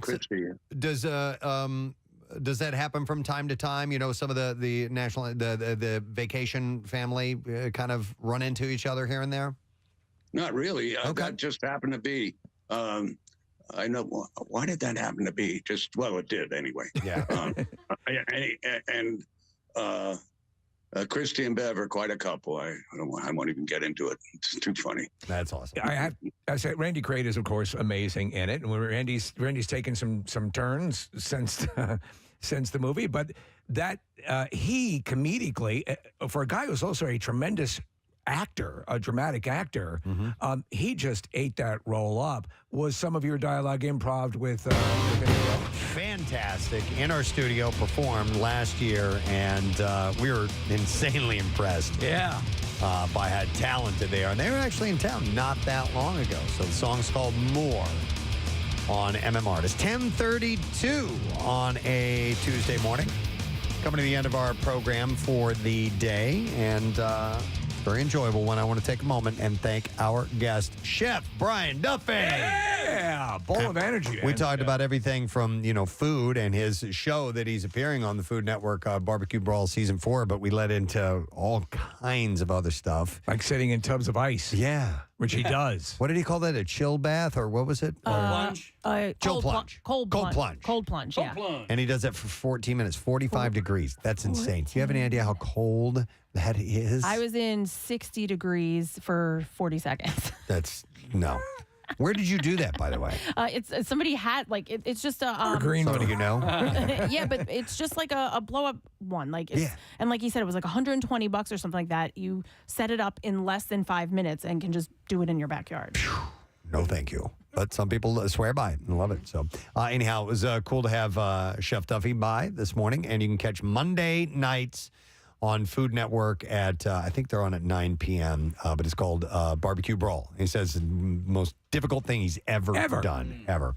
I guess we need to do the letter, or you want to do Tattoos Day? Whatever you want to do. You tell me, bro. Let's do Tattoos Day. All right. Let's give that away, and then we'll do the letter of the day for the Word of the Week. So here we go. All right, we are giving away a $350 gift certificate for Floating World Tattoo and Piercing to Mr. John Mullen from Morrisville, Pennsylvania. So he's going to get a Preston and Steve Show themed tattoo. And by the way, Floating World Tattoo and Piercing is located at 1729 South Street in Philly. And if you want to check out their artwork samples, visit floatingworldtattoos.com, or you can check them out on Instagram at Floating World Tattoos.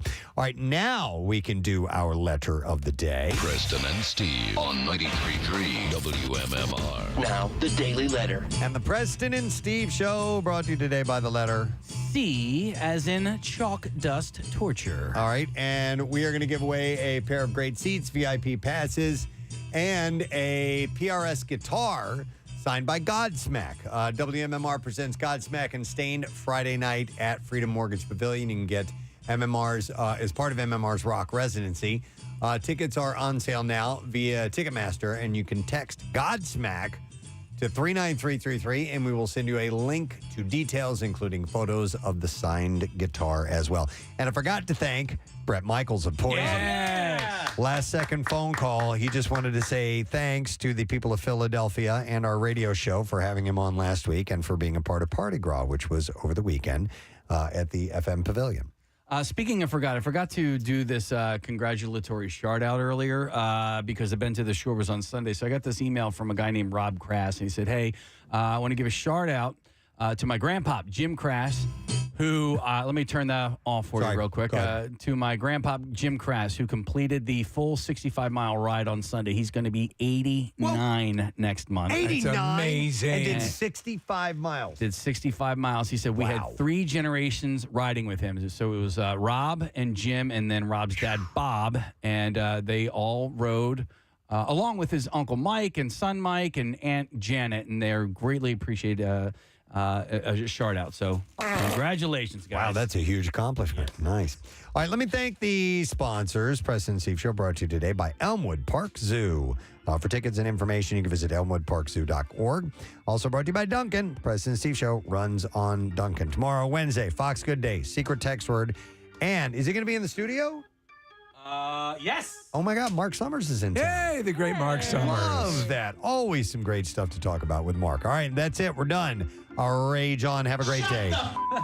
We'll see you tomorrow, gang. Bye-bye.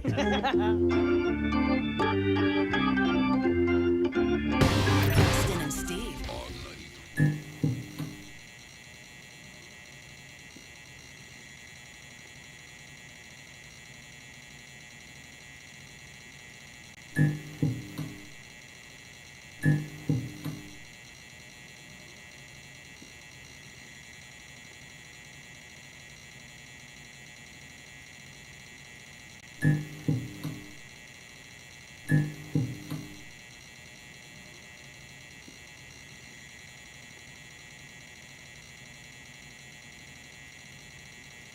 Thank you.